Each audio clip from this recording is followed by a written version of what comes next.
content. When the demon prince does fall, though, we can finally say goodbye to the demons. The once great race thought to be almost on top has now withered away, never to be remembered again, just like everything else in this world. With the Dread Keep finished, we can move on to the final location of the DLC, but one thing that's been very interesting about the Dread Keep is the progression of time. As we go further down in the game, we're actually going further down in the past. As we start out at the very top in Dark Souls 3, we move further down to Dark Souls 2 with the Earthen Peak making an appearance, and then we're all the way at the bottom where we're back in Dark Souls 1 with the Firelink Shrine. But we can go even further back, as past the old Firelink Shrine, we can travel to the Ring City, a place that has existed since the gods toppled the dragons. The Ring City is gorgeous, and is one of the most beautiful locations in the Dark Souls trilogy. This place is home to the Pygmy Lords, and they have a wonderful welcoming committee.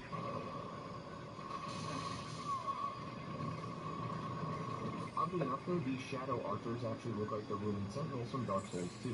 According to their armor set, they were a band of knights who were sent to the Ring City, so it's possible that Vendrick may have sent them here as a way to find out more about the undead curse, but were defeated and now are used by the city to defend its people. The Ring City is the home of the Pygmies, the ancestors of mankind. We don't hear much regarding the actual furtive Pygmy, but the Ring City is ruled by the Pygmy Lords, the early descendants of the original Pygmy. According to various item descriptions, though, Gwyn gave them the city as a reward for their help against the dragons, but since this is located at the literal edge of the world, it's possible Gwyn wanted the Pygmies out of sight and away from his kingdom since they had the Dark Soul, which of course he does not like. As for how the Pygmies helped during the war, well, we can find out soon after, as these Ringed Knights were some of the soldiers who fought during the war with the Everlasting Dragons. The weapons they carry were forged from the Abyss, since that was the birthplace of humanity, which would explain the blatant dark sign on their chest, as it seems that they too were cursed like we were by Gwyn. If we progress further into the level, we'll end up in this abyssal swamp and end up fighting the Dragon Slayer armor again. And if we read its description, we'll discover that when we defeated it in Lothric, it somehow made its way down here and then became possessed again by the feeling of battle.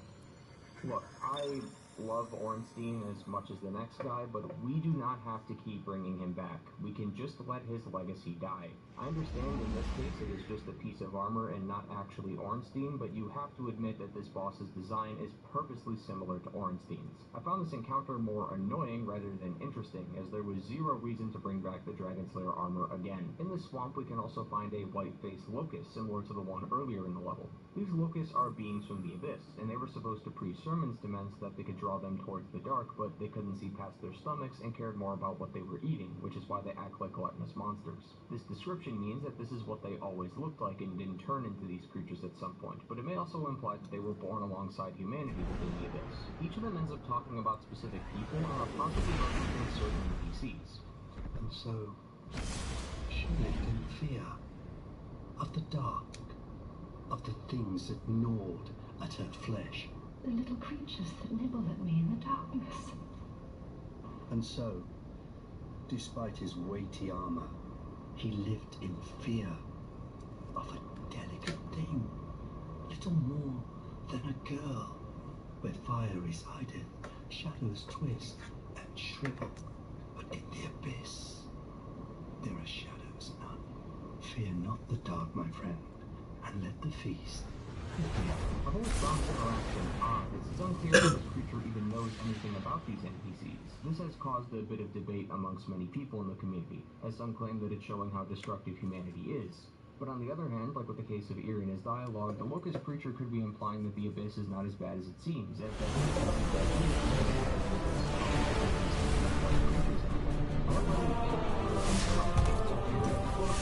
the role of Dark Souls and how the player views the abyss and dark, and whether or not it's something that they should be embracing, similar to how we can choice at the end of the games. Before we leave, though, we can view this purging monument, which is only accessible to humans, as to even get to this area we need to transform into a humanity sprite using a white tree branch. This monument may be the source of all the purging stones. Purging stones have existed since Dark Souls 1 and were used during every first event in that game. But I bet these privateers got quite a haul stashed away somewhere. Let us board their vessel and uncover its location.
Proceed to the captain's quarters. There we may find their leader. And whatever else these salty buccaneers got stashed away. By breaking the egg, we break the dark inside of it, which allows light to appear, meaning now time exists and is no longer stagnant, which would go along with the theory that this is a future, as the time accelerates after being stagnant for so long. Regardless of what you believe in, though, this cutscene is great and allows us to access the wasteland of Ash. Inside this wasteland is two beings, and if you subscribe to the theory that this is the future, this might be the last two beings left in the world. Us and Gale.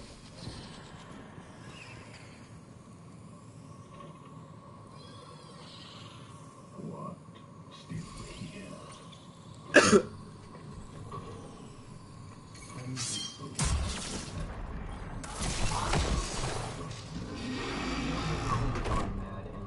Size, but he is the final boss of the DLC. The Ring City is the final DLC. You one of those swords cannons. You'll be good against the shield. Your crewmate enters the battle on your behalf.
story, especially since we get to learn more about the painted world, which is callbacks, references, and technical questions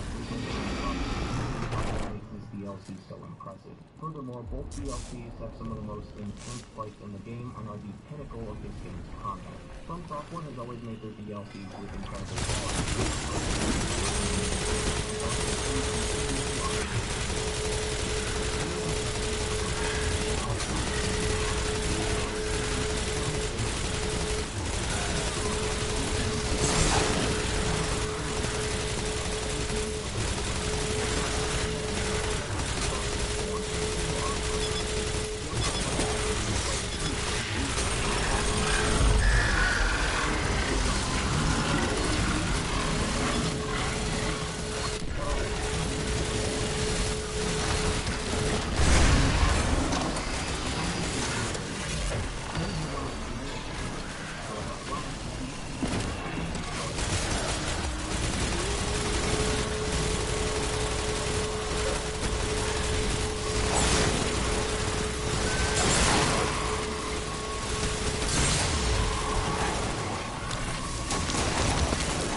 every single person who is based on the now, a person who now has determined the entire fate of the world. Should we go against everything this game has taught you, so you can be first one, it will be on a very difficult.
Especially given how the brothers are never mentioned in this game, it would be weird if they finally made an appearance now. Regardless, now it's time to say goodbye. From Age of Fire into Dark Souls. The Age of Dark is a metaphor on Dark Souls series. Every Dark Souls game has taken place in the Age of Fire, and by keeping this age going, we can keep the Dark Souls games going. But is that really what we want? Many games have gone on to make numerous sequels and ruin the integrity of that series. The Age of Dark is not just about moving on from the Age of Fire, but on Dark Souls itself. As much as I want more Dark Souls games to keep coming, it's only going to ruin the franchise going forward. But that doesn't mean we have to say goodbye to the Souls genre. Elden Ring and many other Souls games that come after it, so our hunger for this genre of games will never die, but we do need to say goodbye to Dark Souls. Having Dark Souls end now means it ends on a high note, and I'd rather see the game quit while it's ahead than watch it release sequel after sequel that will inevitably tarnish its reputation, causing it to be one of the many games in the industry that ran itself into the dirt. So, it's time to finally put this game and its world to rest. Thanks for watching. My eyes are burning. Owie, owie, owie.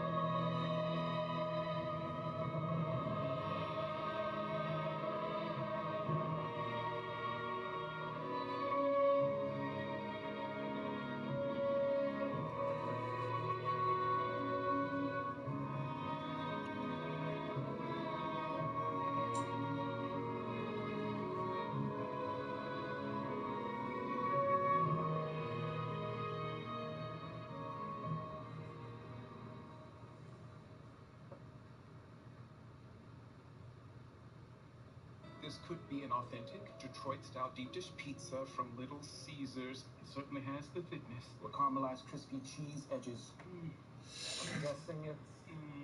Detroit-style deep dish, actually from Detroit, only $8.99. Pizza, pizza.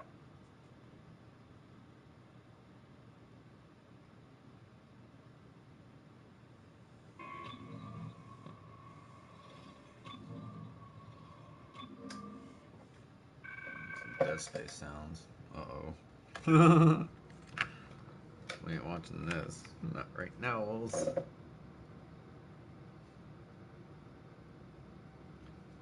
I was like, oh, uh-huh. Uh-uh. Bye.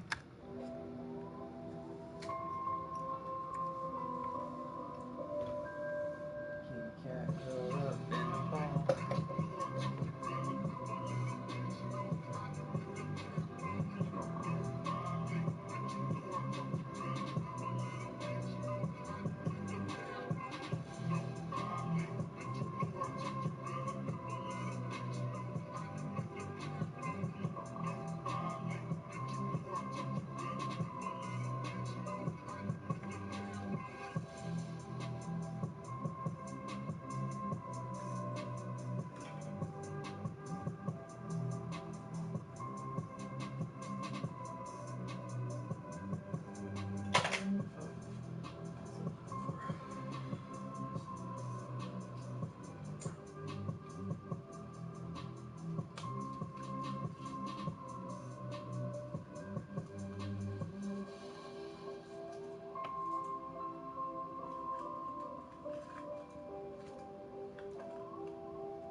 Just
I hate you. These are cool.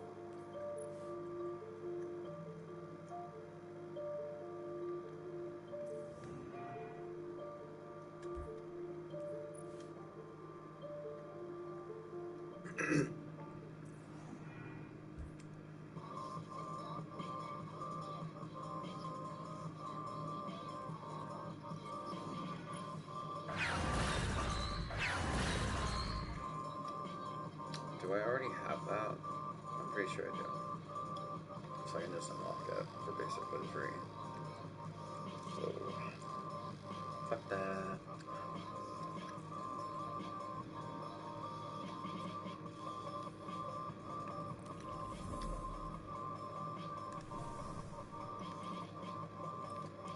Ugh, it's going slow.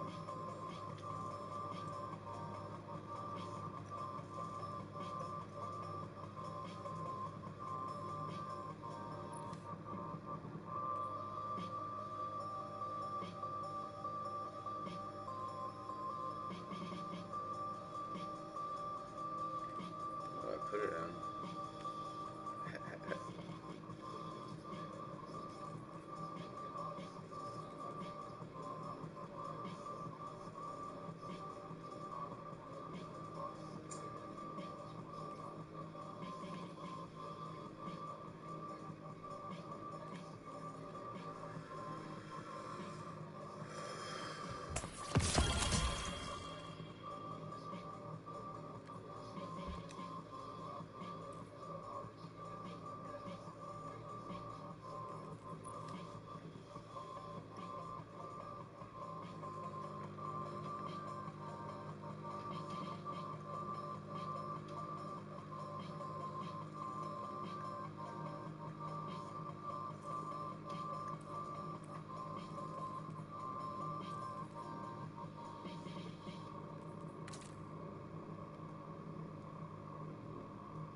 Let's see if we can pull up Master Chief.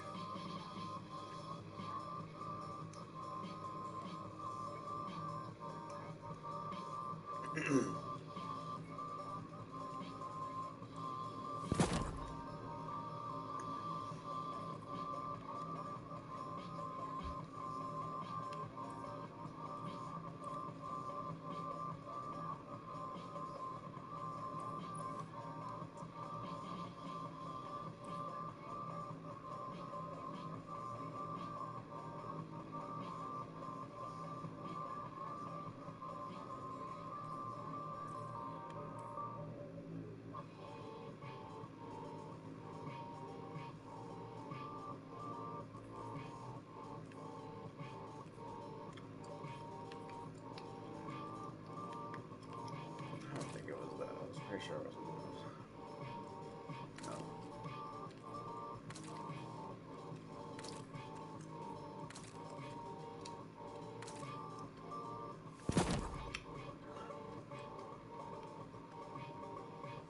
Where's the blue coming from?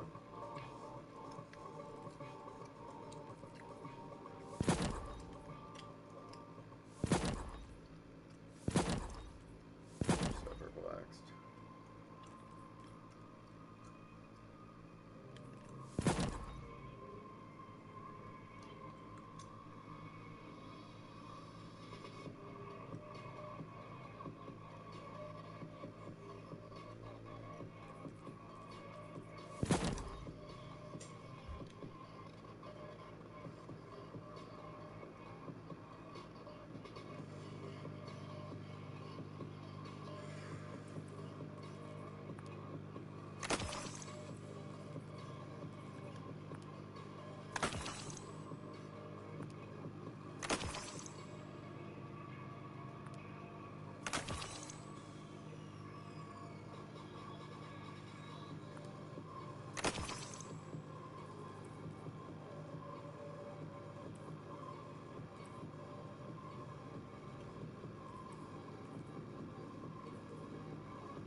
if you hate cops just because they're cops, the next time you get in trouble, call a crackhead. I'm John Kennedy, and I approve this message. Look, if you hate cops just because they're cops, the next time you get in trouble, call a crackhead.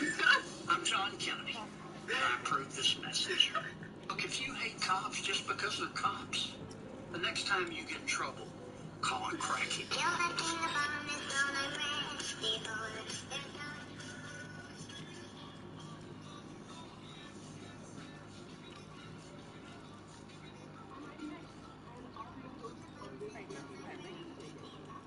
Ugh.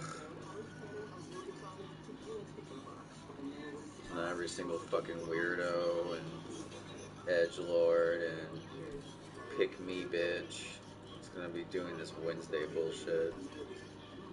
I'm so dark. Bitch, you were pastel, shut up.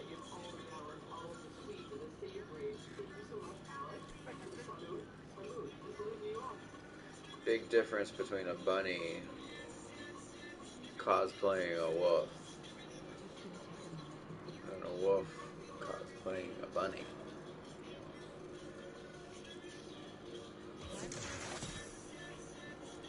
We have to correct that food thing. Ouch.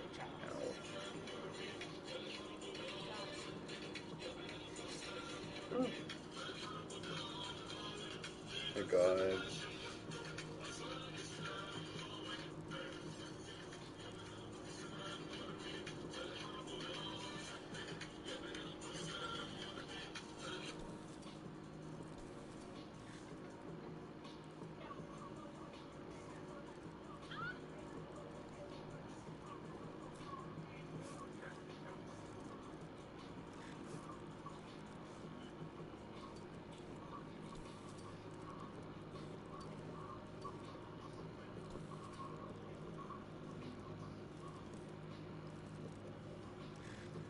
Awaiting instructions.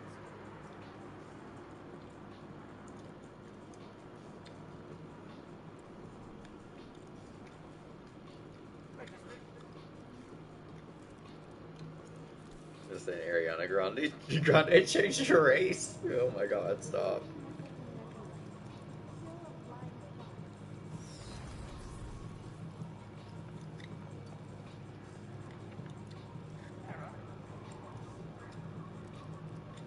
Why?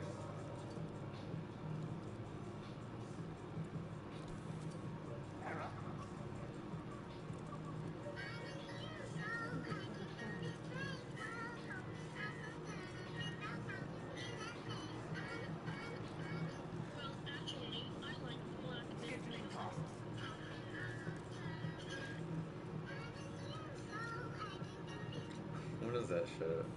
Let's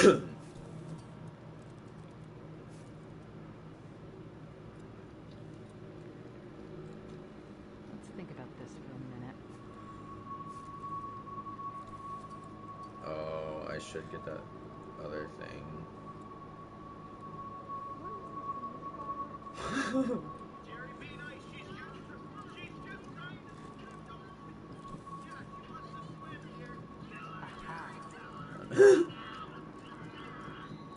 Killing.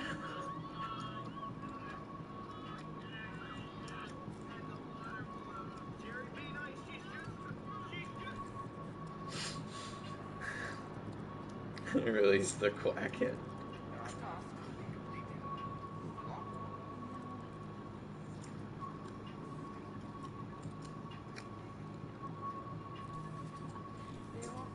It's hilarious.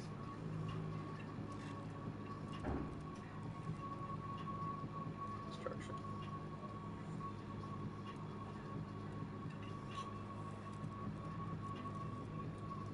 Service log updated. Daily tasks underway. Oh my fucking god.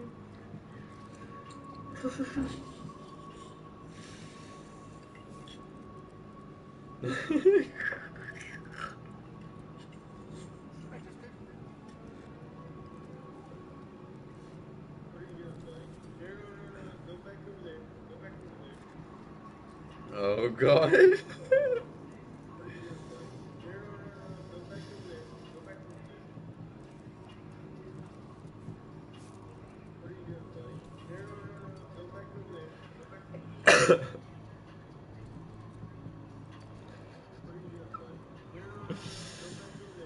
Oh no, it's so horrible. It's like my nightmare. Some kid sliding under the stall. Ugh.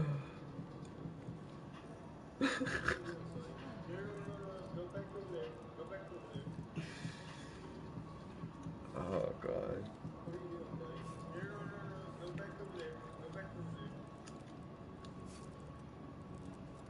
This is not a combat zone. Move along.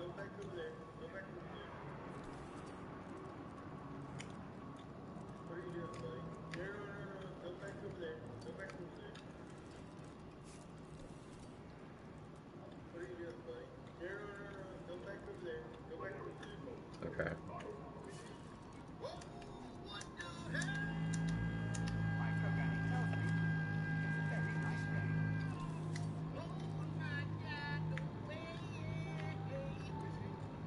Ready for reassignment. Death. Oh my god.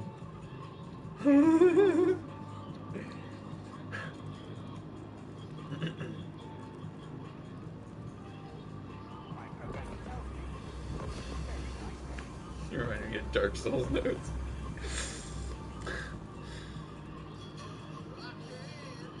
Girl.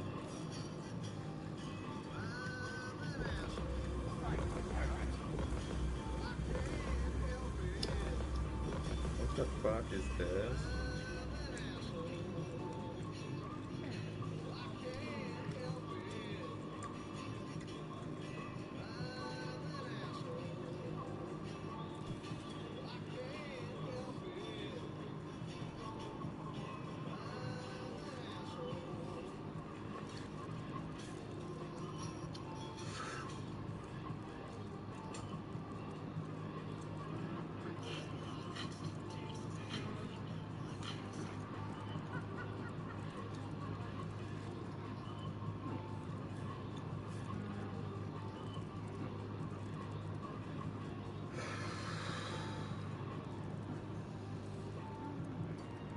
No, they're finally acknowledging it.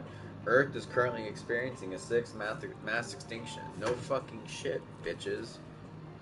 It's like, okay, we can't keep lying about it. It's obvious now. Let's just go ahead and run the news. Stupid.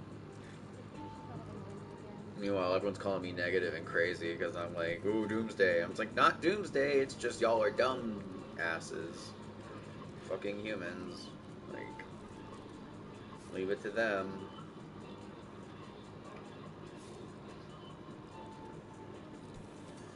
It's only the biosphere. I'm sure there's a spare, right? And if not, we'll just go terraform Mars. Or live on the moon. Or a space station. Dumb motherfucking humans.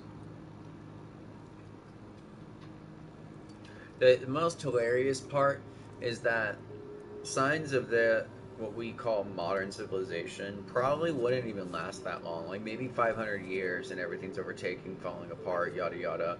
1,000, a couple thousand, nothing left. Just crumbles because everything sticks in cardboard and spit super glue hopes and dreams.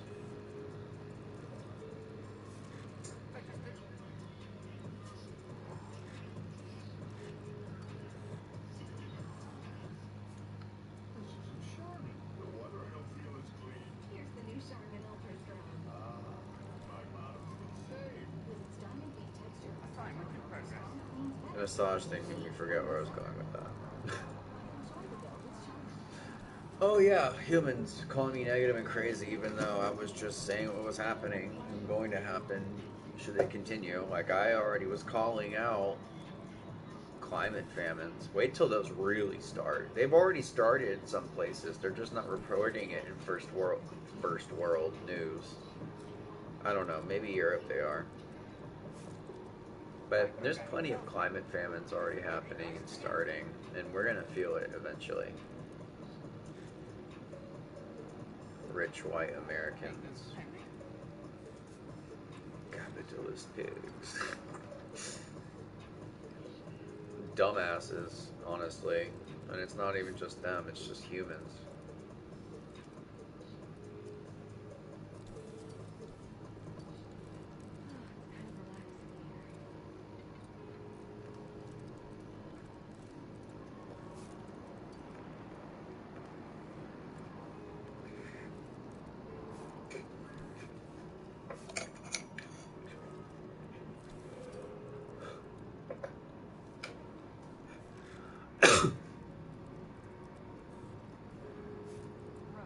My programming tells me it's a very nice day.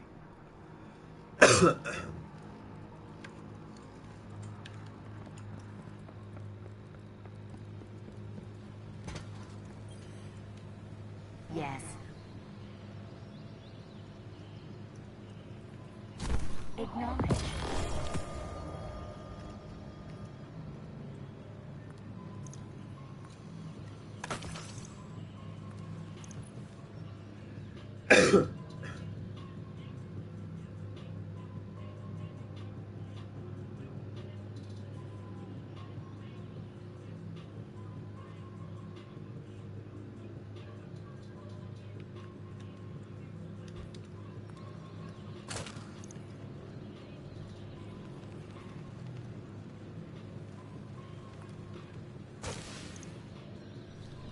Bye.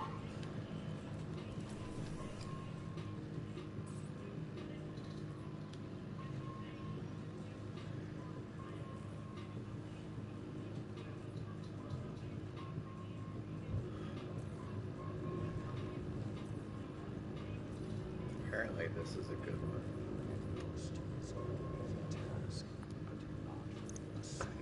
Just wait for it to load. Ooh. Yeah, I'm looking like it.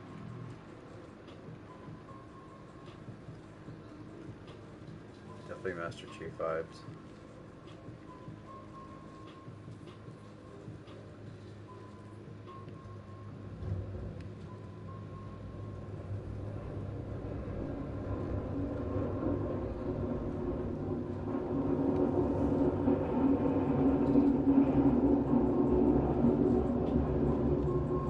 Fedchurch does the exploring. I make the deals. Same as others.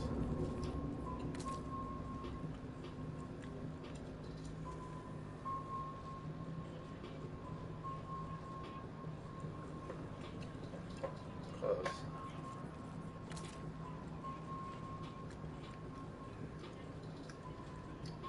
Much closer.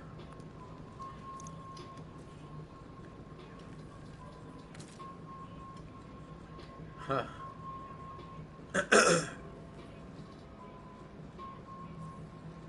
Eververse isn't just a title, it's a promise. Bitch. Just go out and stun. Bruh, I don't give a fuck. Let's go.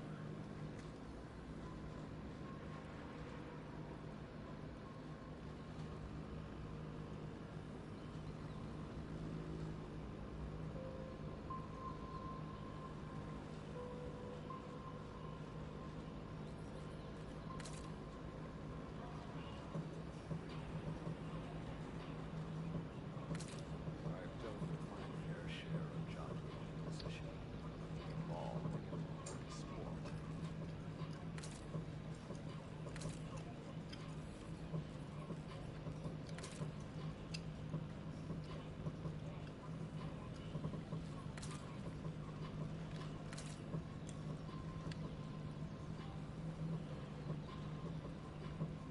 Eververse trades in goods we feel enhance a Guardian's journey.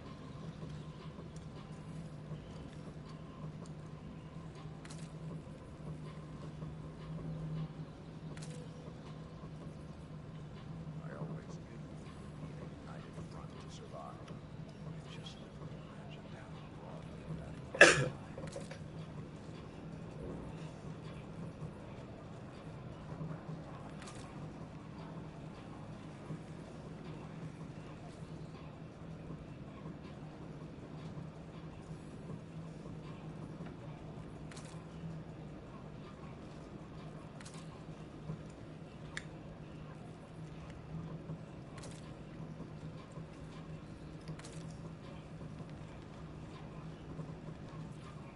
Eververse isn't just a title, it's a promise. Old pain is hard to set aside, but if you want to move forward, you have to let that hate go.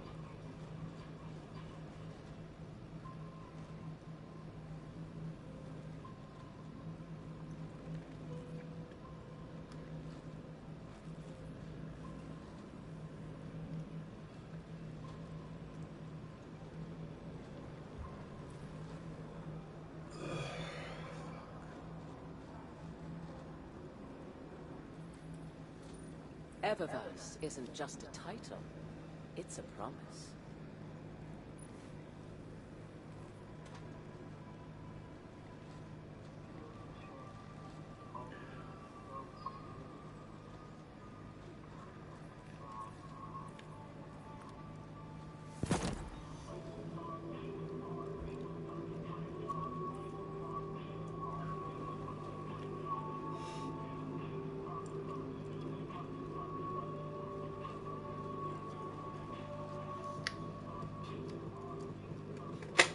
Oh, what the fuck? Eververse trades in Fucking goods ghost. we feel enhance a Scared Guardian's shit. journey. Bruh. It's so extra. What if the travelers are not hunting mongrels?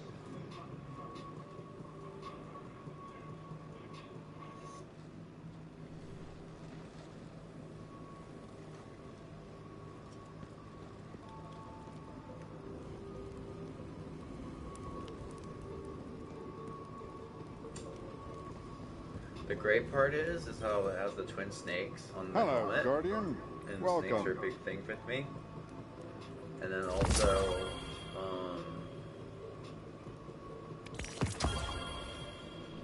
what's it? Oh yeah, I think the warlock is represented by no, Hi it's the there. hunters. Never mind. All done, all done. They got the birdie.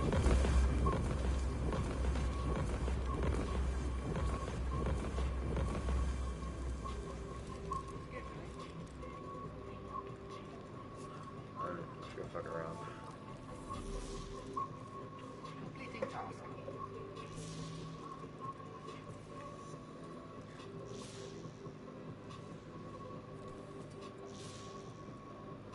Service log updated.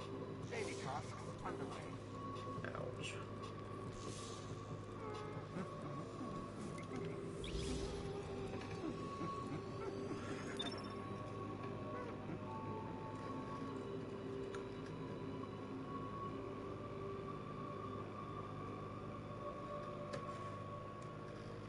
I'm all paranoid about being dehydrated, so I'm like chugging water.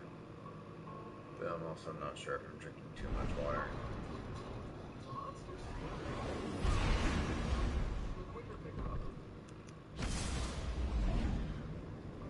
I hate unskippables.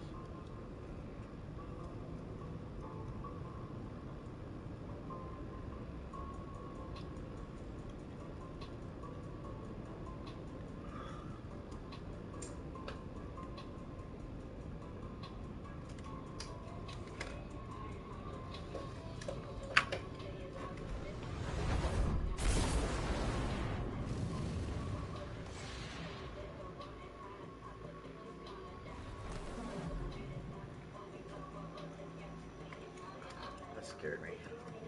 I don't know what was happening.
I think.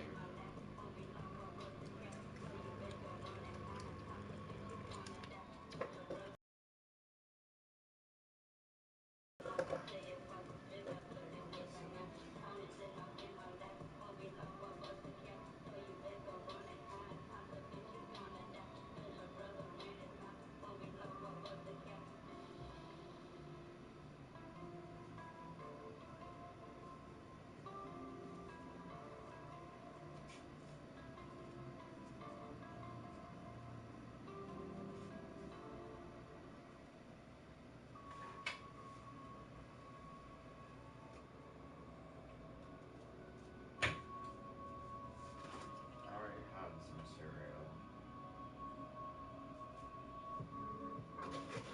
but I like it, so I'll have more. Fuck.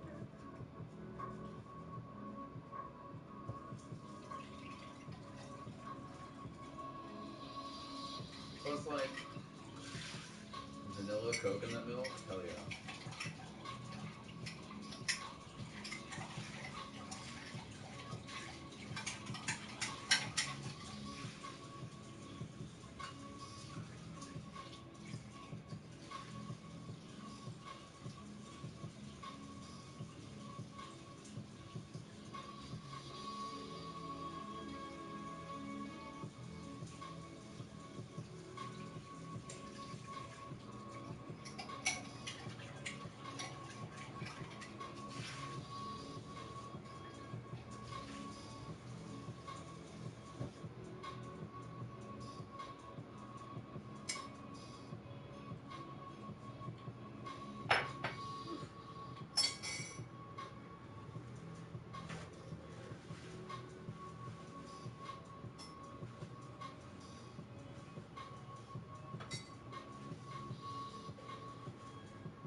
you like that spot normally, so like I figure you'd be happy.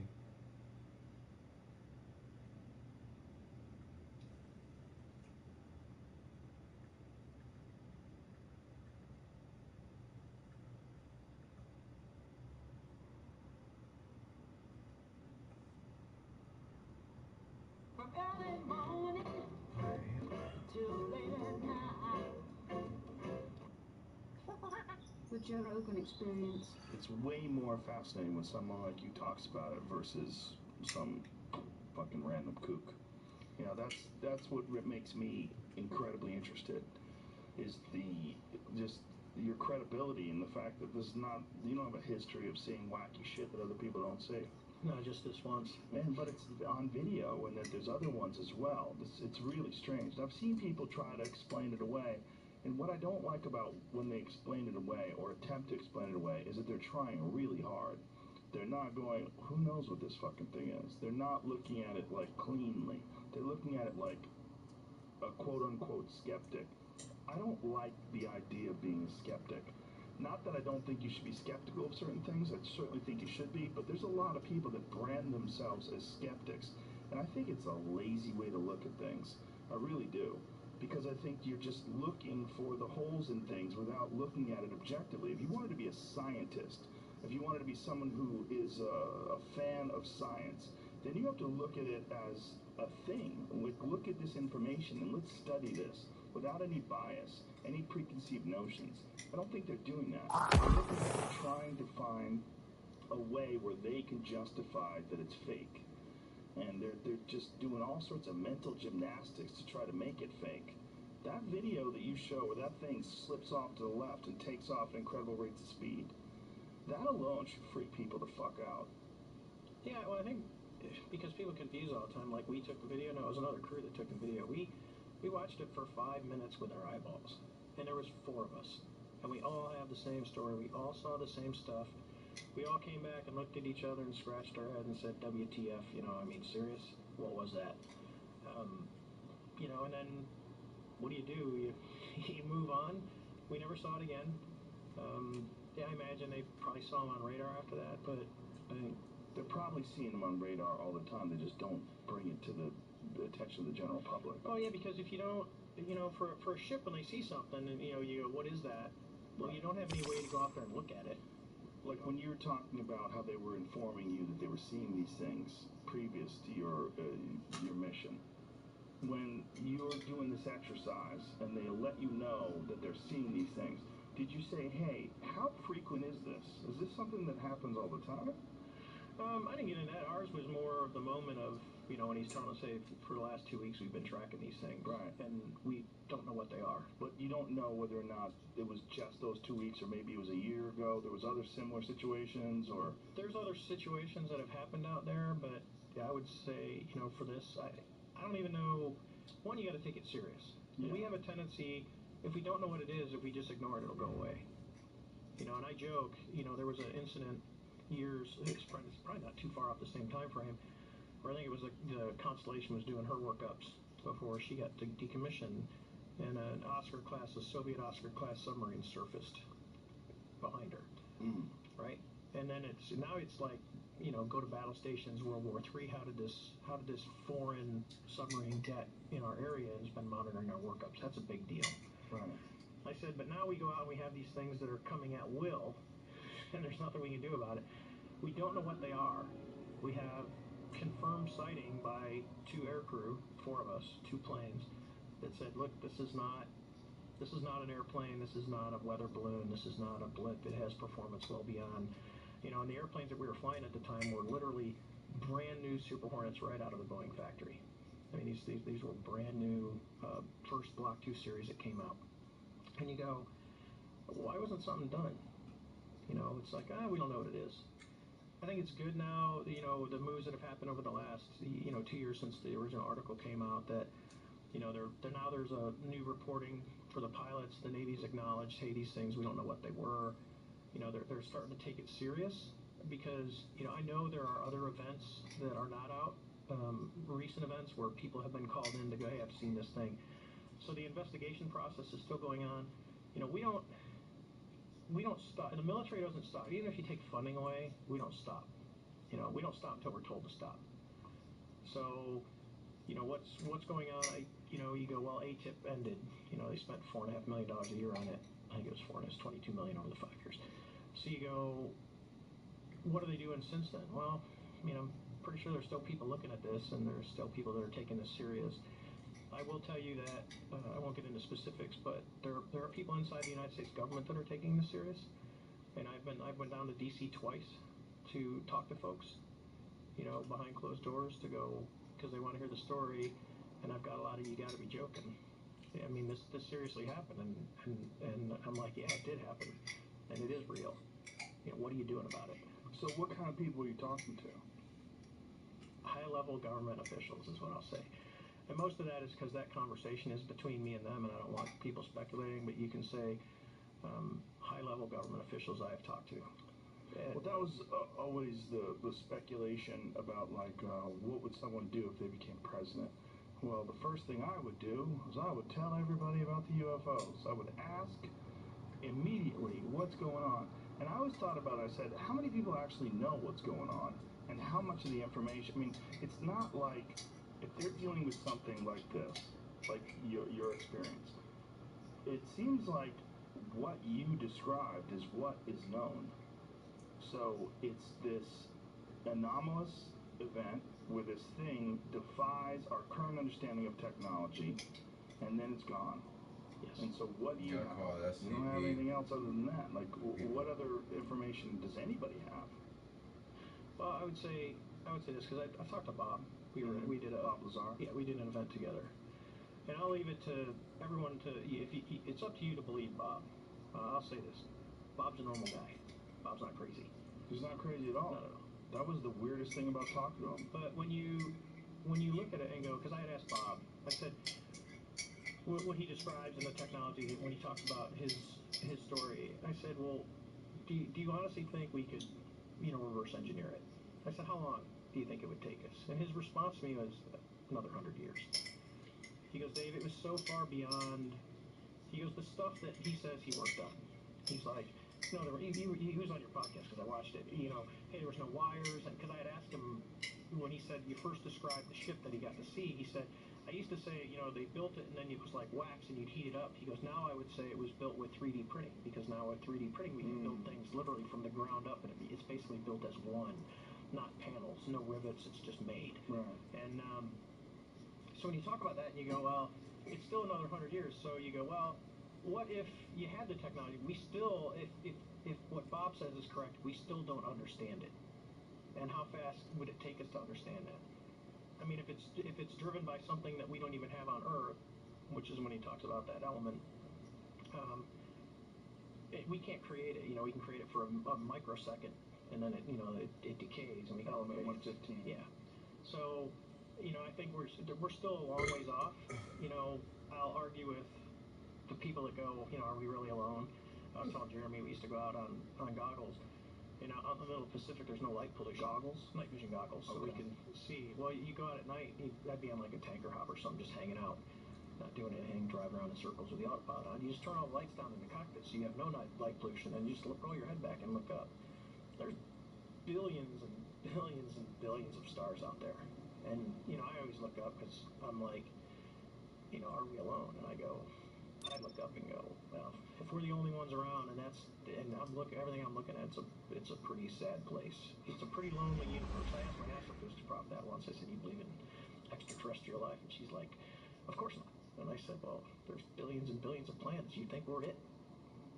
I mean, just the probability of it is you'd go, oh, there's probably something else out there, and I'm not crazy. I'm just opening up the possibility that we are not the only planet that has life on it. I think people don't like to seem silly.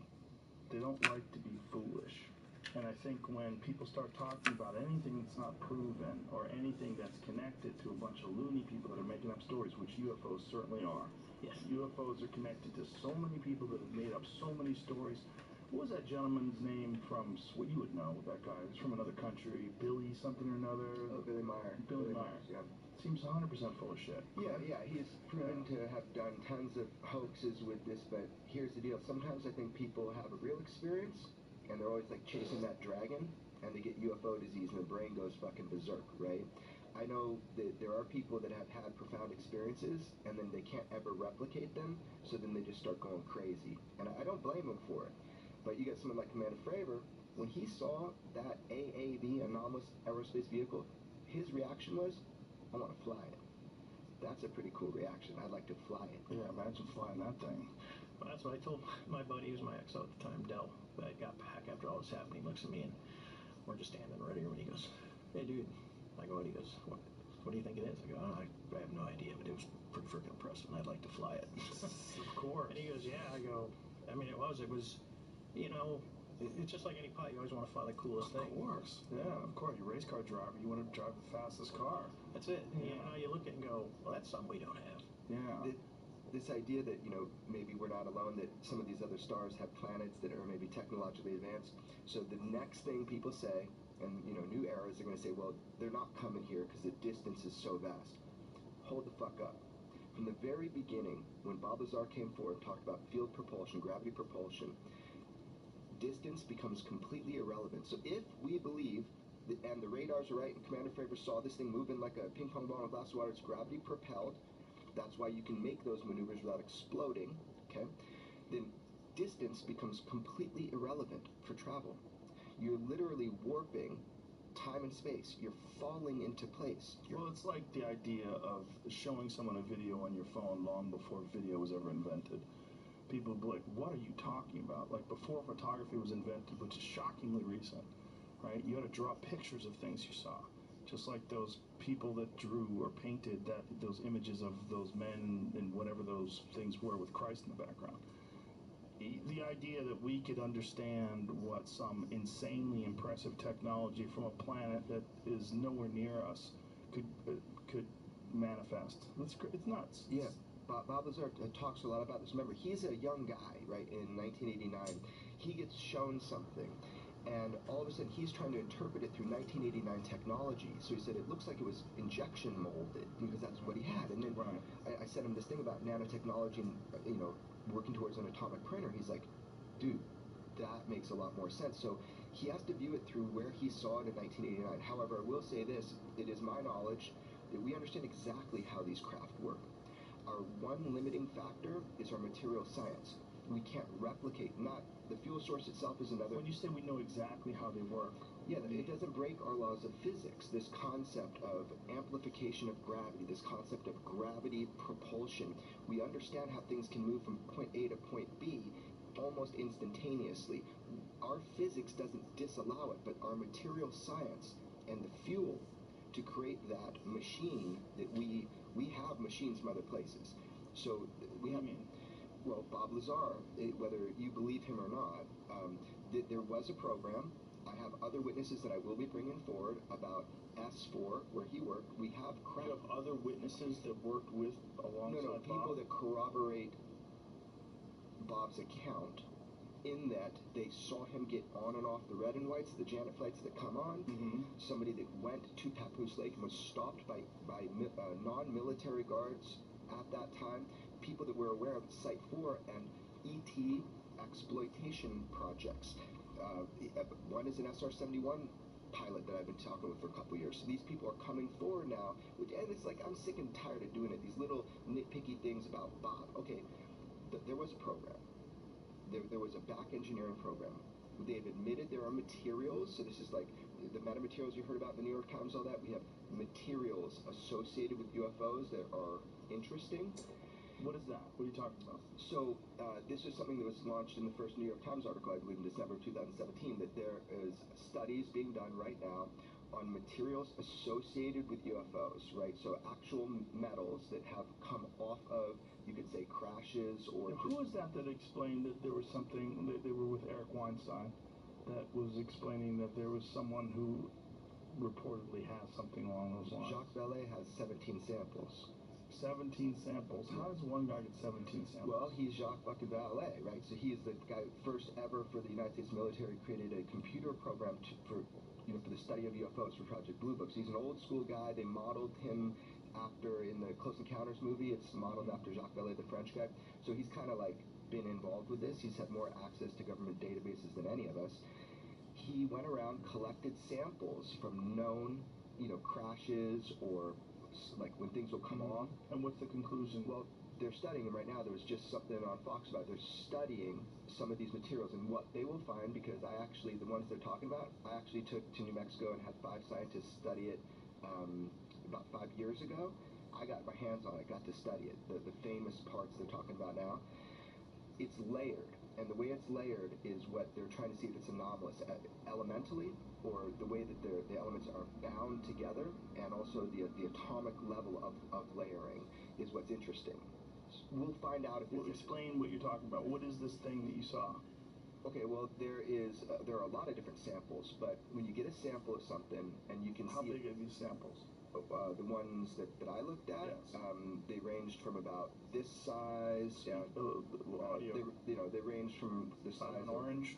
Yeah, size of an orange to the size of a quarter. These are materials, right? Are they materials from a crash? So that's allegedly, or there's a known crash. This is in the public domain rather than government control. So what I was looking at, or having the scientists look at, is isotopically and elementally. What are the elements that are in this? Are they engineered? And what's the conclusion? Well, I'm not. I'm going to leave it to the people that are doing it now, who have much better machines than I had. Do you know any cliff notes? Yeah, from what I understand, there's atomic layering. There are levels of it, like we do with graphene. We lay down these layers that are basically oriented at a certain degree. That's how you get a superconductor or something like that. If you take a piece of graphene and it's highly machined, so doesn't deviate from that atomic layering, you can push it right through ice like a hot knife through butter. It's the weirdest feeling in the world, because you just take this piece of what feels like graphene and it just goes right through butter, because it's a superconductor, and the heat from your hand melts the ice. So that is a metamaterial. It doesn't occur naturally. Humans created it, and it has special properties because of the way it's atomically layered. So if these materials are from somewhere else, then we suspect that they're going to be highly machined, that they're going to be created for special use. So my whole point is, our material science has not caught up with the physics that we understand for these field propulsion systems. I'm just telling you, believe me or not, but you'll hear more about it, that our material science in 1989 and today is our limiting factor. And as our material science gets better as humans, we know how these things work. Now, the fuel source, that's a whole nother conversation. But as far as creating these machines, that's what we're trying to do. That's why there is secrecy. We're trying to exploit the technology, because whoever exploits it first wins. It's a game changer. We don't want Russia to do it. We don't want China to do it. If we had a non-reactionary propulsion system, the world would look different instantaneously. Wait, what? That's what we're trying to do. That's why there is secrecy. We're trying to exploit the technology, because whoever exploits it first wins. It's a game changer. We don't want Russia to do it. We don't want China to do it. If we had a non-reactionary propulsion system, the world would look different instantaneously.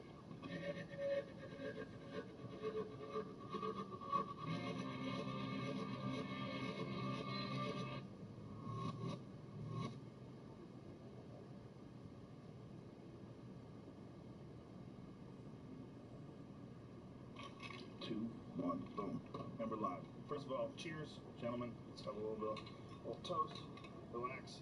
Bob, thank you very much for doing this. How Russia's war on Ukraine is worsening global starvation. Many times. I was just talking about famines. And it's very stressful for you, so I really, really appreciate your time. For people who don't know the story, there is a documentary.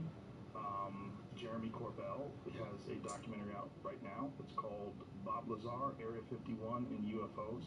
And flying saucers. And flying saucers. Bob Lazar, Area 51 and flying saucers. Okay. I first heard your story decades ago. I told you last night when we went out to dinner, I've seen pretty much every interview you've ever given. I've followed the story incredibly closely. But for people who don't know the story, let's give them the bullet points. You used to work at Area 51. And Area 51, God, you went like, huh? Well, we want to be accurate. Okay. Area S4. S4, okay. It's about 15 miles south of Area 51. Okay. But, you worked in How would you describe it?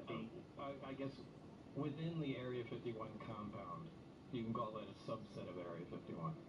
And you got that job. Before that, you were working. Before that, I had worked at Los Alamos National Labs in New Mexico. And you were involved in what kind of work? Nuclear weapon development, physics. I mean, they do everything there. So how do they approach you to say, hey, Bob, why don't you come on out to the Nevada desert? Well, the way this went down was, at that time, it was 1982, I put a jet engine in my Honda, and Los Alamos put it on the front page of the paper. Said, Los Alamos man, physicist at the lab, built this 200-mile-an-hour, Honda jet car that I drove to work every day. So I was known in Los Alamos as the guy with the weird car, and you could hear it from a mile away. Anyway, the day that came out on the front page of the paper was the day Edward Teller, the father of the hydrogen bomb, was giving a lecture down there at the lab. And we didn't have much going on that day in our group, and I asked if I could go down there.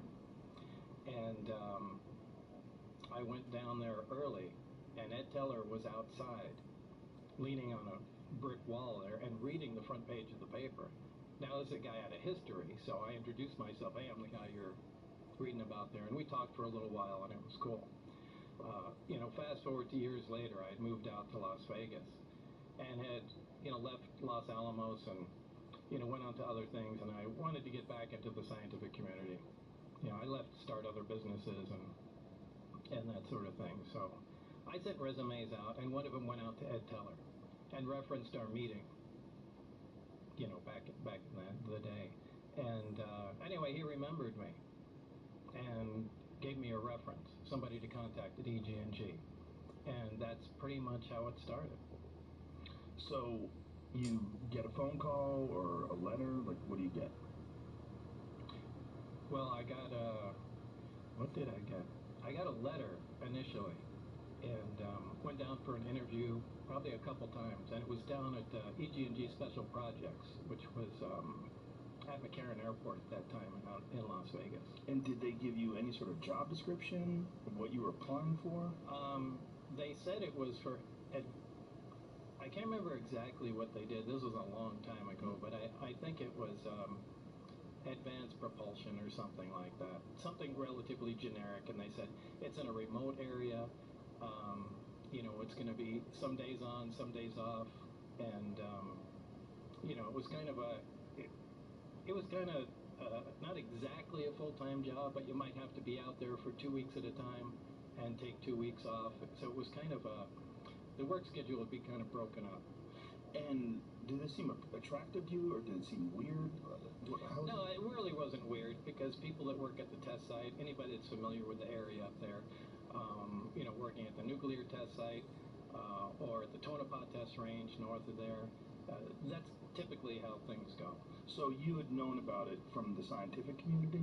Because at Area 51 at that time was... No, they didn't say anything about Area 51. Okay, so they just said it was in a remote location, and you just know it was up at the test site.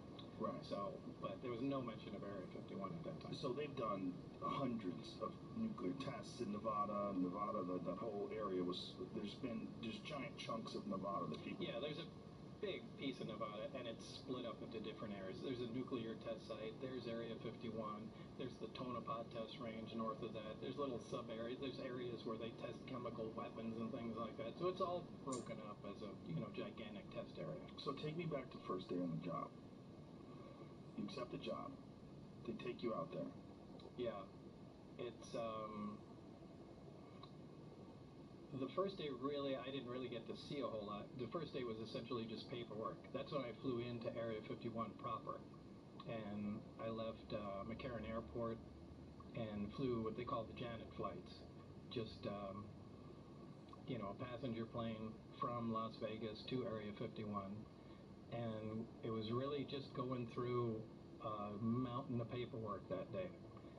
From security clearances to God, it was like 2 or 3 hours of just solid paperwork, and that was really an uneventful first day. When did things get weird? When did you realize, like at what point in time did you say, hey, this is not normal work? Like, this doesn't even seem like it's from this planet. That, I can't tell you what day that occurred on, because so much time has gone by, the days have kind of fused into one, and I can't separate the days. Was it a slow burn, or was there a moment of recognition? Well, the first inkling I had was when I came in. There's this facility that is at S4. It's in the side of a mountain, and normally we had pulled in with the bus and gone around the front through a normal double door. This time that I went in, there were hangar doors open. I went in through the hangar door, and in the hangar door was the disc, the flying saucer that I worked on. I saw it sitting there, and we walked by it. It had a little American flag stuck on the side, and I thought, oh my God, this finally explains all the flying saucer stories. This is just an advanced fighter, and this is fucking hilarious. Right. So I went by, I slid my hand alongside it. I got reprimanded immediately for touching the thing. And there was a guy, an armed guard, that followed us in and just said, keep your eyes forward and your hands at your side and just walk in the door. So that was the first time I had seen anything that was weird. It was sometime later that I was introduced to my lab partner, Barry, and we had some of the subcomponents of the craft in the lab, and Barry was very anxious to get a new lab partner, so he was very talkative and couldn't wait to show me different things. And it was in the demonstration of the reactor working where it caught my attention to where this is technology that doesn't even exist. So, I mean, that was the first time I knew that this is really something different. What was it? What was it? What was it about this reactor that made you think that it didn't exist technologically? Well, it was I actually have to back up, because there were some briefings that I read before that certainly gave me the impression that this was going to be a weird job, but this was the first hands-on thing. This was a small reactor about the size of a hemisphere, about the size of a basketball, on a metal plate, and when it was running, it produced a gravitational field of its own. Now, this is something that we can't do. We can't produce any gravity. The only way we get gravity is from large quantities of mass. But there's no machine we can have that turns on that makes gravity. Like, you can turn on an electromagnet and it makes a magnetic field. We can't make a gravitational field. Anyway, this device was producing that. And Barry said, almost like he was bragging, go ahead, try and touch the sphere. And I couldn't. It pushed my hands away, just like two like poles of a magnet. So that was... so like when you take two magnets and try to press them together and they push against each other? Yeah, that kind of cushion feeling, but you can't get them together. The closer you put them, the more they push. But you felt that physically with my hand. Yeah, now there's nothing that does that. And that immediately caught my attention, going, wow, this is something else. What was your thought? Like when you felt that and you knew that there was nothing that you were aware of that could produce then that connected me to the briefings that I read on the first day at S4 was that, everything that I had read was apparently accurate. What were you reading? It was kind of an overview. This project was to back engineer the alien craft, and specifically it was to try and back engineer and see if we can duplicate the technology with available materials. Now, to do this, they split the project into many different pieces for several reasons. They do this on all classified projects, so nobody has the complete story, but they compartmentalize everything. Now, we had the power and propulsion system. So what the briefings they gave me were like a 1 or 2 page overview of some of the other projects that were going on, on the craft. The only reason they do that is just in case what you're working on is connected intimately in some way that we don't know of to one of the other projects. You have to know their, their existence. So, again, everything from metallurgy to weapon potential of the craft, and these were all, essentially very short briefings, but mine was just power and propulsion, and it made it very clear that what I read was accurate. So when you were reading that, before you actually saw the reactor, what were your thoughts on what they were describing? If you knew that something like that didn't exist, and they're describing it in the briefings, what did you think you were going to see? I didn't know at the time. I mean, I was reading, I thought, is this some kind of test? See if you're crazy? Well, not to see if I'm crazy, to, a lot of times they'll take in real high security jobs. I mean, they'll intentionally insert nonsense into them. Whether it's to confuse the fact, or if for someone was to leak it out, they would carry that information along and know where it came from. So I read through the documents, but I didn't know if this was part of some kind of test, or or what, or was it potentially realistic? I mean, I really didn't consider it being all that possible as far as being the actual thing that I was going to work on at the time. How did they turn it on? The reactor? Yeah. The reactor can be turned on or turned off in a lot of different ways. The way Barry showed me it, the hemisphere is removed. There's a small tower in the middle. When you put the hemisphere on, the reactor activates. The reactor shuts down. It's load sensing. So if there's no load on the reactor at all, it shuts down. When there's a load present on it, it starts up again. Load meaning? Yeah, you can consider it an electrical load. So although it doesn't necessarily operate electrically, there's no wiring that connects any of the subcomponents together whatsoever. They just have to be in the immediate vicinity. The stuff is borderline magic, and that's essentially where we left it, when I left the project. So there was no progress made? There was some progress. I mean, we did identify, at least we think, some processes, and had a rough idea, we think, of what was going on, but I think this is a problem that they've had for a long time. And, I was replacing somebody that Barry worked with prior to me, and I think there was some horrific accident that I didn't have a whole lot of information on, but, Barry alluded to that. A horrific accident, what, where someone died, or? Yeah, where somebody died. Because they were trying to tamper with things or figure out how something worked? Yeah, the reactor in particular. But yet he let you touch it.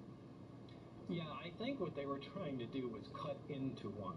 Okay. Now they had more than one there, and that was supposedly there was an unannounced nuclear test, and that's what it was. At the time, remember, they were still doing underground nuclear tests at the test site. But from what I understand, according to Barry, there was an attempt made. Now, this must have been a pretty desperate attempt, because it's not a very scientific process to cut, analyze something that way. But it looked like they used a plasma cutter or something like that to cut into an operating reactor. How many of these things did they have? They had nine craft altogether. I only got hands-on with one of them, so I can't really say what how the others operated. Did you see the other ones? Yeah, at one time, and only one time, the bay doors that between the hangars were all open, and I could see all the way through. And were they all exactly the same? No, they were all different. Different shapes? Yeah. But they were all from somewhere else? Yeah, absolutely. Now, did anyone make any attempt to explain or to tell you where they came from? No. No one is the least bit interested in letting everybody know all the facts. They want to give you the minimum information that's necessary to complete your task. So you're not getting the story of where they came from. You're not getting the story of how much progress other people are making. You just focus on the small component. But they gave you some indication that they've been working on these for a while? Yeah. When do you think they acquired these? I really couldn't say. I think they've been around for a while. So they bring you into this room, you see this reactor working, you realize this is nothing that, as far as like the scientific community at current time, has the ability to create. We still don't. What is your life like from that moment on? Is that where everything changes? Because I would imagine the moment you actually make contact with something that's extraterrestrial, whether it's an object or a being, something where you can actually absolutely be certain it's not from here, your whole paradigm, the whole world you live in, is now a different place. Well, this is the only time it became exciting. You know, the rest of the time, it was really an ominous feeling being at work. But at that time, it was exciting. I mean, this was, and now I knew we were on the absolute beyond the cutting edge of science. And I was so absolutely excited to be there every single time I was. You know, this was a fantastic opportunity, and however, in short order, it began to concern me. We really have no idea what we're talking about, and the excitement kind of turned to dread at some point, because the amount of power we're dealing with is astronomical. I mean, to affect gravity, to produce the effects like this equipment does, takes huge amounts of power. And I've given the example before of, you know, taking a small portable nuclear reactor and, you know, putting it back into Victorian times, you know, with the scientists of the time, and just dropping it in a room.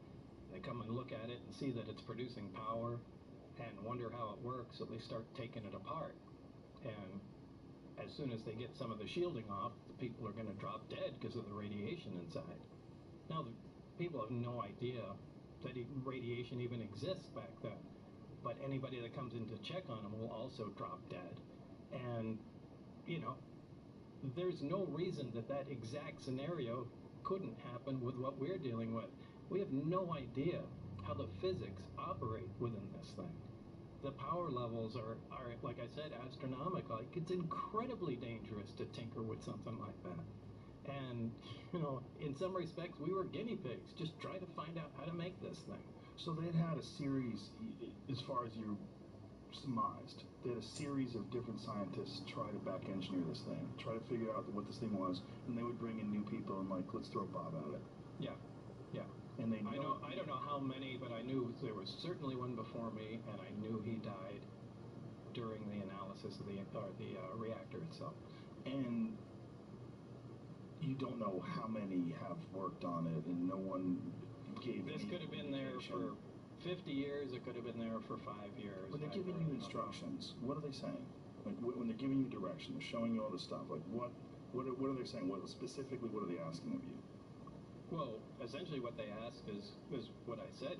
We are just to gather as much information as possible, find out how it operates, and see if we can duplicate it. So, but they never told you where it was from. They never let you ask questions about where it's from. Well, if the information I read in the briefings was accurate, now what I do have to say is the information that pertained directly to the reactor was accurate. What I read did jive with reality. In terms of how? In terms of how it was made, what we saw, how it operated, the materials, how it, you know, turned on, and what was discovered about it. I'm sorry, the migraine is really making it hard for me to think here. Sorry, no, we talked that before the podcast. You tell everybody Bob was getting a migraine. I know you're very stressed out by this. It's just one of the reasons why I appreciate you doing this. Where was I already? We were talking about right, the explained it. And so there was some paperwork that indicated that this was from the Zeta Reticuli star system. Now, how they obtained that, I haven't the slightest idea. But it wasn't just from the Zeta Reticuli star system. It was what they called ZR3. So it was a third planet in that star system.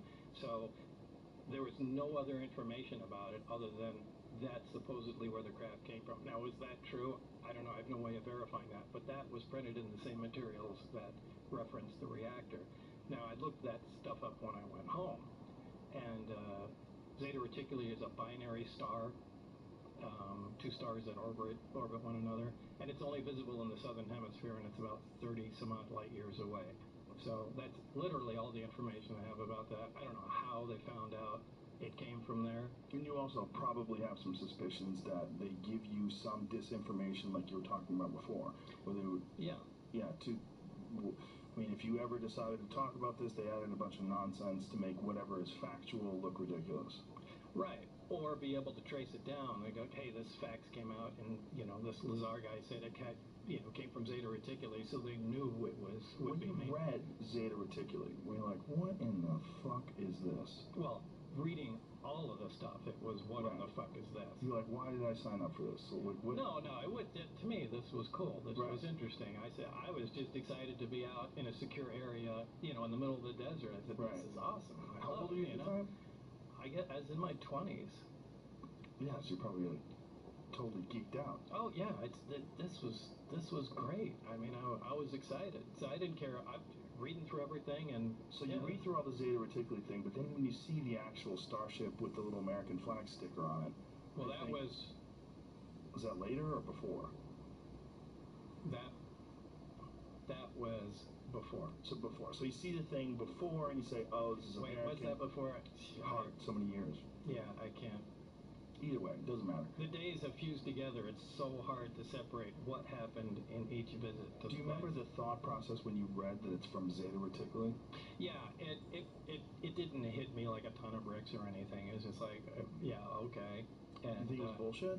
I don't know. You just were like, okay. Now I don't. I mean, because when I read it, I hadn't verified anything, and this was just a bunch of stuff I was reading, and I thought maybe after this they're just going to give me a test and see what I can remember in crazy information, and then it would. But like I said, when I finally went in with Barry and had hands-on experience with what they were talking about, it took on a completely different meaning. So there's a plate, there's this thing that looks like half a basketball, and when it's on, you can't come anywhere near it. You can't touch it. Right. How is it? What is gravity about that? Like the concept of gravity. Most people's gravity is bringing something towards it. Right. Well, I guess you would say it's anti-gravity. It's gravity shifted 180 degrees. It's anti-gravity.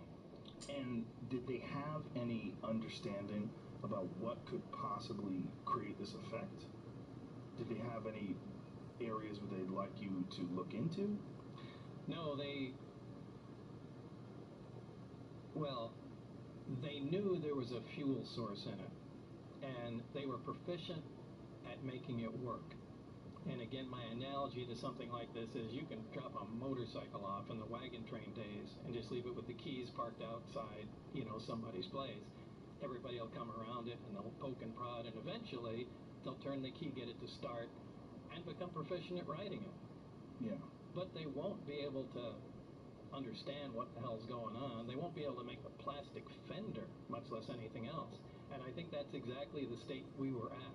We played around with the parts long enough before I got there where they could make the reactor operate, take the fuel out, and know that it makes it work.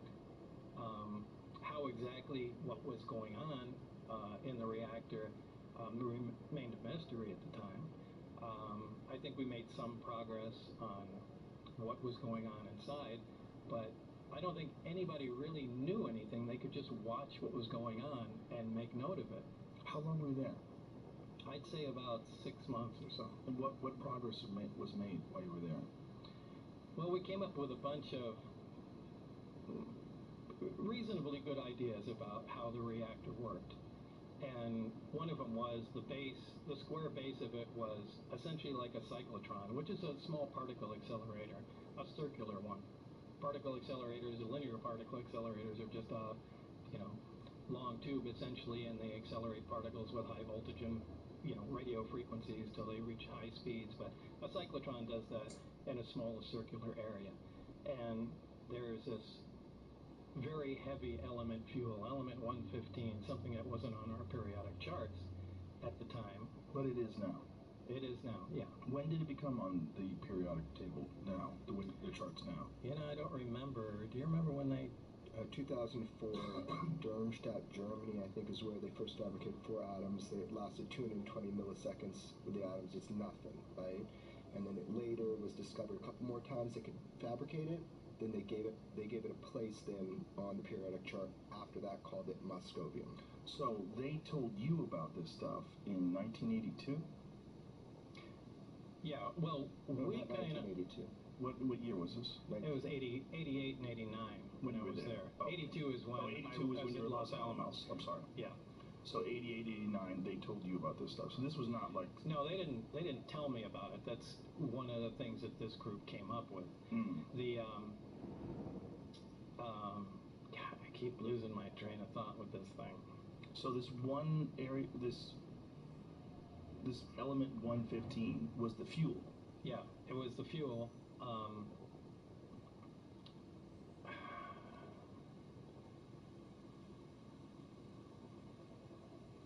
The world will forgive you for having a migraine. Can I just? It's really hard to think through this. Just give me a minute. We'll just give you more booze. I just want to say, yeah, definitely. I was going to say one thing. You know, Bob, for the last 30 years, people have just been on the attack on Bob. You know, getting to know him, the personal effects on his life. It's really hard to understand unless you meet his family and his wife. I mean, this is the last thing he wanted to fucking do was have to talk. Yeah, we should explain that, Chairman. That you and I had this conversation. I watched your documentary. We had this conversation, and I said, I have to talk to him. Yeah. The document, there's been detractors. There's been a bunch of people that called bullshit on many of the things that you've said, but over time, many of the things that you talked about, even in the 80s, have proven to be true. Things that people said were not true were proven to be true. Element 115 was one of them. Right? Right. Element 115, the fuel they had, was stable. In other words, it didn't decay. It wasn't emitting radioactivity. When they synthesized the 2 or 3 atoms of the 115, it did decay, and it was not a stable element. So they're kind of two different things. But this is kind of typical. Elements always have, or pretty much always have, stable isotopes and unstable isotopes. Like I think cesium has like 30 unstable isotopes to it. So, well, hydrogen, for example, you're familiar with hydrogen gas. It's stable, it's not radioactive. But there's also 2 other types of hydrogen, deuterium and tritium. And deuterium isn't radioactive, it's another stable isotope of hydrogen, but tritium is radioactive. Now they're all hydrogen, but they just have different amounts of neutrons. So it's the same thing with other elements and element 115. Depending on the amount of neutrons it has, designates the isotope, but it's 115. They will continue to take or experiment and try and make 115 at different isotopes, and I'm sure eventually they'll come up with a stable version. But it's the stable version that has the properties that we're talking about. So they somehow or another had acquired a stable version. Did they say that the stable version had come with this craft? Yeah, it absolutely came with the craft, yeah.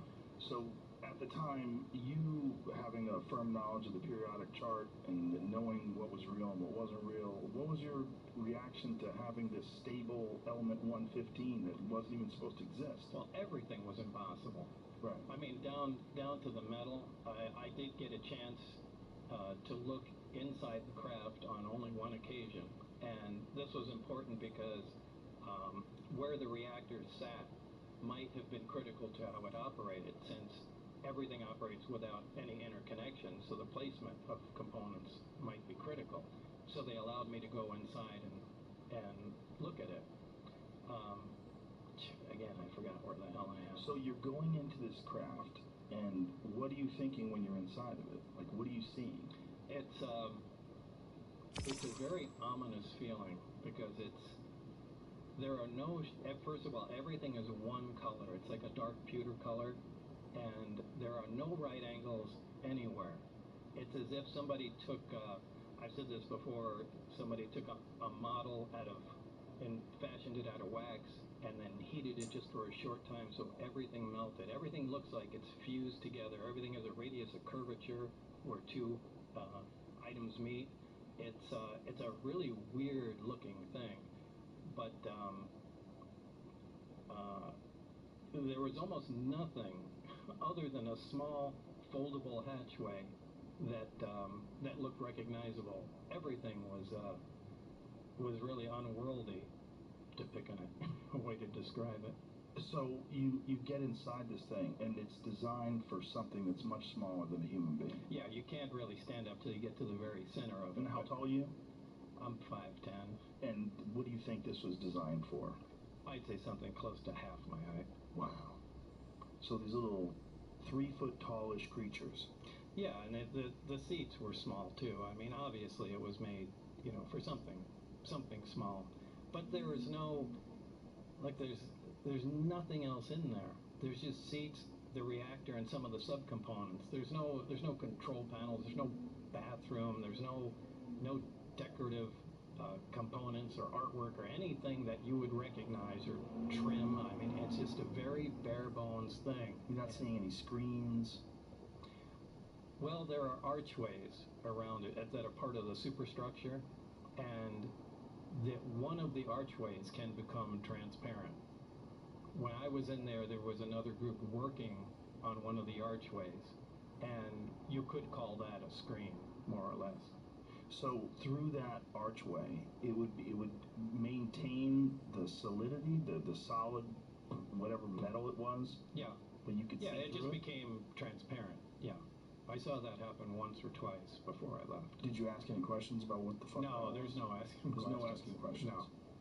But when you watch something become transparent, and you realize it's still there, but you can now see through it. Yeah, I mean, now that's not that impressive. We do have some liquid crystal materials that are like that. You know, they have seen that in smart glass. Yeah, they call it smart glass. So this is just, and I don't know if the craft is made of, you know, an advanced metal or a ceramic. It was cold to the touch, so you know, I would lean more towards a metal. You're not allowed to ask questions. No. They work on the buddy system, so I can only exchange ideas and talk to Barry. Now this really interferes with science, because science is based on free discussion, and ideally you get a bunch of guys together, exchange ideas, work on problems, and that's how things move forward. But they're so over the top concerned about security, they split everything off, and everybody becomes stagnant. It just destroys any of the progress you can make, or at least makes it go so slow. I think they wind up shooting themselves in the foot. Which is probably why they arrived at this bottleneck, that they need to get this madman with a jet-powered Honda come in and see what he could do. I think that was an act of desperation. I think they wanted someone that thinks out of the box, and let's just give this guy a try here, because they weren't, and they might have done this 4 more times since, you know, up to the point in time today, assuming they're still working on this thing.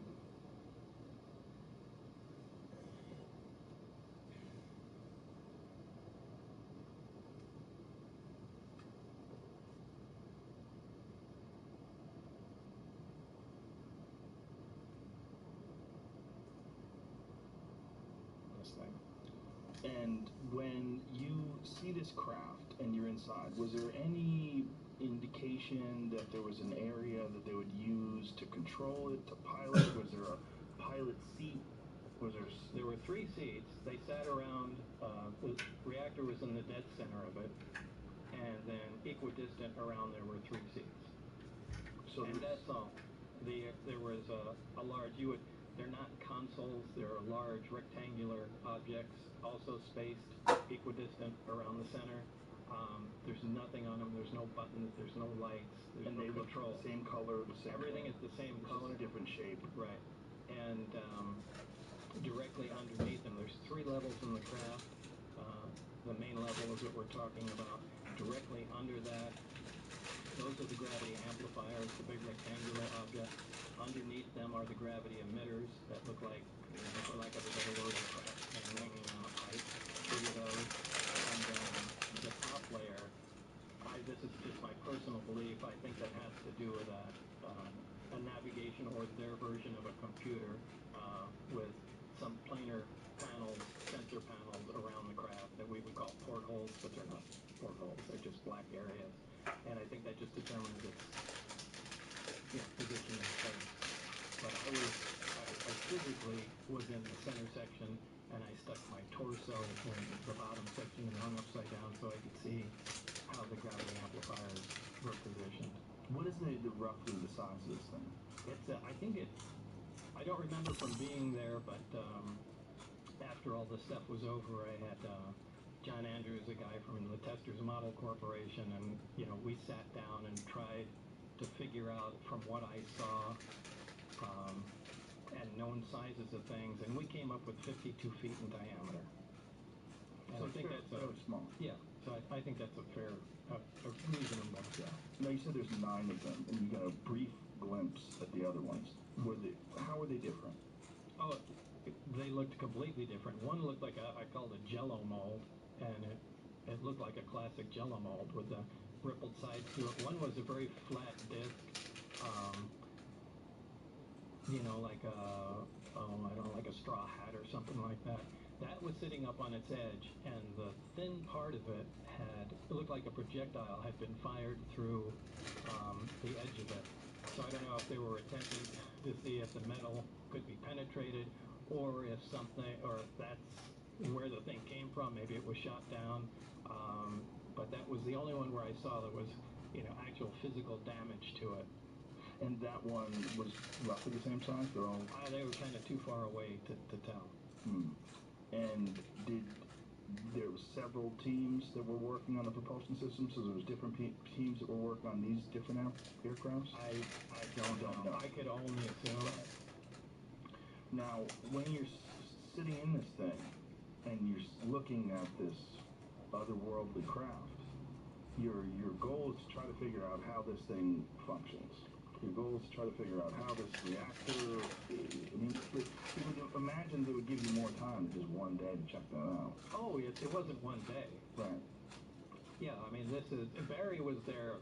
I think Barry was sleeping there. I'm sure they had, that isn't weird. I mean, up at the Tonopah Veterans where I worked on stealth fighters, you go, I think, 3 weeks on, 1 week off, and you stay up there too. So it's not weird to stay up at the test site. Right. So, yeah, I think he pretty much, and he acted like he's been up there for a long time. Yeah. But he's still there. Yeah.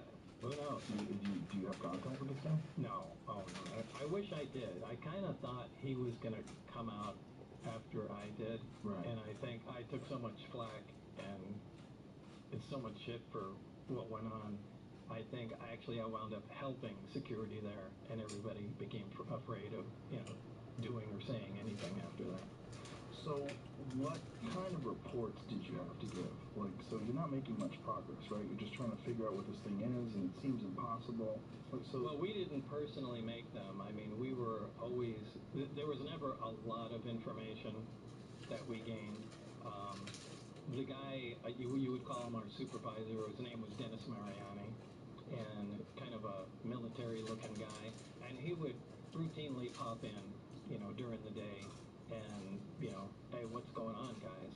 And he would essentially relay any information, anything new we came up with. I mean, he was our go-between, where we presented him the information, and he took it to wherever they were, assembling all the data from everybody. Now, I assume you're working normal days, like an 8-hour day? No. No? No, it was really weird that I would be only called in on certain times and certain days, and they would be weird hours too. Most of the time was later in the evening. I mean, I can get a call at 11 o'clock at night, and they'll say, it's now 11 o'clock. By 11:45, you need to be at the McCarran terminal, and we'll let you know when we have more information. But what did you do while you were there? If you're looking at this object, this reactor, and you can't figure out what it is or how it works, other than the fact that it works on this element that we don't even know about. But sure, I mean, the thing was what you do in,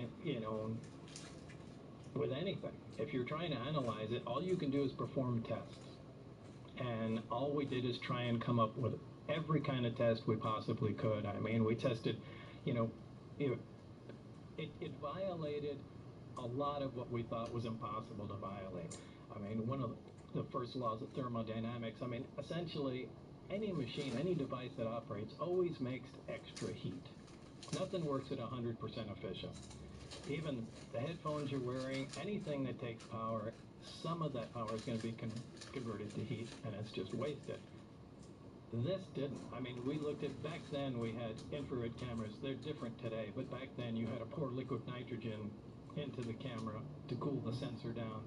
and get these infrared images you've seen.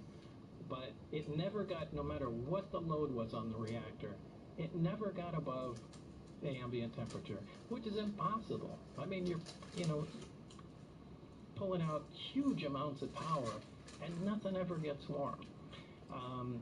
We tried measuring magnetic fields, and there was nothing there, so we started playing around with the emission from the emitters, the gravity wave itself, and saw what we could do with it and how it was focused. So we really spent all our time just trying to see what the stuff can do and what we can control. So you were seeing what it could do, but you couldn't ever figure out how it was doing it?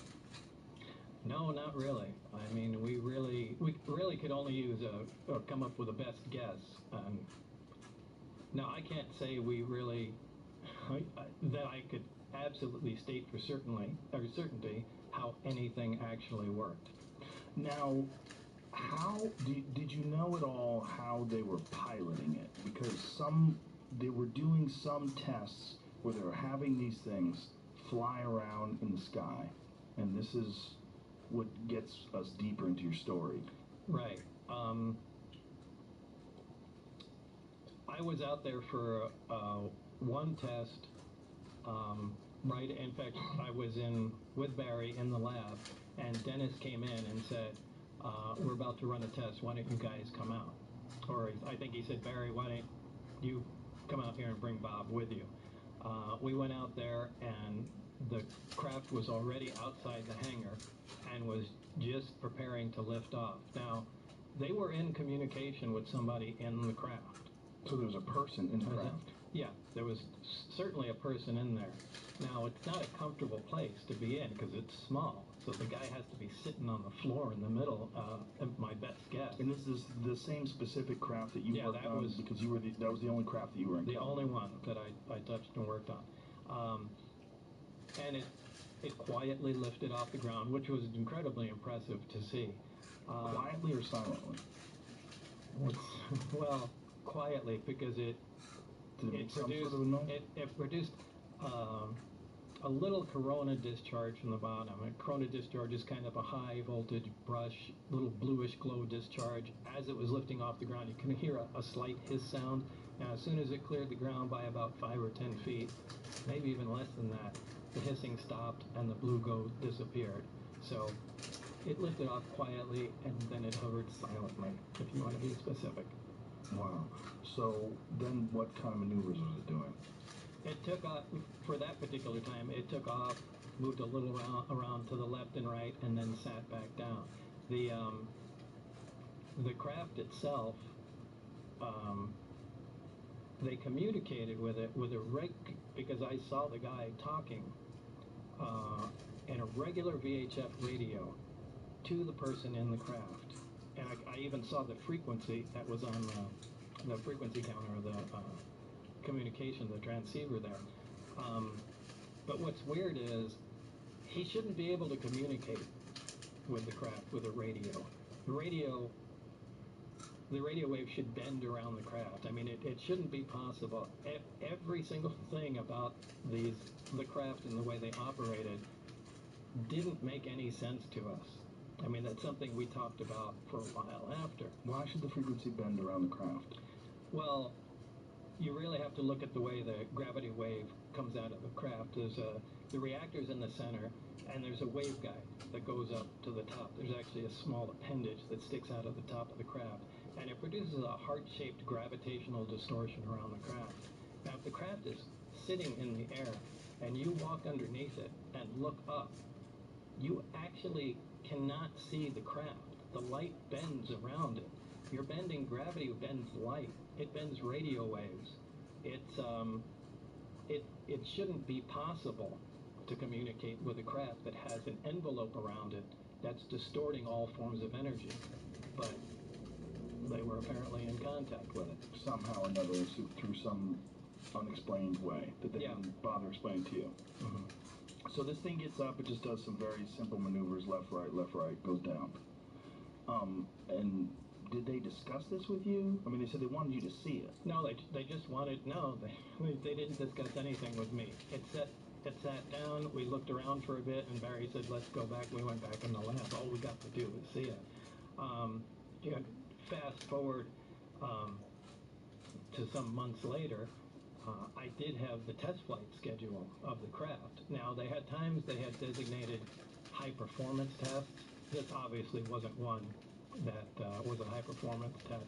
The high-performance test goes above the mountain range, and they do much more radical moves with the thing. Look, this is a prized item, and they're not doing anything like taking it out of the atmosphere or flying around to other countries or anything like that. They just play with this thing right over the test site. But they were doing some radical moves with it. And since I had the test flight schedule, statistically, the amount of traffic in the surrounding areas on the highway was lowest on Wednesdays. And that's why Dennis told us that all the test flights occurred only on Wednesdays, because it'd be the least chance that anyone would see what's going on. And this was before the government had expanded the forbidden territory around Area 51 and Papoose Lake and all that stuff, right? Yeah, I think that occurred after my story came out. Then people started going up on the mountaintops and trying to look down into there, and they kind of freaked out and then did the land grab and pushed everybody back. But yeah, I think all that occurred long after that I came out. So you're working there, and while you're working there, you're under this crazy schedule. Forgive me for explaining your story, but you would get these phone calls. You would have to go to the airport at 11 p.m., and your wife started thinking that you were having an affair. Yeah, apparently so. Now, I did give my permission to have, as part of the, security clearance process, I gave written permission to have the phones monitored and things of that sort, so they weren't doing any covert stuff. They, with any Q clearance, which is civilian top secret clearance or military top secret clearance, they go talk to friends and, places you've been, make sure you're not connected to foreign countries, but, monitoring your phone is nothing unusual. However, they insisted that, you don't even talk to your loved one, to your partner, to your wife, whatever, about what's going on. So she was essentially in the dark and didn't know the phone was being monitored. Well, part of the security clearance is that not only do you not have any connections to foreign countries and aren't a maniac, but you have to have a stable home life too. Well, she started having an affair with a flight instructor. Now, they were monitoring this on the phone, and they knew it and I didn't. So they stopped me coming in, and their attitude at the time was, we need to see how this is going to play out, and if Lazar's going to get a little weird or anything, so let's just, hold him off from coming in and, see what happens. And they explained this to you, what was happening? Well, after the fact, yeah, because time kind of went on, and there were guys that were following me around, and I started getting a little concerned, going, well, shit, are they booting me out of the project? And if so, they're not just going to let me hang out at home and go get a new job knowing what I know. So as time went on, I started getting a little concerned, and I took my closest friends and just kind of got together and I said, hey, remember that job I told you about? This is what's going on. And you don't need to take my word for it. Wednesday night, we need to all go out here. I want to show you what's going on. So I took everybody and we went out to, remember, since I had the test flight schedule, and went outside the base, out into the desert, and so everybody could see, one of the high-performance tests.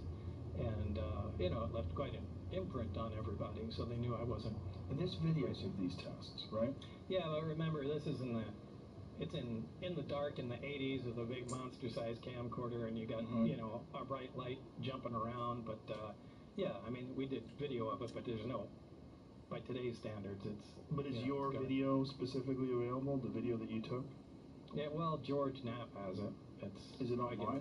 Do you know? I have no idea. Jeremy? Yeah, I show clips of it in my film. It's online, and someone did a deep analysis of it. It was interesting to just take a look at how... Pull this microphone up to your face. Keep about a fist from your face. All right. You know, to see how his video looks now, but as far as video evidence, I mean, we are talking 80s camcorders. The most important thing is the human story here. Everybody that he took up there on 3 separate occasions, they don't all like each other, they don't all talk, they all agree on one thing. They saw something that night at the exact point in time and space that Bob Lazar said, and remember, this is 17 miles south of Area 51. No one even knew really about Area 51. We're talking Papoose Lake, and they all agree. They saw something that night they had never seen before, and they've never seen since, right when he said it. So that's one of, like, the 6 things where I'm like, how did he know? You can dismiss them. I tried to dismiss it. But some things we can't get around, and there's about 5 or 6 of them.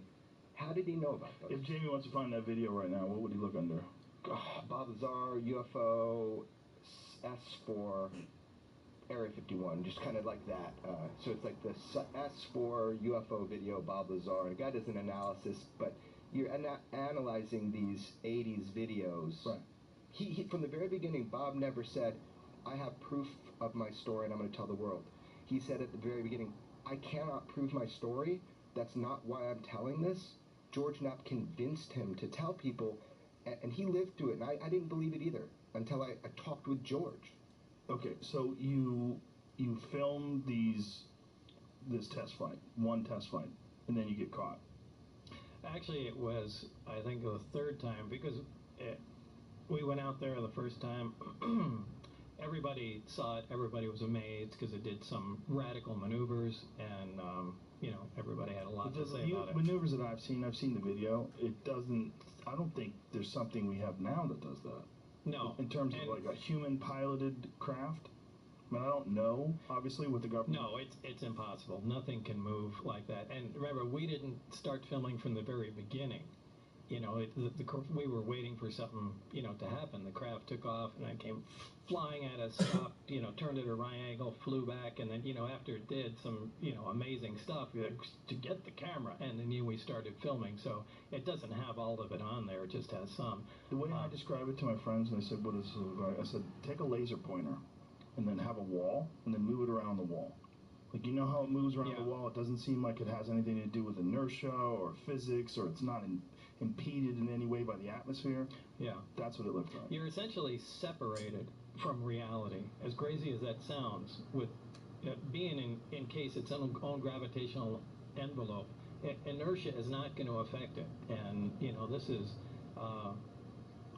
how some of those recent sightings with Commander David Fravor, I'm sure you've heard of the Tic Tac UFO. I mean, he describes exactly, the thing operates exactly the way I was describing. That's why he was interested to talk to me.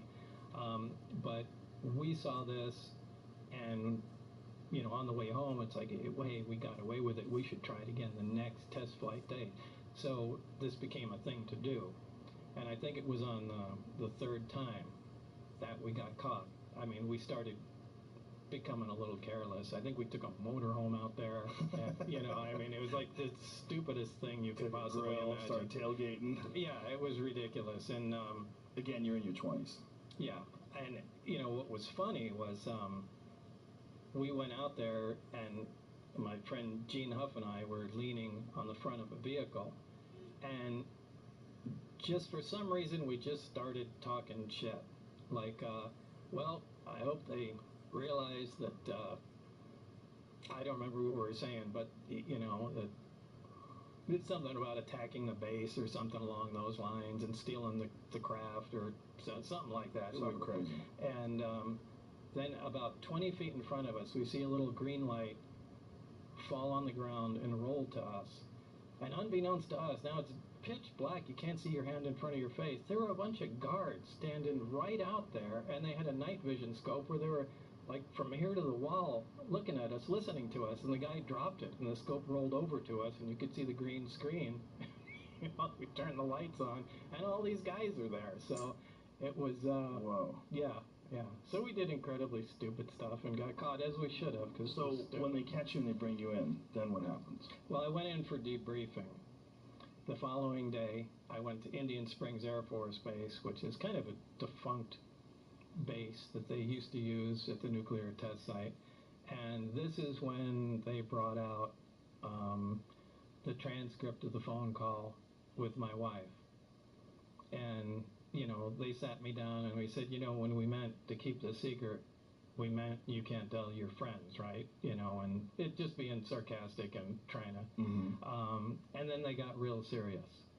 But this is where they, you know, took the transcript out and were reading me what my wife and, you know, our friend were talking about. And it was a hard time. So what happens from there?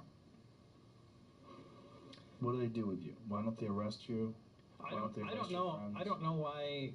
I'm not sure they knew what to do, but they did let me go that night, and I went home. And this is kind of when the most stressful part started. Because you're realizing you're being monitored. Yeah, now I know. Not only am I being monitored, but now I know I'm in trouble. And it wasn't a short time after that I contacted. You know, at that time the only investigative reporter I had heard of in Las Vegas was George Knapp, and you know, told him some of the story because I had no idea what the hell was going to happen at that point. So George Knapp tries to dissect your story, tries to find holes in it, tells it, puts it online, and makes everybody aware of it, and that's how I found out about it. Yeah, to make a long story short. What happens, to really make a long story short, what happens from there on? I mean, do they contact you and say, hey, Bob, it's probably a good idea if you shut up? Did they try to label you as crazy? Was there... There were a lot of things that happened at, you know, between that point. I'm leaving out a lot of stuff to fill in the story. We'd have to go back to Los Alamos and well, I really don't want to talk about that. The top secret weapons stuff that you were working on. No, I'm talking about the 115. Well, I don't know. I have to think about how I... What is the problem with this? I don't want to get myself into more trouble by admitting something, so I just have to dance around a couple. He was rated just during the filming of the movie. People thought it was the movie's great, by the way. Thanks, Joe. And it's on Netflix right now if anybody wants to check it out. And if you're one of those people like me who, you know, I've always loved the idea of UFOs, I became extremely weary talking to people who are UFO believers and UFO fanatics because there's so many of them that are full of shit. And not just full of shit, they're childishly delirious. Like the way they talk about things. I mean, there's so many people that I'm in contact. They reach me in the night and they explain to me what we're doing to the ocean is wrong. And like you're like, okay. This is one of the reasons I didn't want to do the show. I'm sure. Well, no, it's no. Yeah, well. It's no joke. We've had people literally camp out on our front lawn, and you know, in some ways I can relate to some of these people. You know, maybe some of them did really have some kind of experience or saw something, and all their friends think they're crazy. But hey, now there's this guy I heard on the radio, and at least he knows I'm not full of shit, so I gotta talk to him. Right. And so most of the correspondence I get are people trying to get a hold of me, going, Bob, you gotta listen to me. I'm coming to talk to you. I'm driving from Oklahoma or whatever, but some of them are just fucking batshit crazy, and they're frightening. There's a lot of schizophrenics that are involved in the conspiracy world. So there's a lot of people that have real issues. Joe, it would be a disservice to your audience to not say that we have to look at what's going on now and understand. I've heard on your show a bunch of stuff about what's going on now, and to not really understand what's going on now, you can't see Bob's story in the correct light after 30 years. And at some point we should just touch upon that. The biggest being that things like the Tic Tac UFO case that came out, I've heard people, even on the show, say, well, there's a glitch in the radar. That's a data-poor perspective. You just don't know yet what's really going on. Commander Fravor, I was able to get the interview with him, to talk with him way before it became public. I got that from him. He saw it. Other pilots saw it. This is a big thing that's going on right now. They had more sightings on the East Coast recently, cubes with spherical orbs. These are not aerodynamic, and these are the people we trust to defend us on 9/11. Commander Favor protected Los Angeles on 9/11. So we trust them, but they're not trained observers. Radar, individuals see these things, and the big one, just to throw down so we can consider a story a little differently, there's more depth to it. The big one is the United States government has admitted that they have been continuously studying the UFO phenomenon. That program was called ATIP, was called OSAP. That's the mother program. George Knapp got that out. They announced to the New York Times about ATIP, but OSAP, these acronyms, OSAP, Advanced Aerospace Weapon Systems Applications Program, who cares? That was the mother program. So they've admitted we didn't stop studying UFOs in 1969 with Project Blue Book. We don't think it's crazy. We actually want to reverse engineer the technology. That's why on your other show, you said, what's this AAV thing? It's like they're making up another UFO name. Well, hold on. There's a reason. Because in the documents, the DIA documents that George Knapp released, that everybody said was fake till now they know is real, they call them AAVs, which is Advanced Aerospace Vehicles. People are getting the acronyms wrong. So the reason for the terminology change is so that we can mimic what we're reading in the DIA documents. People can look for that now. So they changed the names to get people away from UFO or UAP, even like Hillary Clinton said on air, right? So what are you talking about? Hillary Clinton. Hillary Clinton informed the public on Jimmy Kimmel, oh, Jimmy, we don't call them UFOs anymore. We call them UAPs, unidentified aerial phenomenon. Right? So she kind of was giving, the Clintons are very into the UFO topic. Senator Reid, you know, he's done a lot for the subject, the study of it, right? So she informed the public so they could look for the right term. So these terms are important because the DIA in those documents, they've been calling them AAVs for quite some time now. And they changed the name to anomalous. No, that's kind of a misnomer. No? So they always mess around with things, but it's actually advanced. Right, but aerospace. when they're describing it in the news, they were calling it anomalous aerospace vehicles. Totally, and that's cool. They were also saying anomalous aerospace threats, AAT, right? Because they want the sense of a threat. Right. So my point is, all of it, if people don't know this now and they think this stuff is fantasy, this part of it, that we're studying it, that we take it seriously, we're spending money on it, and that we're getting great data from visual pilots to radar. That's why we know it's aerospace. They dropped from 80,000 feet. But guess what? That's the top scope of the Spy 1 radar is 80,000 feet. So the radar system they were using, it was coming from above that. So my point is this. If you don't understand that this is happening, you're just behind the curve because you don't have the information, because of the stigma that you're talking about. I saw you get totally upset with the UFO topic. I met you first when you were totally upset with the UFO topic. It's the people. When you're doing your, oh, sorry, man. When you're doing your show, you know, the Joe Rogan Questions Everything, I could see how frustrating it is. Trust me, I have been frustrated to hell. Luckily, my mentor is George Knapp, and he's taught me the pitfalls as I went through it. My whole point in this rant right here is just that we have to now look at Bob's story, but knowing the facts, not someone saying it's a bird, it's a plane, it's a glitch. They're not. And so if you don't know that, you just don't have the information yet. Well, not just that, knowing the facts as we know them in 2019, not in 1988. Absolutely. Right. And so what has he said that has come true? He's totally unimpressed with it, right? What has he said that's come true? So I was like, Bob, they've announced gravity as a wave. You were right, man. You're vindicated. And he looks at me and he's like, well, if you think about it, Jeremy, I had like a 50-50 chance. He was not very impressed, right? When did they announce gravity as a wave? So they detected, in a sense, they detected gravity waves. And who is they? You might know more. There's two black holes that were colliding, and that's how they were able to detect. Yeah, somebody built, I don't know which group it was or what part of the government. That's what Google's for. Yeah. But they, you know, built a gigantic gravity wave detector and pretty much detected that there are such things as gravity waves. First observation of gravitational waves, it says it was in 2016. Okay, the first observation of gravitational waves was made on 14th of September 2015. It was announced by the LIGO and Virgo collaborators on the 11th of February 2016. Previously, gravitational waves had only been inferred indirectly via their effect on the timing of pulsars in binary star systems. Dun, dun, dun. The waveform connected by both LIGO observatories matched the predictions of general relativity for a gravitational wave emanating from the inward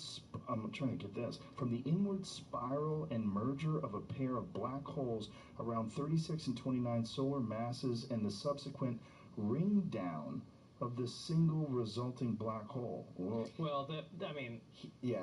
he was in the 80s. The predominant theory was gravity is produced by gravitons.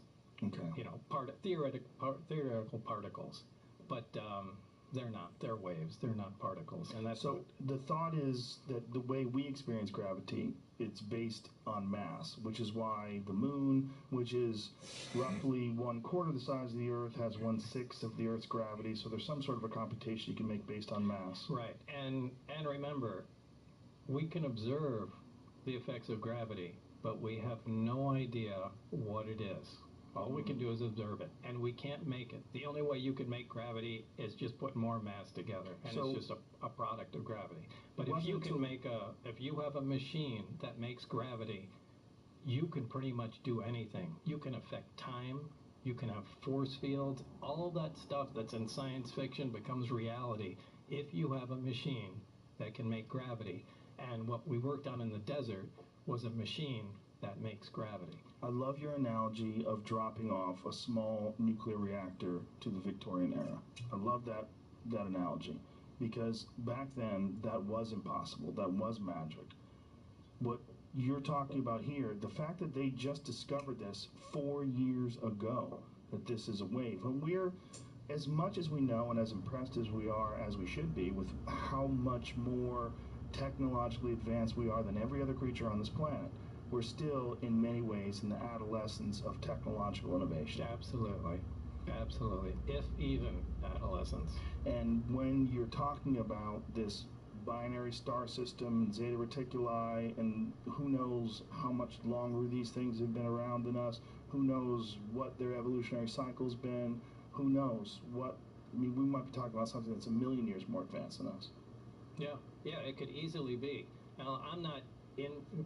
Believe it or not, I'm not into UFOs. I don't follow stories or, Even after your experiences? No, I'm fascinated with the technology, and it irks me like every night I go to sleep that, that it was my own doing, essentially, that prevented me from continuing on in the project. I mean, it's that to be on that cutting edge of technology is so alluring to me. Right. But by the same token, I don't really care that there's aliens or where they come from. I mean, the prize is the technology, and that's what I'm fascinated by. But so I don't listen to UFO stories and that sort of thing. But George Knapp is, he's the guy that has the contacts and tries to thread everything together. And what he recently told me is he found, I don't know, it was either documentation or people that he spoke to. It's that the existence of this project, the project that I was on, it's something that they seem to take out every 8 or 10 years. So that's a very specific memo, and this is actually, this is the first time I'll be very clear with people about it. It's a big topic of conversation right now. It's called the Wilson Memo. You can look it up. Admiral Wilson met with a scientist who's actually was featured in one of my films. Everybody has been debating whether or not this document of a conversation with a sitting admiral at the time is a real document. It's an actual conversation that happened, and this document is real. Everybody wants to know. The world's going crazy right now in the UFO world. I'll tell you straight up right now, I'm in the position to know, and it is a real document, that it is real. So the conversation you read in that conversation was had. I can't attest to every... You're not being very clear. Sure. Please. No problem. So there was a document that is circulating right now that is really big. It's going around everywhere. People are asking... What is this document? It's called the Wilson Memo, is how you can find it online. Or the Wilson Leak. There it is. Jimmy's got it. The Wilson Memorandum. Use of human volunteers. No, that's not it. Okay. Yeah. So, Admiral Wilson meets with this scientist and they have this discussion, oddly enough, at special projects at EG&G. And if I remember, the document is from 2001. I'm telling everybody right now, it's real. And we'll see. My history is pretty good with, like, saying if something's real or not, right? So here we go. The document comes out. They meet at EG&G special projects. In 1989, they stumble into a problem. This happens. They put the technology away, and then they bring it back out and see if material science has caught up and if they can make any progress. So this document kind of talks about this process. The big thing I get from it, and a lot of it's vindicating to Bob, and one of the things it's vindicating, besides the EG&G thing, is that private industry, so this guy's an admiral, and he says, I found out about your SAP, your Special Access Program. I need to know about it. And he's going to a private part of industry, and he is denied access. And he says, I should be running this program. And they were able to deny him access.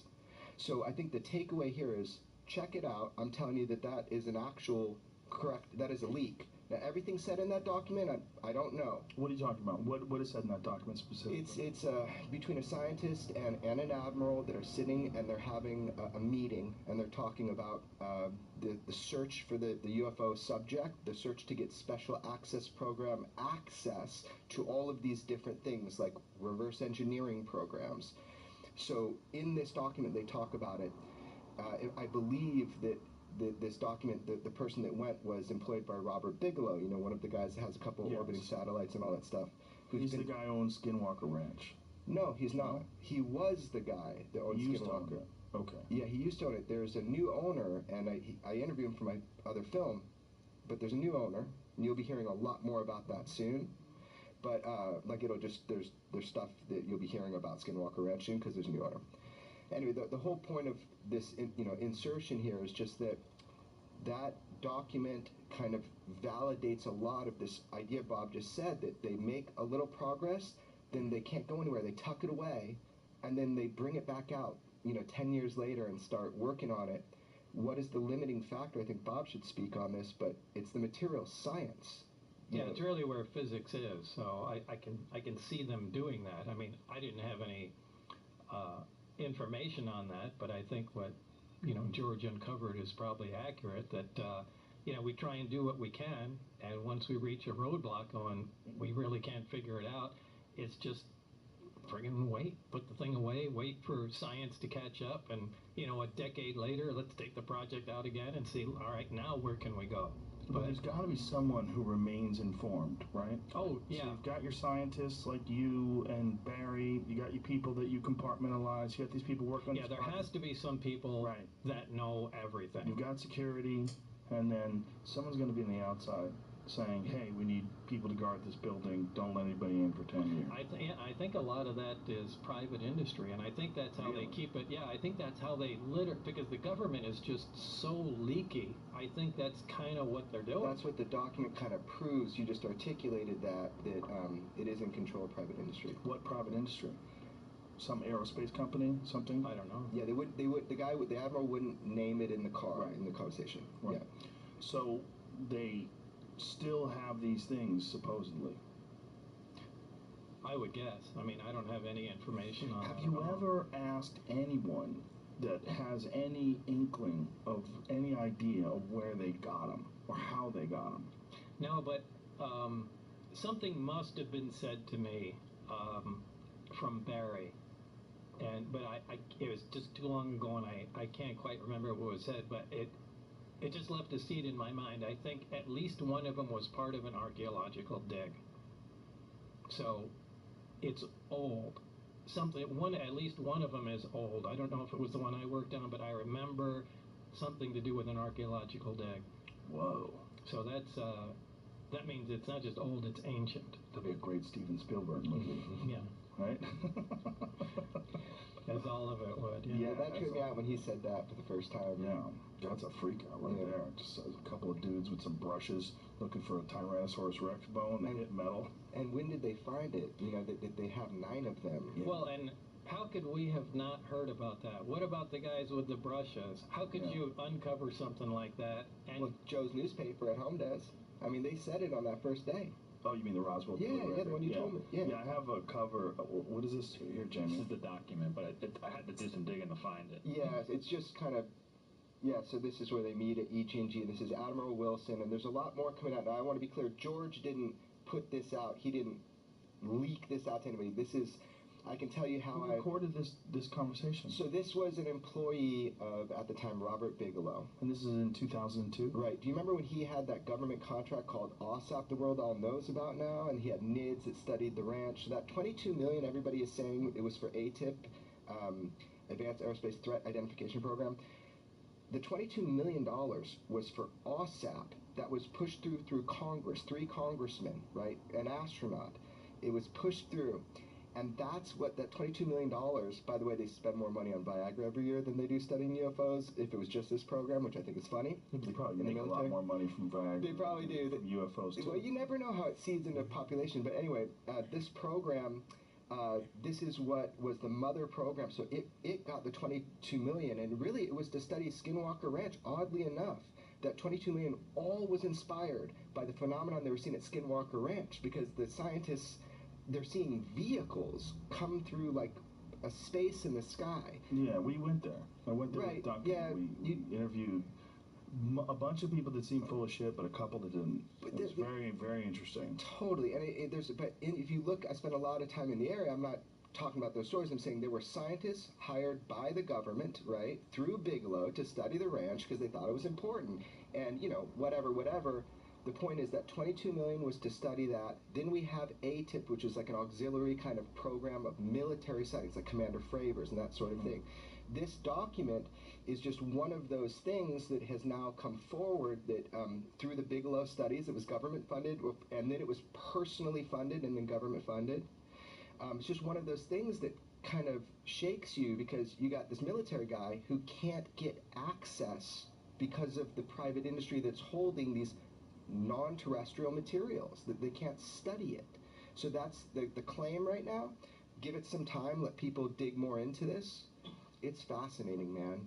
So you are essentially you're kicked out, right? You're out of this program. You can't work with these crafts anymore. And do they give you any threats?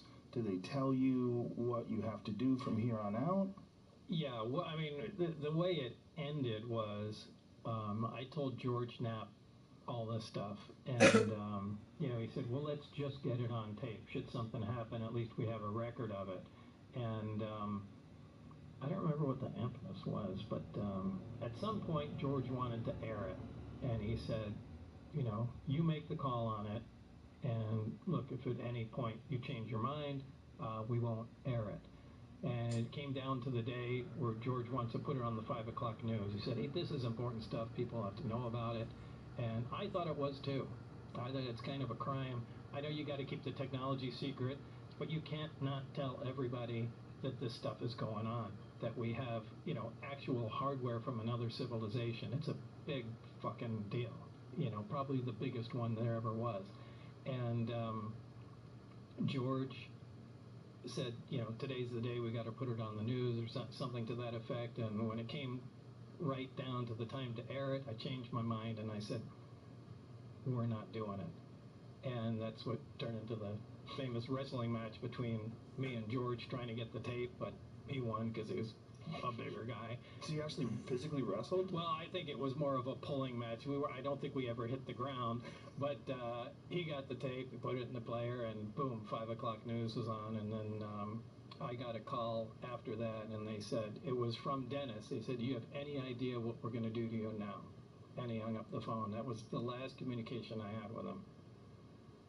And what has happened to you since then? After that, a lot of people I've known either were audited by the IRS, anybody I know that had clearances, that worked in secure programs, had the clearances pulled. One of them, a friend that one of mine that Jeremy knows. He's going on camera with me soon. He'll tell the story now that he's out of work up there. He was working up at the Tonopah test range, waiting for his clearance to come through, and they pulled that. It became, it's like if they can't get the person that's involved, they just create a problem for everybody that surrounds them. And so, I mean, the way it turns out, it hurt a lot of people's lives that I was connected to. And that's an effective way of shutting someone up. So Did you feel that by coming forward and going public, they couldn't just snuff you out? That was, I mean, that's what I was told, and George and everybody, said that. You can't, since it's public, there's, no one will touch you, and I fell for it. And I you just wish you didn't? Yeah, sometimes. Sometimes when it's just overstressed and people are camping on your lawn. Yeah, but this is going to make things worse doing this. No, this is going to make things better.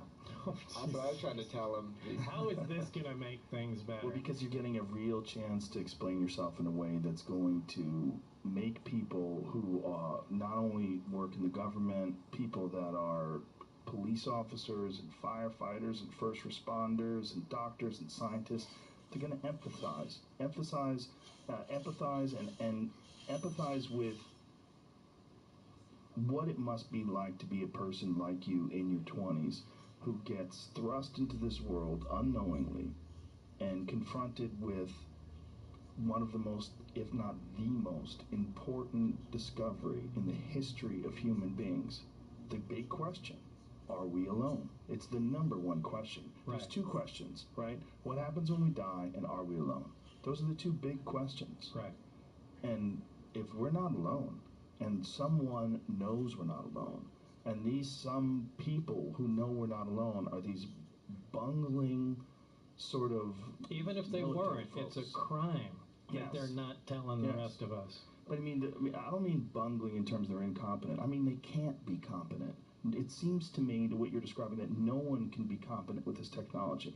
Like the Victorian-era scholars analyzing some sort of a nuclear reactor. There's no way. Why do you think they're not telling us? Let's just make an assumption that this is true right now. Why do you think that they're not telling us, that our government doesn't tell us? What's your best? Well, let me put it into what you do. If I'm the president, okay, and I get this information, what do I do with this?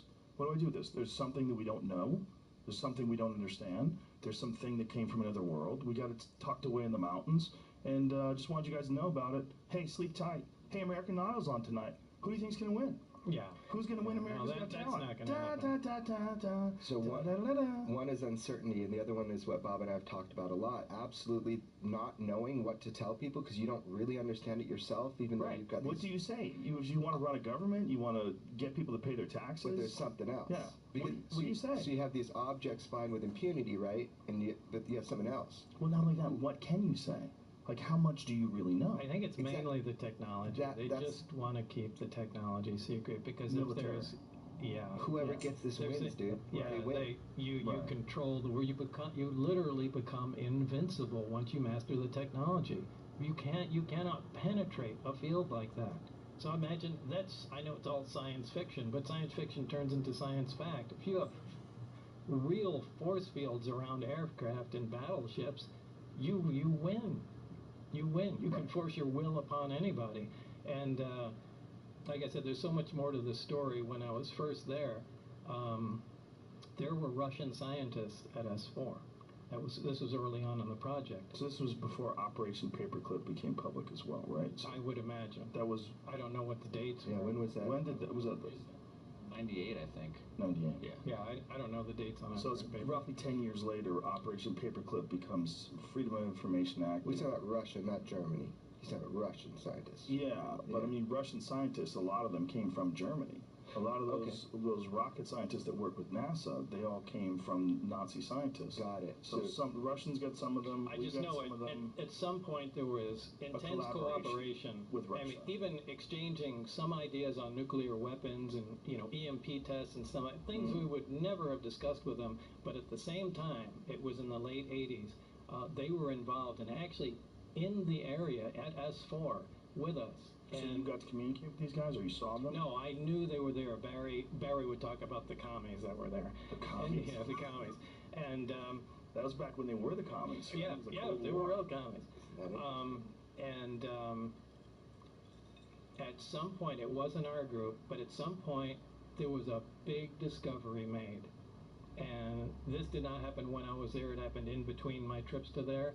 And after that, apparently, they decided it was just too cool to share with anybody, and the Russians were never allowed back on the base after that. But you don't know what that discovery was? No. Like I said, it wasn't my group. So one of the other groups really found out something. But, in typical American fashion, it was, all right, this is ours. You guys get the hell out of here. Was there any inkling that any other government had something similar? No, nothing that I had heard. See, that was the thing that always freaked me out, was why, if something was so superior to human beings, it's almost like visiting an ant colony. Like, why would you go to the queen? I don't give a fuck who the queen is. I'm a human. I'm so superior to you ants. I don't care who you have running your hive. I'm just going to study it. I think it's who got it. Who got it? Look at the, rocket technology in Germany. But they got 9 of them? Yeah, that doesn't make sense to me either. So they were either in the same area, or one had clues to where others were. I mean, I don't know. You have to fill that in there, but you're right. I mean, 9 of them. That's a big dig if it was archaeological. Well, one of the more recent sightings and these discussions that have been coming out recently from Air Force pilots and Navy pilots, they've been talking about things happening in the ocean, and that something literally goes into the water, or something maybe below the surface of the water. The 2004 Tic Tac Nimitz case. So that's when George Knapp and I broke on the radio twice before the New York Times, so I know this one really well. Commander Fravor and those pilots. There was a disturbance on the surface of the water. Commander Fravor visually saw what looked like similar to a cross, some object. So it's like as if you have some coral under the water and it's breaking over. Right. The Tic Tac is doing this crazy maneuver that defies. It's a gravity-propelled system. They saw it in the sky before they saw it in the water, right? Yeah, so there were radar that was picking these things coming down from 80,000 feet, dropping to 50 feet in less than a second. This is it, Jamie? What is it? Yeah, this is actually on the news today. There was a briefing. So a lot of people get this confused. Not this one then either? No, so that is called the gimbal. So there's 3 videos released by the Pentagon that are all actual. Just play and keep the volume off. Okay. I would really just pay attention to the source videos. So you've got the Tic Tac, which is this object that Commander Fravor saw. Another pilot filmed it with a FLIR pod, and it goes. But this one you see is really important to Bob's story. The gimbal craft. It's been recently analyzed. It's FLIR. Not only does it's definitive that it's not conventional anything by its movements, but there's a pocket of cold air around a propulsion source. So this object, by the way, sat stationary for days, if not weeks. It sat stationary. Yeah, they found it 11 hours later, and they were saying there's no way this thing, using that kind of energy to go that fast, could just hover the for amount of time. Hours. And by the way, you're seeing a very small part of what happened that day. This object was not alone. And so hopefully that information comes out, and we can, I wish we had video of it. I'm sure we'd all want to see it. But that's called the gimbal. That was East Coast, right? 2015. West Coast, 2004, was the Tic Tac. The disturbance on the water, Commander Fravor believes there was something under that water that was causing that disturbance when the Tic Tac was coming around and doing it. With inside the people that are studying this, they're thinking maybe the Tic Tac system was causing the disturbance, but the USO, unidentified submerged object that he visually saw, the whole interesting thing about that is, I would love Bob to describe it, is why it doesn't matter if these craft are in space, air, or water. Why doesn't it matter? I love when he talks about this shit. Well, first of all, Commander Fravor was the F-18 pilot off the Nimitz that was sent out to find out what this stuff is. But and it wasn't just, I got a chance to talk to him recently, and it wasn't just a radar image. I mean, Commander Fravor had eyes on it for over 5 minutes watching this thing, as 4 other pilots did. So this wasn't a radar blip or anything. I mean, these guys were watching this thing. But, one of the things I think in the gimbal video, the way the craft that we worked on flies is it doesn't fly like conventional conventional aircraft does, and it doesn't fly like a flying saucer would in a 1950s movie. It flies belly first.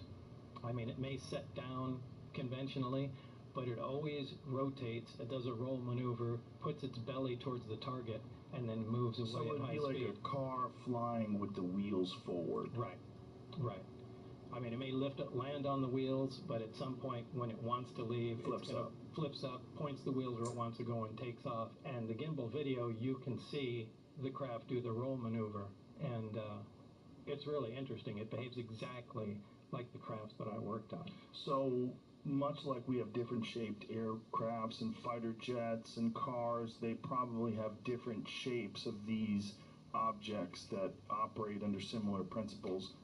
Right, Perhaps. but they all have the same power source. They all have the same power source. And we're also dealing with, if you think about the laws of technological progression, you think of Moore's law and you think of how things accelerate, you've got to think that if this civilization is who knows how many years more advanced than we are, if not even years. I mean, we're thinking about it in terms of conventional terms, right? The way we look at the world.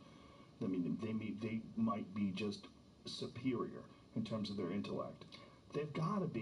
Maybe. We don't know, right? Well, the only reason I say that is because, look, everyone doesn't necessarily start at a steam engine and go to an internal combustion engine and then, electric power, nuclear power, and go up the ladder that we came on.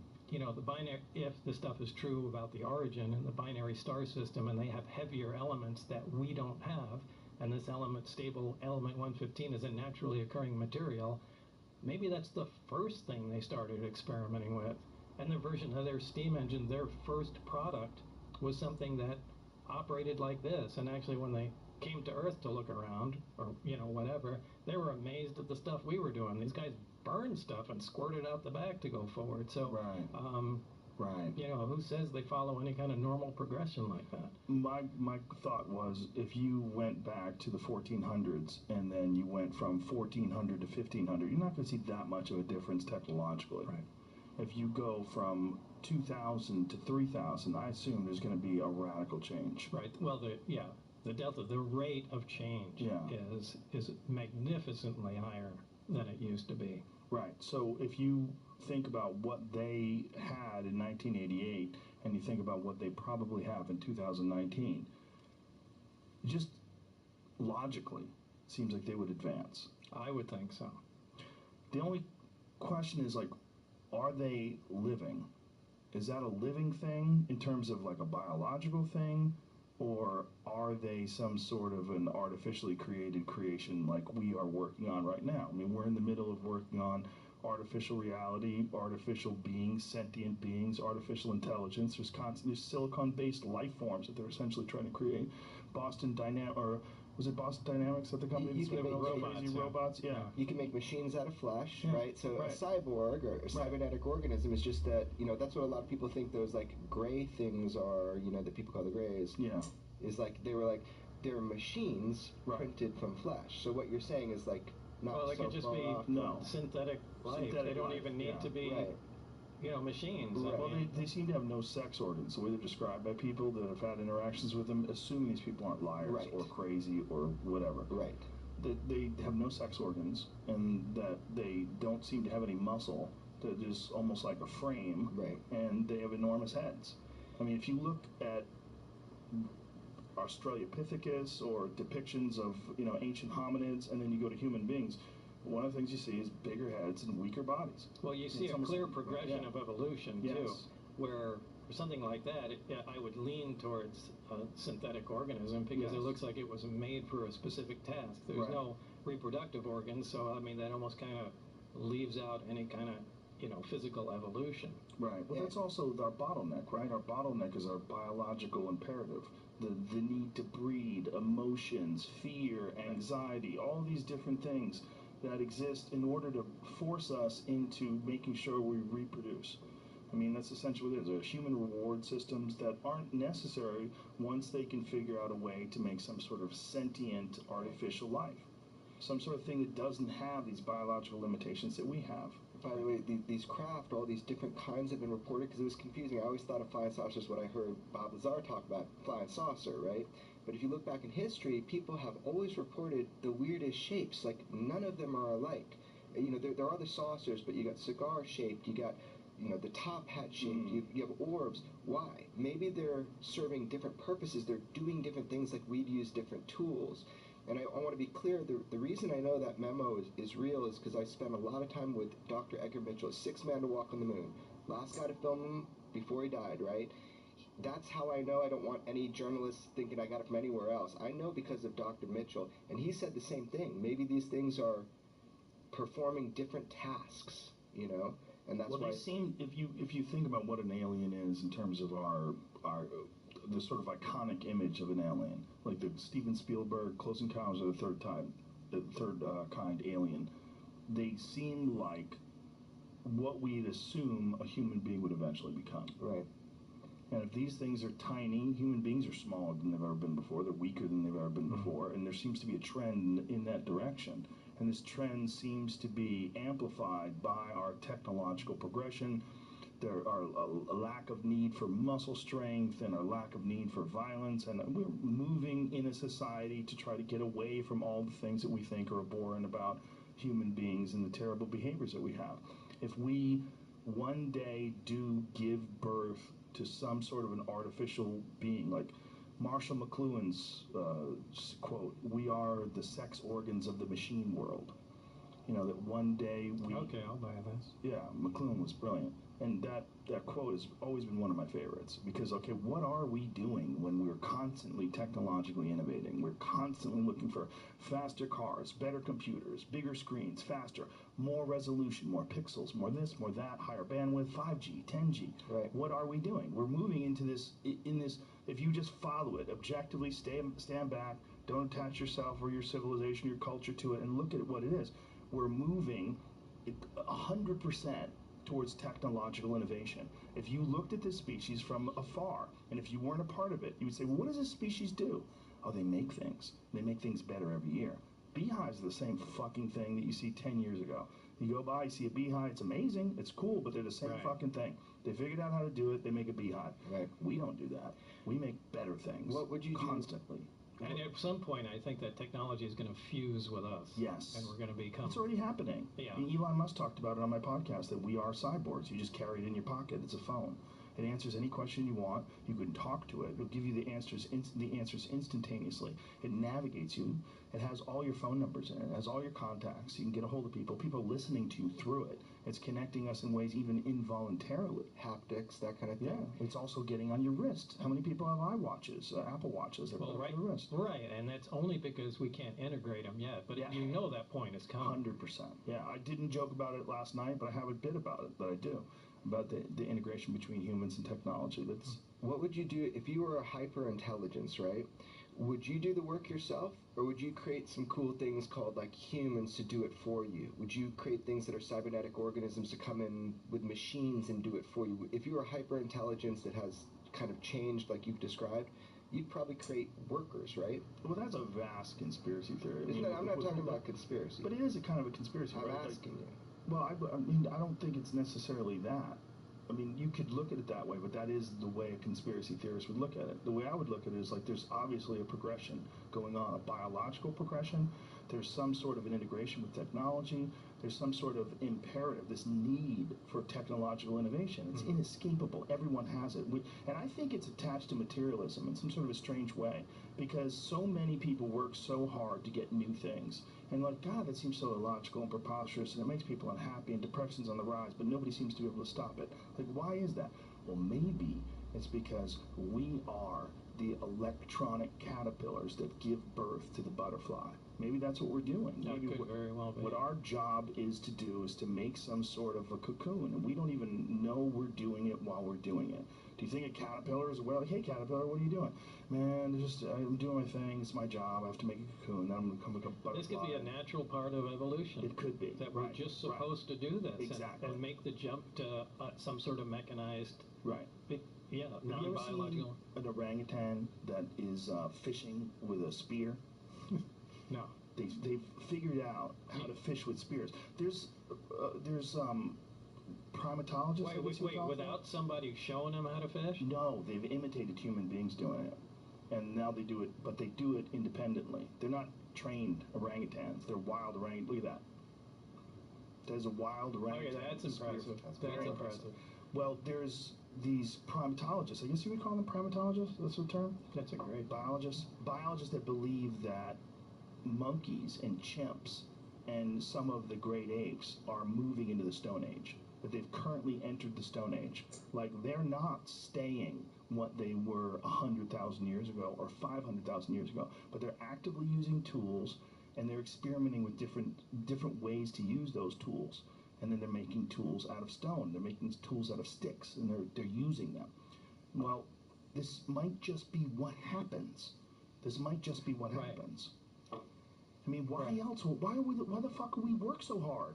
I mean, I was driving to LA this morning. I had a doctor's appointment, so I was on the 405 at 8 in the morning. Like, Jesus Christ, like, this is so crazy. When you're on the 405 in LA at 8 o'clock in the morning, you see literally 1 million cars. Yeah, red light. And it's just everywhere you go, it's people. And also, I'm in a Tesla, so I have it on autopilot. So I'm there sitting, I'm listening to a podcast. I barely have my hand on the wheel. I'm not touching shit. This car's driving me along. I'm not even doing anything. I'm just hanging out. It's so much less stress, by the way, to do it that way. Right. So it encourages you to innovate. It encourages you to embrace this new technology. I got this giant screen. It's showing me the navigation in front of me. Oh, I'll be there 5 minutes early. Excellent. And I'm listening to a podcast wirelessly. It's Bluetooth streaming from my phone, and I pulled that podcast, which came out today out of the fucking sky, and I'm listening to it, and I'm all comfortable in my nice little car, just driving on my way to the doctor's office. This is irresistible stuff. Yeah. It's different than your Walkman. Yeah, you know, back in the day. It is irresistible. It is irresistible. It's frighteningly irresistible. But is it frightening? I mean, if you were a monkey, right? If you were an Australopithecus, would you go, man, I don't want to fucking be a person and live in a house? That's bullshit. I like just swinging around on trees. I like running from jaguars. This is life. Guys, life is running from crocodiles. It's not living in a fucking suburban community. There's probably some that are like that. Yeah, I don't think so. I think when it comes, we're going to embrace it. We're going to embrace it the same way you embrace cell phones, the same way you embrace television. There's going to be a few holdouts. I don't even have an email address, man. There's a few and far between. Good luck with that, fuckface. Go move to the woods, Ted Kaczynski. Yeah, go live in I was cabin. just going to throw Ted Kaczynski. Ted Kaczynski was right. This is something that I think about sometimes when I get really high. That Ted Kaczynski was a part of the Harvard LSD studies. This has been proven.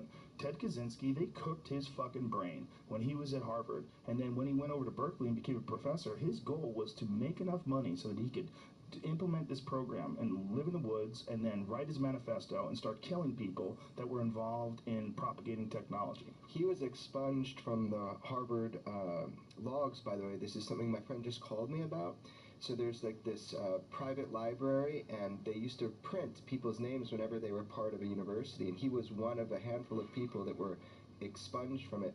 I want to jump back to the one thing, Joe. I want to be very careful with that word, conspiracy theorist. What I was saying to you was, we terraform our Earth, right? We terraform, we change the environment, we do all this innovation. What is stopping us from thinking that that's not being done? I'm not saying it is. I'm saying what's stopping us from thinking that that's being done on a much bigger level, on a cosmic level. You mean like aliens coming down doing that to humans? Well, I'm telling you that there is something here. There's a fact. There's something. They're a craft. They're here. They're not ours. They're here. So the question is, what is that about? And I'm just looking at what we do with what you're describing with technology. Well, I think it's much more likely that the same way we observe chimps and we observe that they are now in the Stone Age, that they're observing us, and that they're recognizing that there is a pattern, that there's steps that happen. I mean, Carl Sagan talked about the different levels of civilization, and that, that if we don't get past certain levels, we're never going to reach this. Right. I mean, we're in type 1 civilization. We're going to stay type 0. Well, we're in this warring, polluting, pillaging. We're awesome civilization. Humans are awesome. We're awesome in a lot of ways, But in that way, we're not. Well, yeah, we're children that have immense power that we didn't really. The other thing is you're using the immense power that other people have created, right? I mean, even when you're driving a car and you're stomping on the gas, like, woo, you didn't invent the fucking engine. You didn't invent tires. There's all these things that were involved in the creation of this thing that is really outside of your grasp of understanding, but yet you have the ability to use it. Like a person with a gun. I'm just gonna bang, bang, bang people. You didn't invent a gun, so like you've without the intellect to craft and engineer and manifest these creations, you just have access to them because you have paper or you have Bitcoin or you have whatever the fuck you're using a credit card. Now you have almost no responsibility. You could just flippantly use these things, which is why we were very childlike in our actions. We haven't had to earn the responsibility. We haven't had to earn these things that we've been able to have, and you've only been able to have them because other people have innovated and spent ungodly amounts of time and effort and focus in the lab to create these things, and then they've all put them together. And then what's the reason to put them together? To profit. Well, what's the reason to profit? Well, why are you doing this? So you can buy more things. Well, what are we doing? What are we doing? We're making better things. That's what we do. That's all we do. That's all we do is make better things. Yeah. Why the fuck do we need oil? Why do we need oil? Why can't we just burn wood and stay home? Why can't we grow chickens and food in the backyard? Why can't we do it? Well, we fucking can. We certainly can. People do it. But we decide to make that almost impossible. Our preferred way of living is to stuff everyone into a very small area where no one grows anything other than weed. And this is what LA is. LA is 20 million people with hard surfaces, as many hard surfaces as you can. Boy, if you got an acre backyard in LA, holy shit, look at all that green. This is amazing. Well, no, that's the fucking earth coming through this weird sort of creation that we've put on top of the earth. But the goal is that, like New York City, there's none of it, right? You've got Central Park, and then just got human shit. Humans stacked up, no one's growing anything. And then constant work. Everyone's up early. Go, go, go. Innovate, progress, make that money so you can buy more things.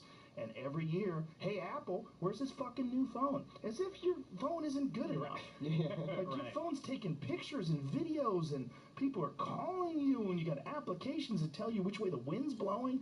It's not good enough. A blink of an eye, it's all gone, though, that, like 10,000 years and the Hoover Dam goes or whatever, Mount Rushmore disintegrates. So it's amazing because we have created that, and everything's trying to spring up through that. We keep it maintenance down, but we're a blink, man. Something hits. But we don't think that way. Well, you think in terms of your own life, right? You think in terms of what you want and what you need right now. We are, in many ways, this combination of this weird, primitive, ape-like thing with the ability to calculate and manipulate our world and our environment that makes us wholly unique. On top of that, with existential angst and fear. So what do you do with that? We fucking water it down with antidepressants. Give these fucking people some shit that keeps them moving. Well, they're worried about the future. They're trying to figure out what reality is. You're on a goddamn convertible spaceship spinning 1,000 miles an hour, hurling through infinity. There's no meaning to this thing. Just keep making shit. Keep making stuff. And then one day, they're going to be able to hit that switch, and this life will be born out of innovation and thinking and progress and technology. And more than likely, it's probably going to be what we're seeing that these things are that you're observing. I'm not observing them, but yeah. Well, someone's observing. Are you implying that they're us? I don't think they are us, but I think they are what happens when things keep going. It's not us, just like we're not monkeys, right? I'm not a chimp. Oh, that'd be cool. They're from here, is your idea? No. That this is what happens all over the universe. Yes, right. Yeah, totally. That this is what happens. Look, here's the thing. I went to see Brian Cox's.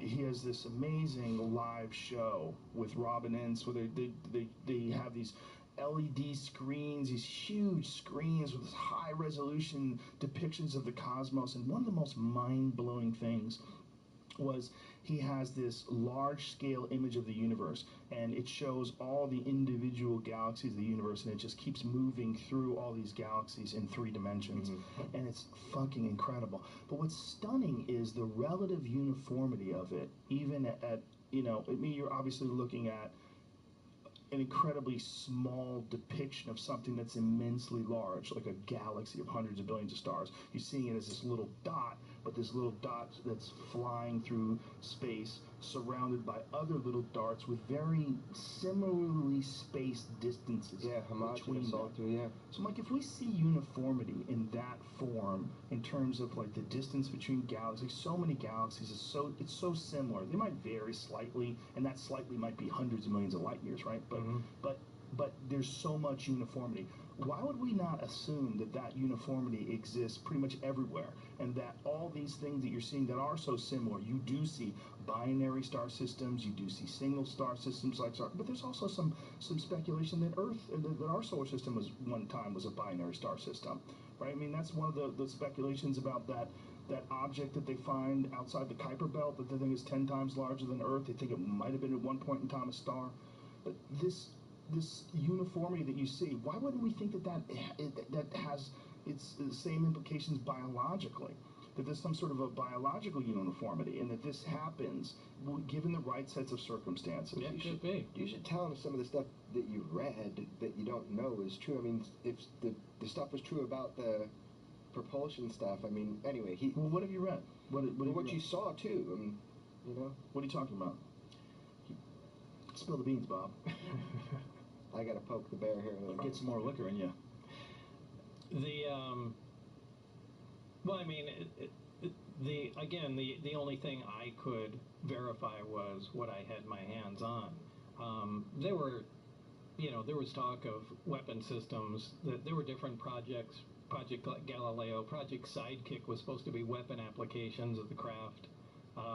Project Looking Glass had to do with time, any effects of time in the craft. Now, I don't think we're not talking about making a time machine like in science fiction, but we're talking about, small distortions, intentional distortions of time, and how that can be used, as a not as a, well, it was part of a weapon program. How are you informed in this? These again were just those small briefings that I read, but again, I don't really like to talk about those because I don't have any information on them, and it was just, small briefings. But you told Commander Fravor that what he saw might have been a time dilation and not well, it could be, because gravity affects time, space-time. I'm sure you've heard of that. And, what Commander Fravor saw as he was in the F-18 approaching it, he said he described it as a ping pong ball in a cup and shaking it back and forth. It was moving that fast. Now, obviously, if there's anything inside there, it's going to be battered to hell. But, my point was that, well, one of two things. Either there's a gravitational envelope in there which negates any inertia effects, or you are seeing through a gravity distortion field. So, just like you're looking at a hot highway and you see, an optical distortion going through there. Well, the same thing happens in gravity, and the craft may not actually be moving like that. It may just look like it, because you can only see it through the field. So it may be making much more gentle moves. I'm not saying that's it, but it has to be one of the two. And the thing shows up 60 miles away. They noticed it on radar 60 seconds after it left Commander Fravor, but it was at his cap point, which is the next point he was destined to go to, 60 miles away. And in 60 seconds on radar, the same object ends up there. So it's going a mile a second? No, I think the radar just picked it up in 60 seconds. Yeah, it could have been there instantly, but we don't know. The cycle time. Nobody knows. That's the whole thing. So it cycles, like radar cycles? Like it doesn't sweep, but I mean, it scans. It's a planar array, so it just, it scans around at random places. That's a spy one does the really cool. Yeah, it doesn't do the whole loop anymore. Right. The point is, though, that the craft moved to his next location before he knew where his next location was going to be. Jesus. And that's well documented. So that's a pretty shocking piece of information. What's fascinating to me too is that you were discussing this, the way this reactor worked, and that these things were not really connected. No, nothing is connected. There's no wiring at all. That freaks me the fuck out. Charge your iPhone, Yeah. Well, wireless. Yeah, I mean that's the simple electromagnetic.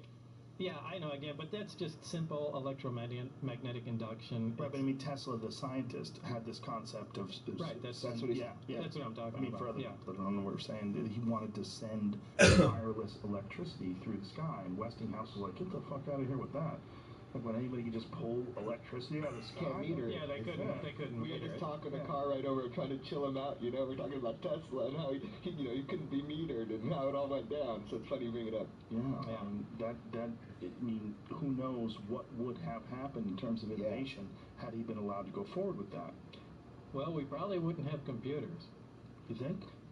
Yeah, I'm pretty positive. I mean, forget about microelectronics. Well, this is dumping huge amounts of electromagnetic energy in the air, and yeah, we'd be able to wirelessly turn on our lights, but there'd be no radio communication. The interference would be something would be overwhelming. It would induce electric currents in anything with a small wire on it. So integrated circuits, transistors would be disintegrated before they were even, tested for operation. So it would Maybe destroy. It would have fucked us up. Yeah, it would have stopped us dead.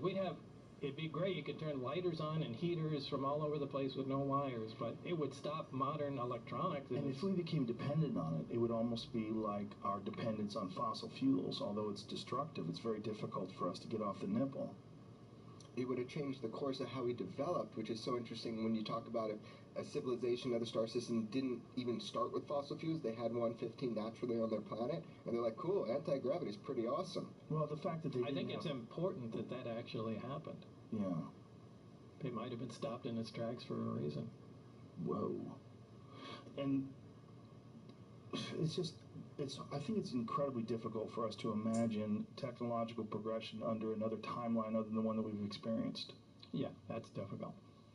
If we imagine what this alien race must have been like, and God, just to be able to see something, obviously we've seen it in different life forms, right? Like we see the life of certain beetles in comparison to the life of certain fish. Very, very different existence, very different life cycles. Octopus. Yeah, octopus.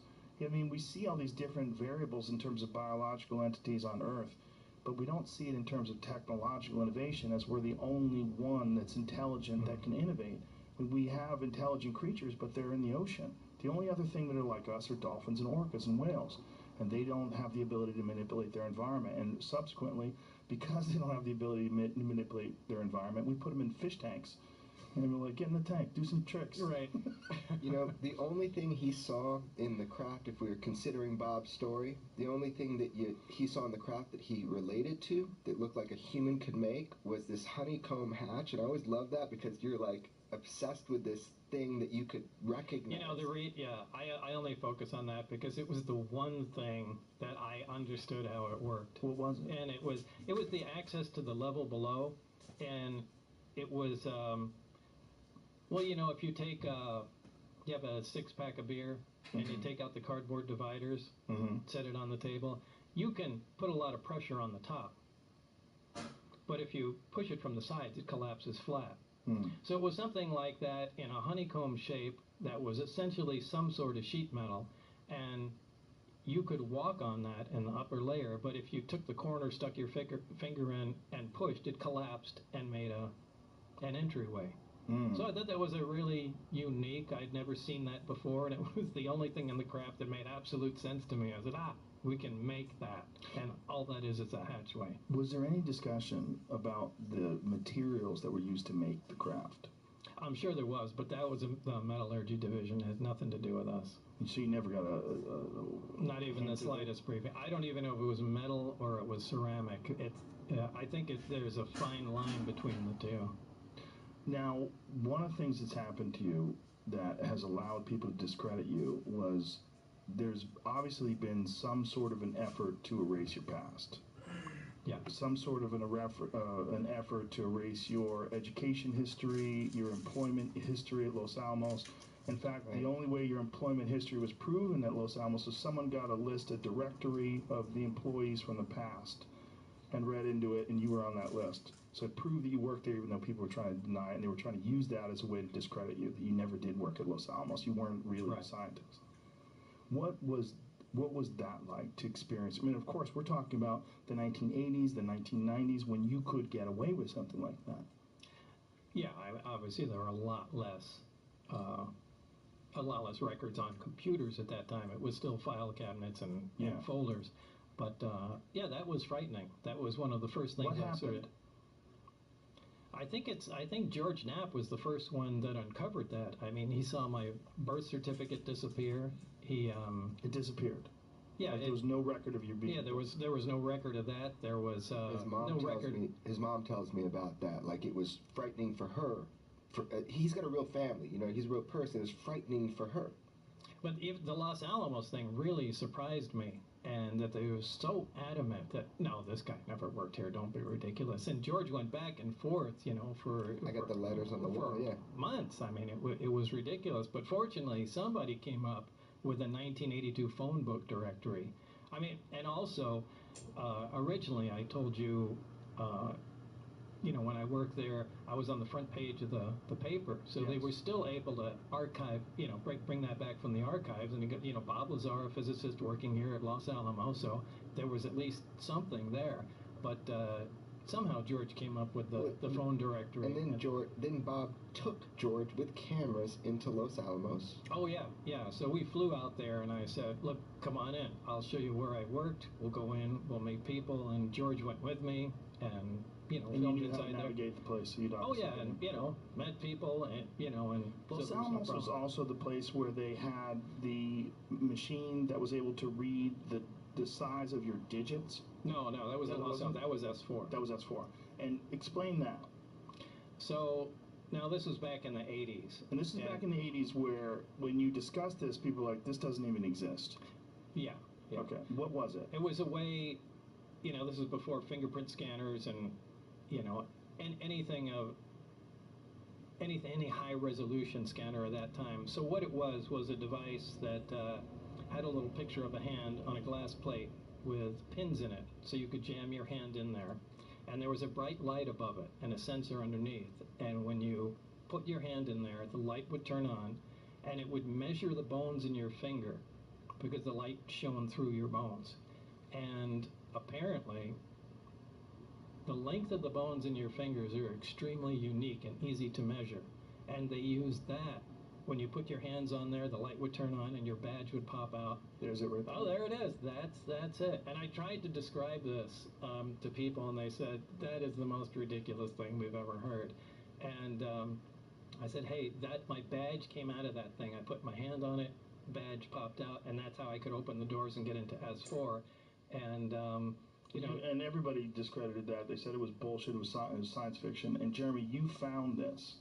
I found it through a good friend of mine named Tyler Rogaway, and he had some good sources inside of Area 52 where they also used these for the stealth program right around that time. So now I've got all these people that worked within who, you know, said only if you're in certain programs would we use this technology. It was kind of shit, actually. They didn't keep it for very long, beginning of biometrics.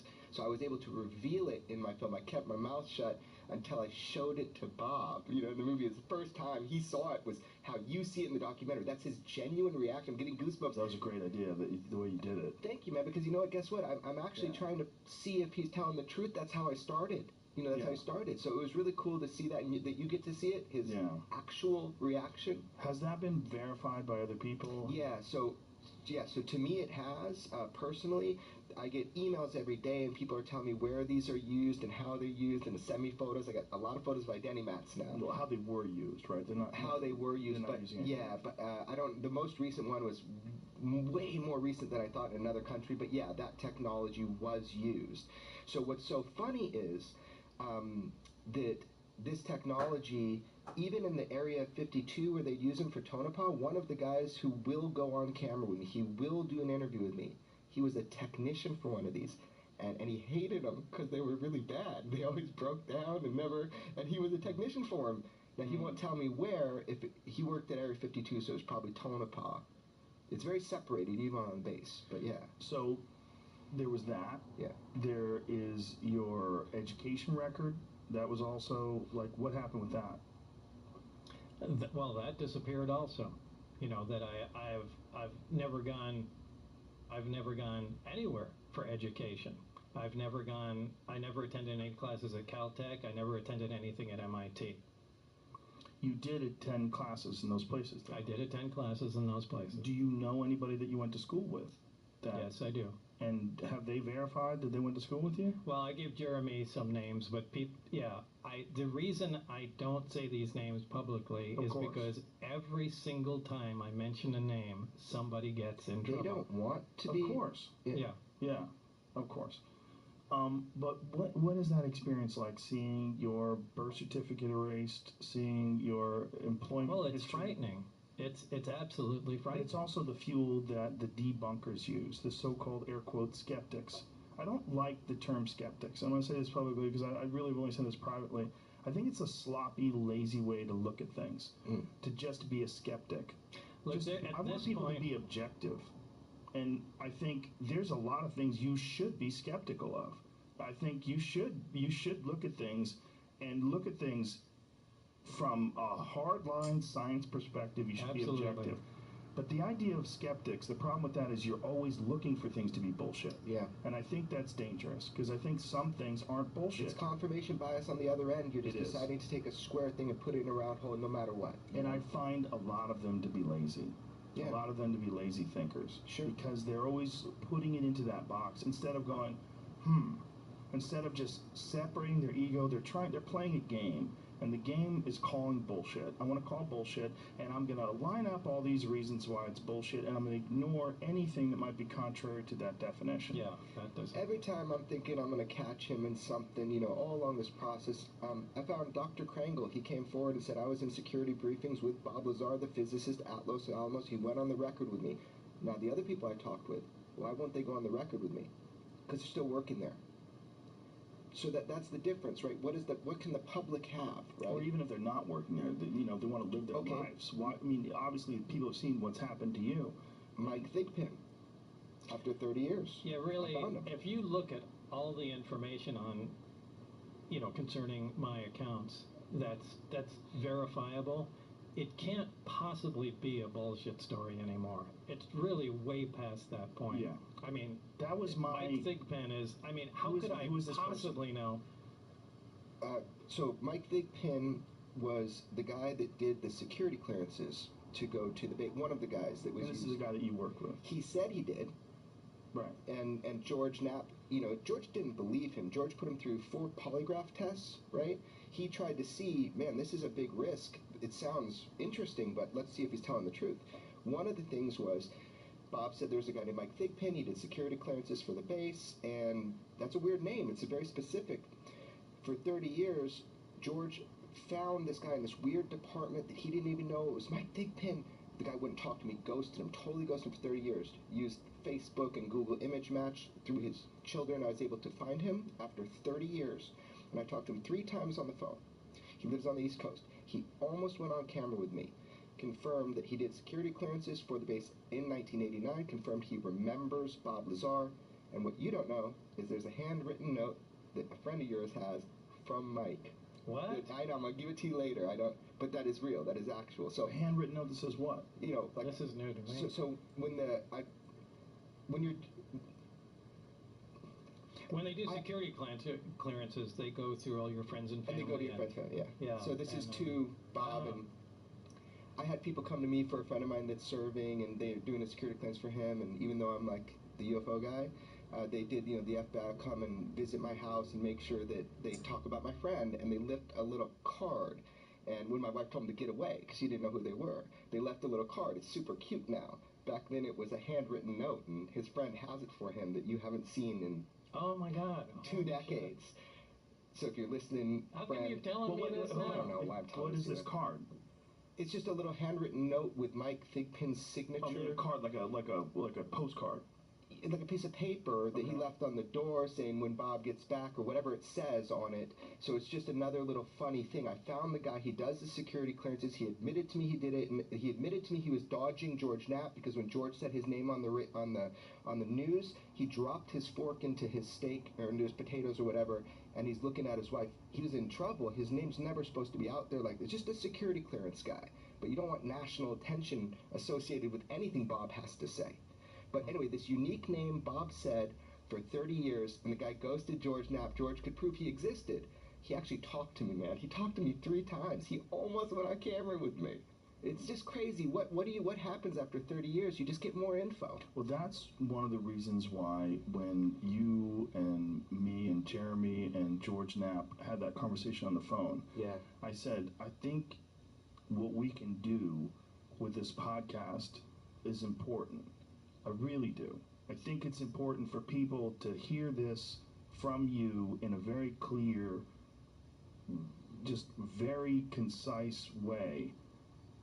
And if you examine all the information that you've said today, if you look at all the things that the detractors have said, if you look at all of the new recent evidence that's coming out, and all these really high-level people in the military and the government that are discussing this, it gives you far more credibility than you would have had in the 1980s when this came out. Fuck yes, you can't ignore his story just because you don't like it anymore. That's why I thought it was important that you come out and refresh the world's memory and let people know. And like I said, I don't want to say I'm a fan of yours, but I guess I'm a fan of yours. As a human being, I'm a fan of yours.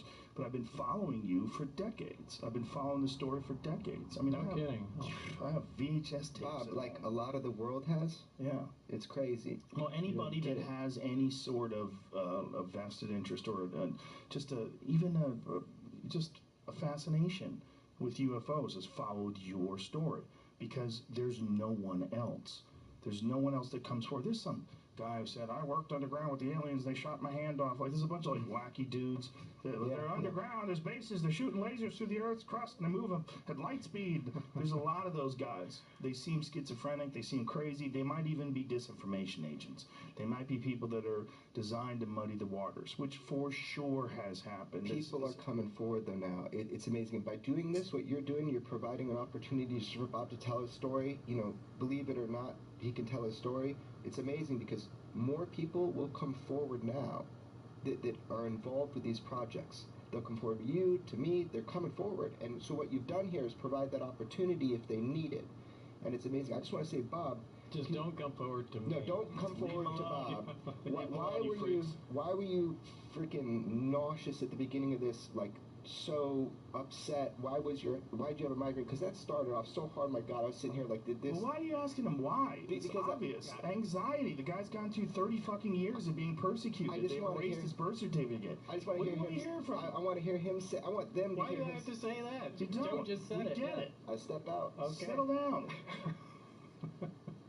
Yeah, I get it. It was hard for you to get him here, you know, and I appreciate it. It was hard for us. Yeah. You did a lot more than me. What really annoys me are the people that say, you know, you guys just came up with the story to make a bunch of money or get a bunch of, you know, attention. And that's a good point. So please explain that. First of all, I don't get any money out of this at all, and I didn't even let you guys buy plane tickets for me to come out here or anything.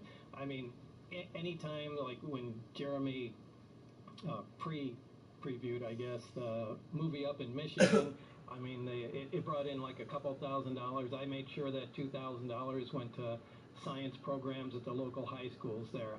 Dirty money. He doesn't want to touch it. I don't take any money from this stuff. And as far as attention, I hate fucking attention.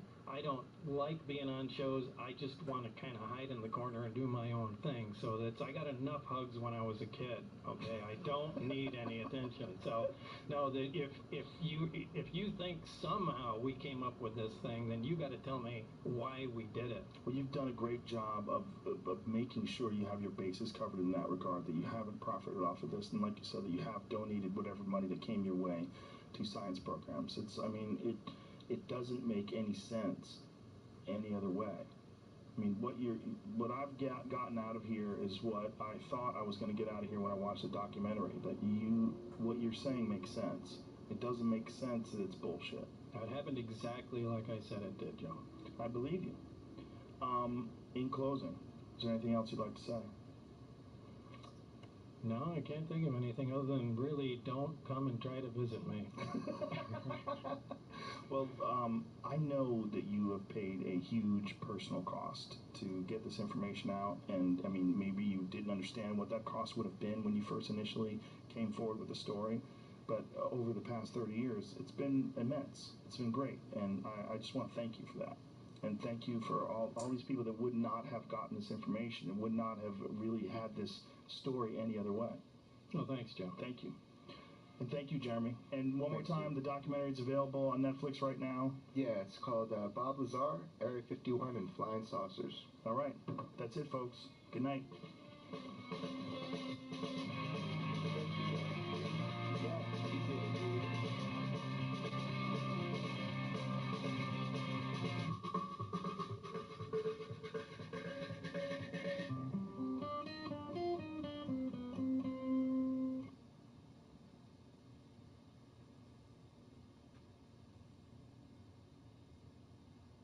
Rogan Experience. Showing by day, Joe Rogan podcast by night, all day. And we're live. Gentlemen, here we go again. What's happening? Back in the room. A pleasure to see you guys. As always, this is one of my favorite podcasts that we ever do. And this is very timely. Because, first of all, the big New York Times article about the possibility of a comet hitting Los Angeles, the preparations for what they would do if a comet hit Los Angeles. And the comet known as Donald Trump that's hit the United States. Yes. And he's even got the hair. It's just the whole thing is, I mean, if the end of the world was coming, boy, it's all on the wall. You know, the writing's all there. It's kind of crazy. Mm-hmm. So what's the latest and the greatest? Well, the latest and the greatest is, I mean, last year when we sat down with you, I think it was last November. Mm-hmm. Yeah, it was almost a year. Got floated in the discussion the idea that this really important comet research that's going on, which is just changing our whole view of history and prehistory and of the future of humanity, that it would be good to make a film about this and crowdfund it. I actually mentioned that to the scientists, and they said what we really need is more funding for our research. And so they've, inspired basically by your show, they have put out a crowdfunding campaign, which is linked on my website. It's the Comet Research Group, and it's a big story right now. So how can people find it really quickly? It's Indiegogo. Well, no, Comet Research Group. Much quicker way. Just go to my website, grahamhancock.com, and there's a revolving banner which is the Comet Research Group. Click on that, and you're in business. Beautiful. Okay, grahamhancock.com. And then crowdfunding for Comet Research. And so what are they trying to put together? Well, they're wanting to... You see, the thing is, these guys have actually not had any official funding. This is a group of major, highly credentialed scientists who for the last decade have been investigating the extraordinary story of a massive series of comet impacts on the North American ice cap 12,800 years ago. That is the global cataclysm that wipes out a whole civilization from prehistory, so that's why it's of interest to me. They're not coming at it from that point of view. They're coming at it from rediscovering something that we've lost about ourselves, something that's really important to understand the role of cataclysms in the story of the Earth. And they need to do much more research. So they need to go back to Greenland and look for the nanodiamonds in the Greenland ice cores. There's an ancient city which they're not revealing the name of, which they're pretty certain was wiped out by a comet impact about 4,500 years ago. They want to go there and investigate that. So there's a lot of field work they need to do to drive home this hypothesis and to, frankly, put down the opposition, because there's been so much opposition to this idea from people with vested interest in other theories and that's why these guys have not got funding. So the only place they're going to get funding to do this further research is from members of the general public, and that's what we're hoping that will happen. It's called the Comet Research Group. There's a banner on my site, and all the links are there to their crowdfunding, to their website, which is full of masses of scientific information, and to their Facebook page as well. It is a very unusual thing, the fact that we know that comets and all sorts of various large objects have impacted the Earth. I mean, we see the craters, we know they exist, but it's so rarely discussed. It's so strange. If it wasn't for this article in the New York Times, I can't remember when the last time it even came up. And it's such a huge issue. It's a massive issue. It's a massive issue. Both Randall and I have really, given a great deal of thought to this. And I think, Randall, the point is that catastrophes are the untold story of our past. We were given a little hint of it. February of 2013, Chelyabinsk, Siberia. Remember the event? Yeah. Now that was just a little cosmic speck. Came in, it was about 50 feet in diameter, which is about And it came in at a fairly low angle. It blew up nearly 18... Get that thing right in front of you. Right in front of me, like this. Yeah, if you flatten it out, it's usually easier. Like How's this? Is this better? Yeah. All right. There we go. So it came in, I think it exploded 12 miles, about 20 kilometers up in the atmosphere. But it was still enough to damage thousands of buildings and injure 1,500 people. Now, the thing about that one is if it had been slightly larger, if it had come in at a slightly steeper angle, a little bit higher velocity, you could have had thousands of fatalities rather than just injuries. And that would have been major headline news at that point. As it was, it's already forgotten. But you do remember yes. that Oh, event? yeah. We may even have talked about that. I think we did, yeah. I think we even showed videos of it. Well, what's fascinating is that Russia has so many of those dash cam cameras. That's right. Because they have so much insurance fraud apparently over there, and people slam into each other all the time, and they want to record it. So we're fortunate enough to have so many of those videos because of that. Which puts it on the record, whereas otherwise it would not be. I think people don't like to talk about cataclysms and catastrophes, and actually nor do I. Nobody wants a horrible cataclysm to occur, but this is the point, which is that the prospect of a comet or asteroid cataclysm on the Earth is actually much higher than has been told to us up till now, and something can be done about it. It doesn't have to be the end of the world. We don't have to, say, okay, it's all over, forget about it. Quite the contrary. This is just something that would be prudent and rational for the human species to do. And amongst many other imprudent and irrational things that we focus on instead, we should be focusing on a bit on this. Well, at least just to heighten awareness of it, and also the possibility that we've been nailed a bunch of times and we've forgotten about it. And this is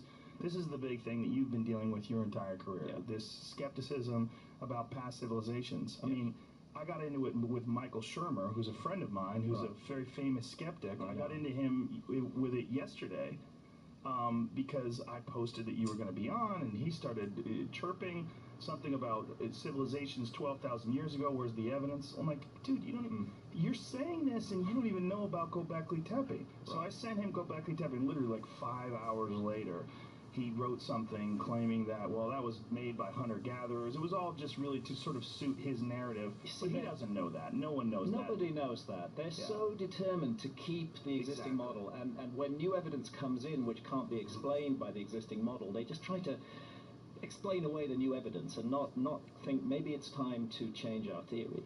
This is the unfortunate thing. But cataclysms, a global cataclysm, the massive event that happened 12,800 years ago, the Younger Dryas impacts, which were a series of comet impacts on the North American ice cap. This accounts for why we don't have a lot of evidence, hard evidence, of a 12,000 plus year old civilization, because it went down in that catastrophe. It was wiped out. I've been trying to amass the evidence, actually, that complements what Graham is doing, and it really answers that question that Shermer brought up. And it's a legitimate question. Where's the evidence? But I'm quite sure that Shermer is not really educated in the extreme events that have really taken place on this planet in the last 10 to 20,000 years. And what that would do to any kind of evidence. And maybe while we have some time here today, I brought a few things to try to convey some sense of how extreme some of these changes have been and how one would actually be quite shocked to find anything existing in the aftermath of these events. Well, Michael Shermer's a brilliant guy. Sure. I don't mean to shit on him, but what is disturbing to me is that his knee-jerk reaction to this, without having any research at all in the subject, not knowing at all about Göbekli Tepe, which was discovered in what, the 90s? Yeah. 96. So this is, to me, this is something that I've looked at because of you guys in great depth. When I read your book, I was just completely enthralled with this idea of history having some sort of or rise and fall and civilization having these resets. So I've been absorbed in it for a long time. But what's fascinating to me is people that consider themselves to be skeptical or I mean, he's a skeptic professionally, sure. But many people who question anything that's outside of what they've been told. As soon as they hear any sort of a theory outside of what they've been told, they immediately call quackery. Absolutely. But it's a weird knee-jerk reaction to something, especially when you talk about asteroids, that is a very real part of our past. We have a ton of evidence. I mean, there's actual craters that you can look at on Earth. The moon, which has no atmosphere, is littered with them. And if we look at the moon as a model for what could possibly have happened to Earth, or at least, some of them. Obviously, with the moon having no atmosphere, it's going to get hit a lot more than we are. Sure. But still, I mean, this is a very real situation that this solar system, at least as far as we know, the only solar system has to deal with this. But we know this is a real issue. I mean, we've seen impacts. Well, it's like you just said. On the one hand, you have Earth scientists looking at the Earth, and what they're realizing is that the Earth is pockmarked with scars, and each of these scars represents a tremendously powerful catastrophe that has happened in the history of the Earth. Now, that's accepted by mainstream science, that major catastrophes have happened in the history of the Earth. But where this thing now is about to come full circle is the recognition that these kinds of catastrophes have also influenced the rise and fall of civilization, and a lot more extremely than has been recognized up to this point.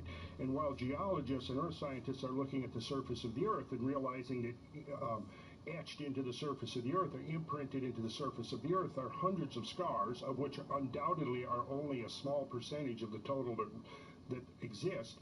At the same time, astronomers are looking out into near-Earth space and discovering that we cohabit space with a lot of stuff. It's not as empty as we thought. Just within the last 6 or 7 weeks, we've had 2 close flybys. Of previously undiscovered asteroids. Of previously undiscovered asteroids. This is the point, because NASA keeps saying, well, we've counted 1,650 asteroids, and none of them are going to hit the Earth in the next 100 years. Well, yeah, that's true. But what about all the ones they haven't counted, which are estimated to run into hundreds of thousands and which haven't been seen yet? And what happens is we see them roughly 10 days before they pass the Earth. That is not enough time to do anything about them, but we have time if we're prepared to be rational and reasonable as a civilization to take care of this issue. Now, when you're dealing with hundreds of thousands of near-Earth objects that are flying around, like what are the things that could be done to protect Earth? You can paint, it's low-tech actually, you can paint one side of the asteroid, affect its albedo so that the sun's rays push differentially on one side rather than the other. That will shift its orbit slightly. It has to be calculated. You can give it a little knock with a rocket, basically. You don't want to blow it up. You don't want to turn, your one big piece of artillery shell into buckshot. You don't want to do that. You want to move it into a safer orbit. You can mount jets on it. People are looking now to mining asteroids. Of course, our society always goes, our civilization always goes for where the money's to be made. But if we can mine asteroids, we can move asteroids, and the technology is there. And ironically, the most dangerous asteroids are going to be the ones that are the closest to the Earth, which are the most accessible. And the asteroids pretty much have unbelievable amounts of resources on them. I mean, pretty much everything that is being mined on the Earth can be found in asteroids, from the hydrocarbons to precious metals to all of these things. And we're not that far away from technologically being able to actually, mount expeditions to asteroids and mine them. And that's the solution I kind of prefer, because again, these things are tremendous sources of all kinds of things that would be usable to an expanding civilization, and we could feasibly, within a decade or two, be mining asteroids. And again, the ones that are the easiest to access are also going to be the ones that are more dangerous, because they're the ones that are coming the closest to the Earth. So, another point here is that there is one specific danger. There's one specific, if you like, region of the sky that really needs to be looked at, and this is the region of the sky. This is why I wrote Magicians of the Gods, because of this discovery that there's a thing called the Taurid meteor stream, which is 30 million kilometers wide and which envelops the solar system, and the Earth on its orbit around the sun passes through the Taurid meteor stream twice a year. Turns out the Taurid meteor stream is the debris of a giant comet that came into the inner solar system about 20,000 years ago. That thing was at least 100 kilometers in diameter, according to their calculations. It may have been more so. And then, like other comets like Shoemaker-Levy 9, which spectacularly hit Jupiter in 1994, it began to break up into multiple fragments, and those carry on orbiting on the original path, and as they break up more and more, they degrade, and small bits and large bits break off, and it gradually fills up a kind of huge hoop of debris that the Earth is passing through twice a year. It takes us 12 days to pass through it. We do 2.5 million kilometers a day on our orbital path. 12 days to get through the Taurid meteor stream. And the scientists of the Comet Research Group have made the point that a big object out of the Torrid meteor stream, multiple objects as a matter of fact, was what hit the North American ice cap 12,800 years ago. It looks like there was a second series of impacts 11,600 years ago from the same source. It looks like there were other impacts in the Bronze Age. The most recent, almost definite impact out of the Torrid meteor stream was Tunguska in Siberia back in 1908. That hit on the 30th of June 1908, and that's at the peak of the Torrid June shower, when we passed through the Torrids in June and in November. And what they're saying is we really need to focus on this Torrid meteor stream. Their calculations are that there are hundreds and hundreds of massive objects in that Torrid meteor stream. And, you know, as a comet breaks up into bits, those bits become asteroids, and those asteroids are circling in the Torrid meteor stream. And I've likened it to strapping on a blindfold and crossing an 8-lane interstate twice a year and just hoping that we don't hit any heavy traffic, you know, that we meet bicycles or motorcycles rather than trucks. But the trucks are out there, and what the Comet Research Group scientists are saying is we need now to be in-depth investigating the Torrid meteor stream, because it appears to be the hidden hand in human civilization. It has wiped out episodes of our history in the past, and there's no reason to expect that it won't do so again unless we do something about it, because the remnants of that original giant comet are still circling in the Torrid meteor stream, and they are fucking dangerous. Now, how is this being received in mainstream science? I mean, is there any resistance to this? Because it seems like this is all pretty straightforward and traceable. Mostly being ignored. Mostly being ignored. And why do you think that is? By scientists who have a vested interest in other ideas. First of all, there's a vested interest in not admitting that cataclysms are important at all. This goes right back to the 19th century, when science began to take shape in the form that we know it now, and they wanted to separate themselves off, understandably, from superstition. So they didn't want anything to do with something that sounds like the biblical flood, for example. They felt they would be contaminated by that, and they preferred to explain any cataclysmic evidence as a result of gradual processes. So you really think it's because of the reluctance to accept religion or religious ideas, or to separate themselves from I think that's where it started. That's where it started. They wanted to separate themselves off from that. Now they've gone a long way from that, and many, many scientists have got a vested interest in what is called uniformitarianism or gradualism, and they don't like to hear about cataclysms having any major impact on the story of life on Earth. So is it sort of the momentum of these initial desires to escape religious influence that have sort of led them down this path? Yes. And then there are others who have a vested interest in current accounts of global warming, others who have a vested interest in extinctions taking place now. They want to say that our ancestors were responsible for the extinction of all the mammoths and mastodons and so on and so forth, whereas the Comet Research Group scientists are saying no. Those huge megafauna of North America were wiped out as a result of the massive series of impacts on the North American ice cap. I'm reading a book right now by Dan Flores, a really interesting book called Coyote America. He's a wildlife historian, and he is really an expert on all the different forms of wildlife in North America, where they originated, where they migrated to. And one of the more fascinating things about it is he's talking about all these animals that went extinct, 10,000 plus years ago, this mass extinction event. And never once does he bring up cataclysms, and there's all these different ideas, and one of the big ones being that human beings with atlatls, which is like really a very weird sort of a spear-throwing device, wiped out the woolly mammoths and all these other animals, and to me it's so preposterous. It's a lunatic idea. Also, if you have any contact with hunter-gatherers today, you find that hunter-gatherer peoples don't overkill their game. They hunt them respectfully, they take what they need, and they leave the rest because it's a renewable resource for them. So I don't think hunter-gatherers wiped out the mammoths in North America. The evidence is compelling it was the comet. Well, the evidence that you brought up when you were here the first time, when you showed the images of all those mammoths that had been literally knocked over with broken legs from the impact of something, mass burial grounds, like these mass...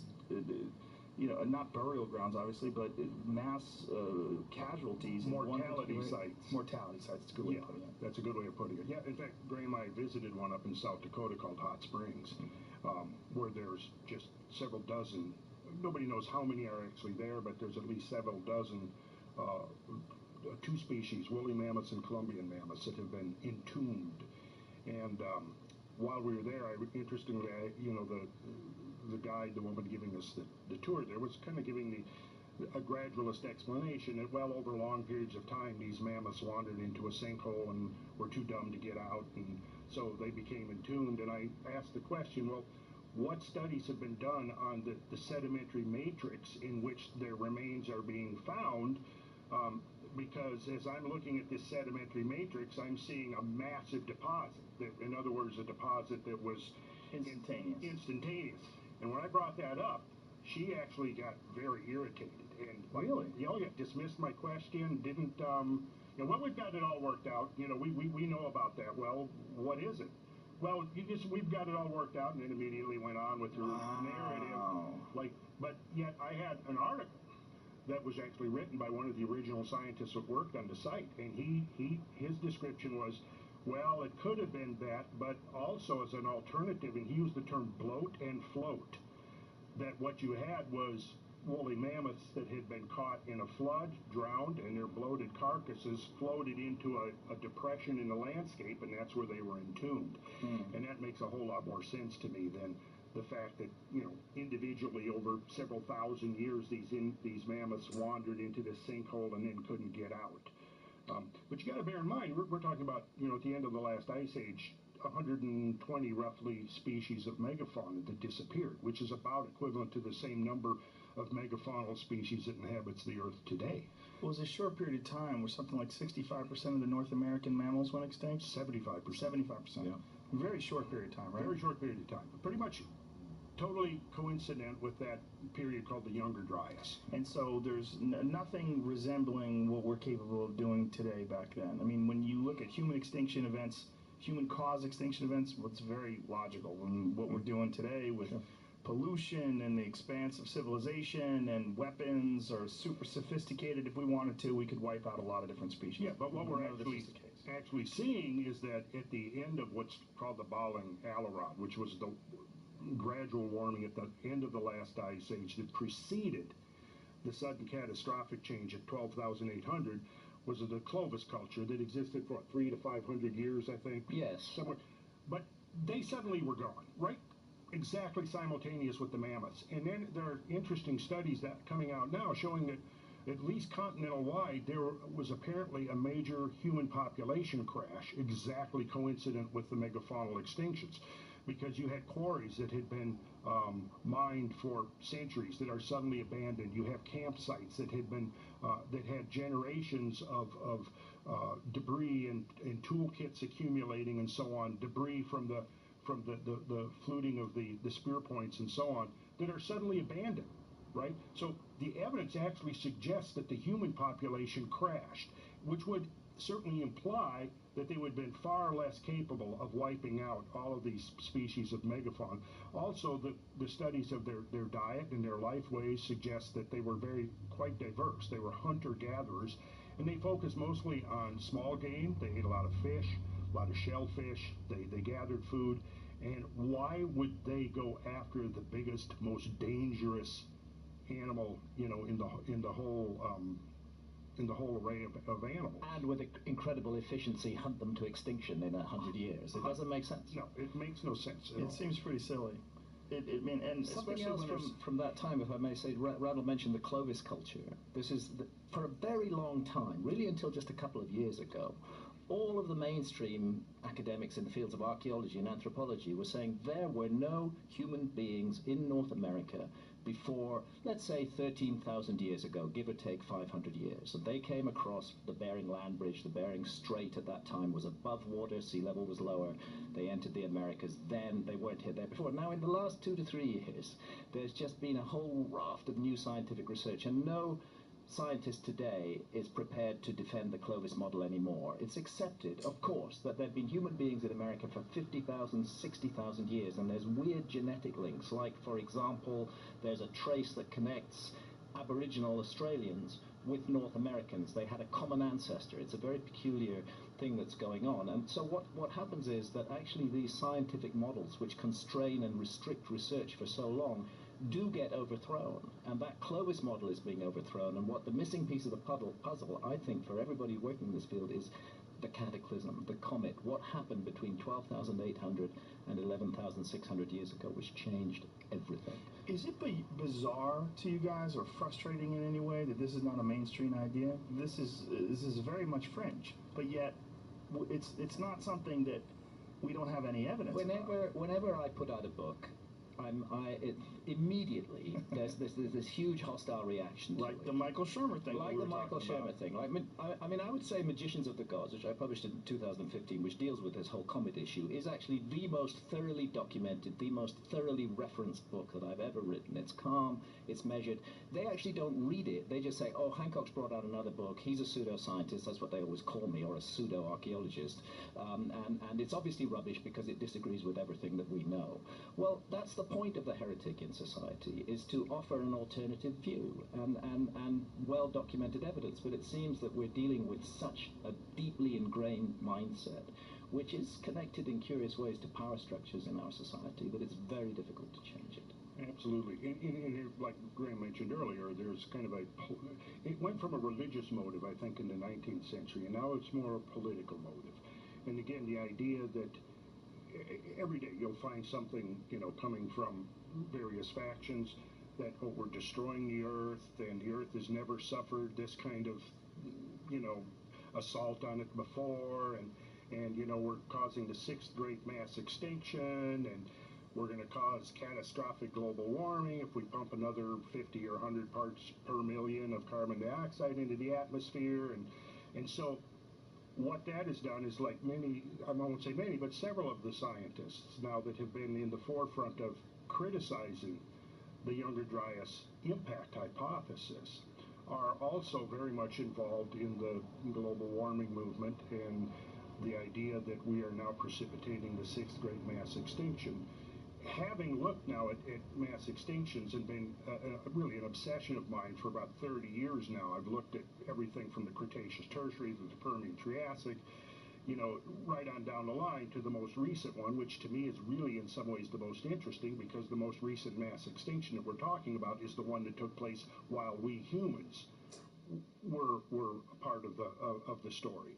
And between 12,800 and 11,600 years ago, the Younger Dryas. Yes, the Younger Dryas, which is still an unexplained climate anomaly that happened. And I mentioned this, I think, in previous broadcasts, that, what you had was this spasm of extreme warming followed by rapid shifting into extreme cold, literally within a matter of a few years. And we're talking about climate changes that are up to 15 degrees Fahrenheit within perhaps 1 to 5 years, which utterly dwarfs anything that we've experienced since the Industrial Revolution began. And we still don't really understand, and that's why this research is so important, because now we understand that there was something cosmic that happened. It's left its imprint in the landscape over, 4 continents, 5 continents now? over 50 million square kilometers of the Earth's surface. Just a giant debris field of there's stuff that is only produced by massive impacts. These things come in at 70,000 miles an hour.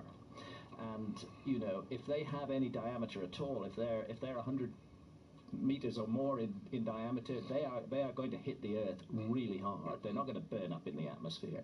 And when they do, they pack a huge amount of kinetic energy, a huge amount of heat and shock, and that creates very definite chemical products, so nanodiamonds, so carbon spherules, so melt glass, that's like the trinitite that was produced in nuclear explosions. All of these, when they're all found together in the same layer of soil, and when you can put a date on that layer of soil, and when it's all over the world, there's only one thing can explain them: a massive cosmic impact. I don't understand why this is controversial. I really don't. I mean, I understand it, because I know that once people start teaching things, once people start doing lectures and giving speeches, they want to stick to their guns, and they want to somehow or another avoid anything that's going to contradict what they've been espousing for so long. This is a game changer. This information, it changes everything. It changes the way we've looked at our past, it changes the whole story of archaeology, and it changes the way we're going to look at the future. And I think that people in academia are reluctant to embrace that change, and they're afraid of being called pseudoscientists, because there's a whole lobby of skeptics who use this word pseudoscientist or pseudo-archaeologist as an instant dismissal of other ideas. And those who are in the profession, they don't want to get tarred with that brush. They want to keep themselves clean and pure. I understand that, but you're talking about hard evidence. Yeah. You're talking about this nuclear glass, you're talking about nanodiamonds, you're talking about core samples that show this massive shift when you do the ice core samples, massive shift in temperature, and you're talking about very clear evidence of impacts that we know exist. It's not like a comet's a theory. No. It's not like it's Bigfoot or something. Like, you know, like we're looking for the final piece of evidence that shows that a comet is a real thing. Exactly. It's real. It's totally real, but it's so difficult for those who are invested in other models to accept, and unfortunately they have the ear of the media. There are, by the way, all the scientists in the Comet Research Group are absolutely mainstream scientists, and they have taken a lot of flack from their colleagues for even daring to investigate this area. That's why they've had no funding. They've had to fund themselves all the way along. That is so crazy. Because this is not a controversial thing in my mind. Should not be. It should not be. This is not an airy-fairy thing. We're not talking about psychics. We're not talking about UFOs. We're talking about something we know exists. Yeah. So to bury your head in the sand over something like this seems to me vested interest. So preposterous. Vested interest. Right now, NASA is spending the equivalent of one attack helicopter a year on investigating the comet and asteroid danger. You know, $50 million a year. That's not that much. It's peanuts. It's a minuscule sum. Hundreds of billions of dollars on massive, sophisticated military equipment, which we can use to slaughter one another in ever more sophisticated ways, but just $50 million a year on saving the Earth from a potential cataclysm that could put our civilization back into the Stone Age tomorrow. And I don't mean to keep harping on Michael Shermer, because I like Michael, but that he highlights this sort of natural inclination to poke fun at something that he has done no research on whatsoever. Yeah. When I pointed out Göbekli Tepe and I sent him some articles from National Geographic, he went radio silent. I mean, he should know about it.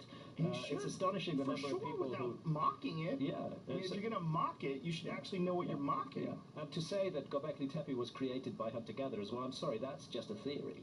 That's not a fact. It doesn't seem very you have a reasonable sophisticated site with astronomical alignments, with hundreds and hundreds of megalithic pillars weighing up to 20 tons each, the world's first perfectly aligned north-south building, which you can only do with astronomy. It's not enough to say, oh, they were just hunter-gatherers. There was something extraordinary. From a half a mile away. Yeah. I mean, there's some serious sophistication. I mean, how big were these stones? Well, the biggest one actually is still in the quarry. They left it because it had a fault in it. They clearly intended to move it.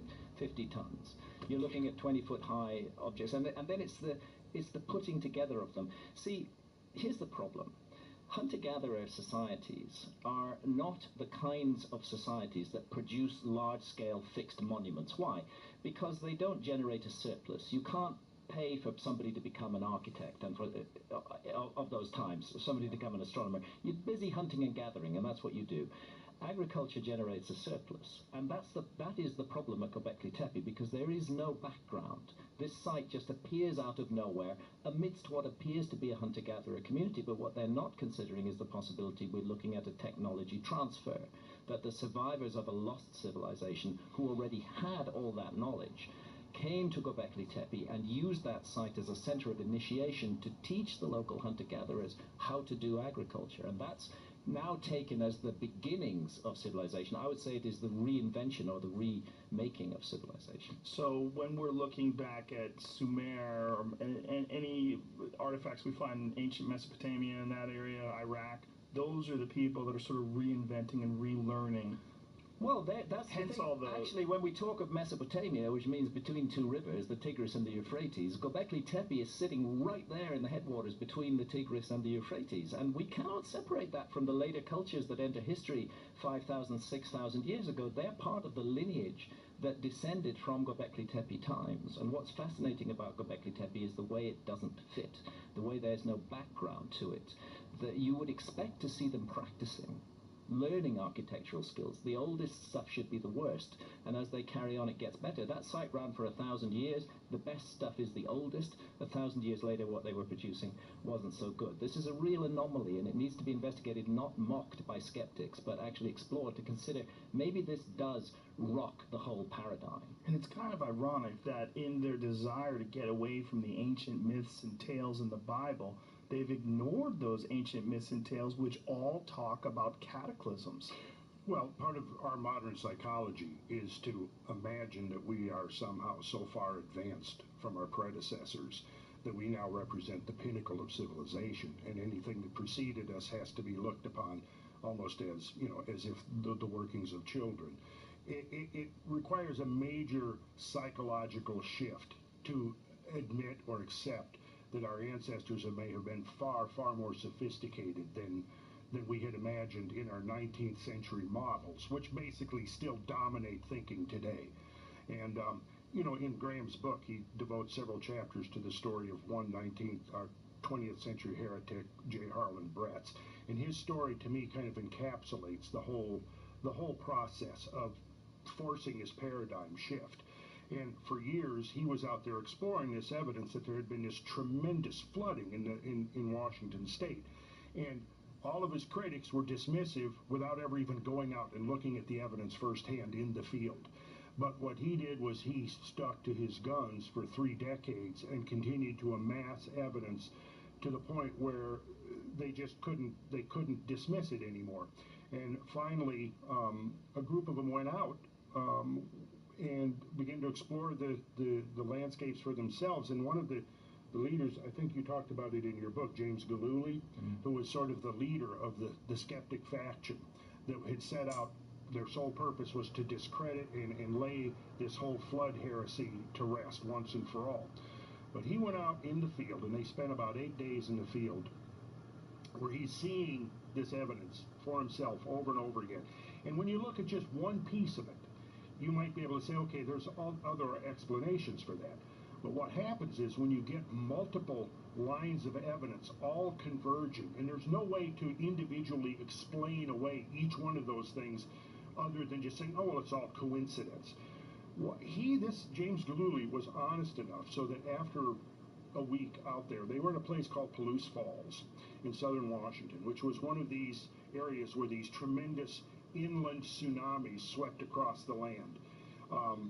And I actually just visited there about 8 weeks ago when I took a group of people out there and took them to Palouse Falls to show them right on the spot where James Galooly was standing when he finally had his epiphany. Do you have any images of that you brought with us? I have images. I can dig them up here, yeah. Okay. I sure do. Yeah, I've got some really interesting images to show you. Which relates, because, see, this flooding stuff relates directly to the idea of the impact. And we can get into a little bit of that, explaining how these parallel lines of evidence are now converging. But the interesting thing about Galooly was that in the descriptions of the trip, he wandered off by himself for a long time, away from the group, and was standing there looking at this massive cataract with 400-foot cliffs and this little tiny ribbon of water flowing over it and this huge canyon below it and these big boulders. And he'd seen, for a whole week, he'd been seeing this stuff. And it finally got to the point where it was undeniable, and he walked back to the group, and the words out of his mouth verbatim were, "How could I have been so wrong?" And he finally admitted, and that was like a turning point. And now, and again, Graham describes this very effectively in the book, how in a way the flooding phenomena was hijacked and then placed within this more gradualistic context, to avoid the fact that it was something so anomalous and such a departure from our modern experience that we had to look outside of our modern experience to find an explanation. What they wanted to do was find something within our modern experience, and this is the cornerstone of the uniformitarian approach, is that we look for a modern example and then we extrapolate backwards from that. And so what they did was they saw, well, in the modern world, we have proglacial lakes, that form in front of glaciers, and sometimes these proglacial lakes might be held in by an ice dam or another glacier. these ice dams will give away and they will cause pretty catastrophic flooding. They're very common up in Iceland because you've got several volcanoes under the Icelandic ice sheets, and up there they use the term Jökulhlaups to describe these outburst floods. But here's the thing. When you look at the modern versions of it, you basically are looking at floods that are less than 1,000th of one single flow from these floods we're talking about that happened, 12 and 13,000 years ago. 1,000. Less than 1,000th. Less than 1,000th in peak discharge and in total volume. And so, and it has been admitted in several places. I've extracted the quote saying, well, we do admit that this is a major extrapolation upwards, but never mind. Yeah. Never mind. It's so disturbing to me. See, Harlan Bretz, for 30 years, was walking the walk in the Channel Scablands, and what he saw was evidence for, as he called it, a humongous flood, which actually rose and fell within 3 weeks. And he went through decades of being put aside by his colleagues, insulted. They mocked him, they laughed at him, just as the skeptics do today. But gradually the evidence began to mount, and they couldn't deny it anymore, that there had been flooding. And actually, eventually, they gave J. Harlan Bretz, the Penrose Medal, which is the ultimate, the ultimate bestowal of geology in America. He got the accolade. And he said at that, he was more than 90 years old at that time, and he said at that time, he said, all my enemies are dead, so I have no one left to gloat over. But the point is, in a way, there was nothing to gloat about, because what they did was they separated him from his central idea. Instead of accepting that there had been one huge flood, and that was always his view, they said, oh, there must have been 70 or 80 floods that caused all this damage, and that's what we are seriously challenging right now. It's so ironic in a way that the human desire for knowledge is what has led us to where we are today. We have this insatiable desire for knowledge and for innovation, but that same human desire to achieve is also what's the ego's responsible for that. And the ego blocks anything that's contrary to what you've already established as fact. Exactly. As soon as you see something that might throw a monkey wrench into the gears of what you've been teaching and practicing your whole life, and I know that you've gone through this with Egypt, your whole issue with the Sphinx, and with Dr. Schock and John Anthony West, who was on the podcast last John was month. with you just recently. Yeah, he's amazing. By the way, I'm going to be doing an event in New York with John Anthony West. When? On the 29th of November. Where? It's linked on my website. Okay. The details are on the talks and events page. It's in some church somewhere, but I'm going to give a presentation, and then I'm going to interview John live on stage. First time I've ever done that. I'm kind of podcasting in a way. He's such a character. He's an amazing. I love that dude, and Magical Egypt is, I think, one of the most important things that anybody could ever watch. Yeah. I think that DVD series is just insane. It's so spectacular, it's so fantastic, and next to going to Egypt, which I haven't done, I think that's probably the second best thing. You bet. And John is an example of why we need heretics. This is the thing. You see, that science today, yes, you're right, we have this thirst for knowledge, and it's human characteristic, but also we get invested in particular positions, and when people criticize those positions, we take it as an existential threat, and where we get all angry and hot and bothered about it. If we allow that to happen too much, if we don't keep a place for heretics in our society, then we're never going to do anything novel. We're gradually going to get locked down, ossified into the existing system. We need heretics. John has been the leading heretic on ancient Egypt for decades, pointing out that we should listen to what the ancient Egyptians said, that their civilization was not a development, it was a legacy. It was a legacy from the time of the gods, and that cast me back again to this whole issue of a lost civilization. Now, when Göbekli Tepe was discovered, it vindicated you in so many ways, but what are the possibilities, if any, of more of these sites being explored and exposed? I mean, are there more that people are looking at right now? Are there any that are under the radar? Just a year ago, at the bottom of the Sicily Channel, at a depth of more than 120 feet, it's been underwater for at least 9,000 years, is a huge megalithic site. Before the discovery of Göbekli Tepe, that site could never have been explained. The dating is absolutely definite. The seas rose and covered it at least 9,000 years ago. We don't know how long it stood there before it was covered by the rising seas. But there it sits underwater, and I think underwater discoveries and I've had a part to play in this over the years, are one of the ways forward. We need to look at those areas because there was a 400-foot rise in sea level at the end of the Ice Age. You're looking at the amount of land that would be put together in, say, Europe and China added together. That amount of land was swallowed by those rising seas.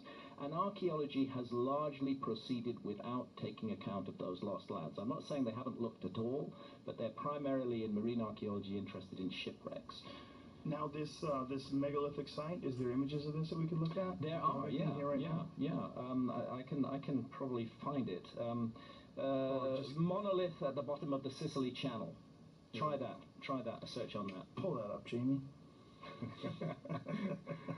Yeah. But so what does this look like? Has this been clearly established that this actually is the work of man? This is not some sort of a yardang or something? Of course there's dispute. Right, of course. But the mainstream is not going to just accept this overnight, but again, it's mainstream scientists who found it. They're absolutely certain that they're dealing with a man-made site. There are holes drilled through these megaliths. One of them is very, very large. There's a series of other megaliths round about. It's not a natural thing. So here we're looking at some of it right now. Yeah, so there's that big megalith broken into two parts right there.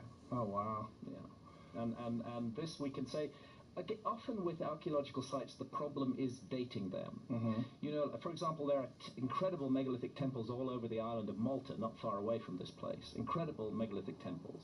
But they can't date the stone directly. They have to date organic material associated with the stone, and that can give them misleadingly young dates. In a case of a site that's been covered by sea level rise, there can be no argument. Nobody went down there and built that 9,000 years ago. Right. It had to be built before the seas rose, and that puts a minimum age on it of 9,000 years. What are the best images that we can look at? Because right now I'm just seeing rocks. It's very difficult because I'm looking at something very two-dimensional. And I'm afraid that's all you're going to see. Those are the best images of it that exist. Scuba diver one right above that. That's in Yonaguni. That's That's not in the Sicily Channel. So, what are the biggest pieces down there? Is it this right here? Is this what you're? Yeah, that big thing there is about 30 feet long, I think. And is it what leads you to believe that this is man-made?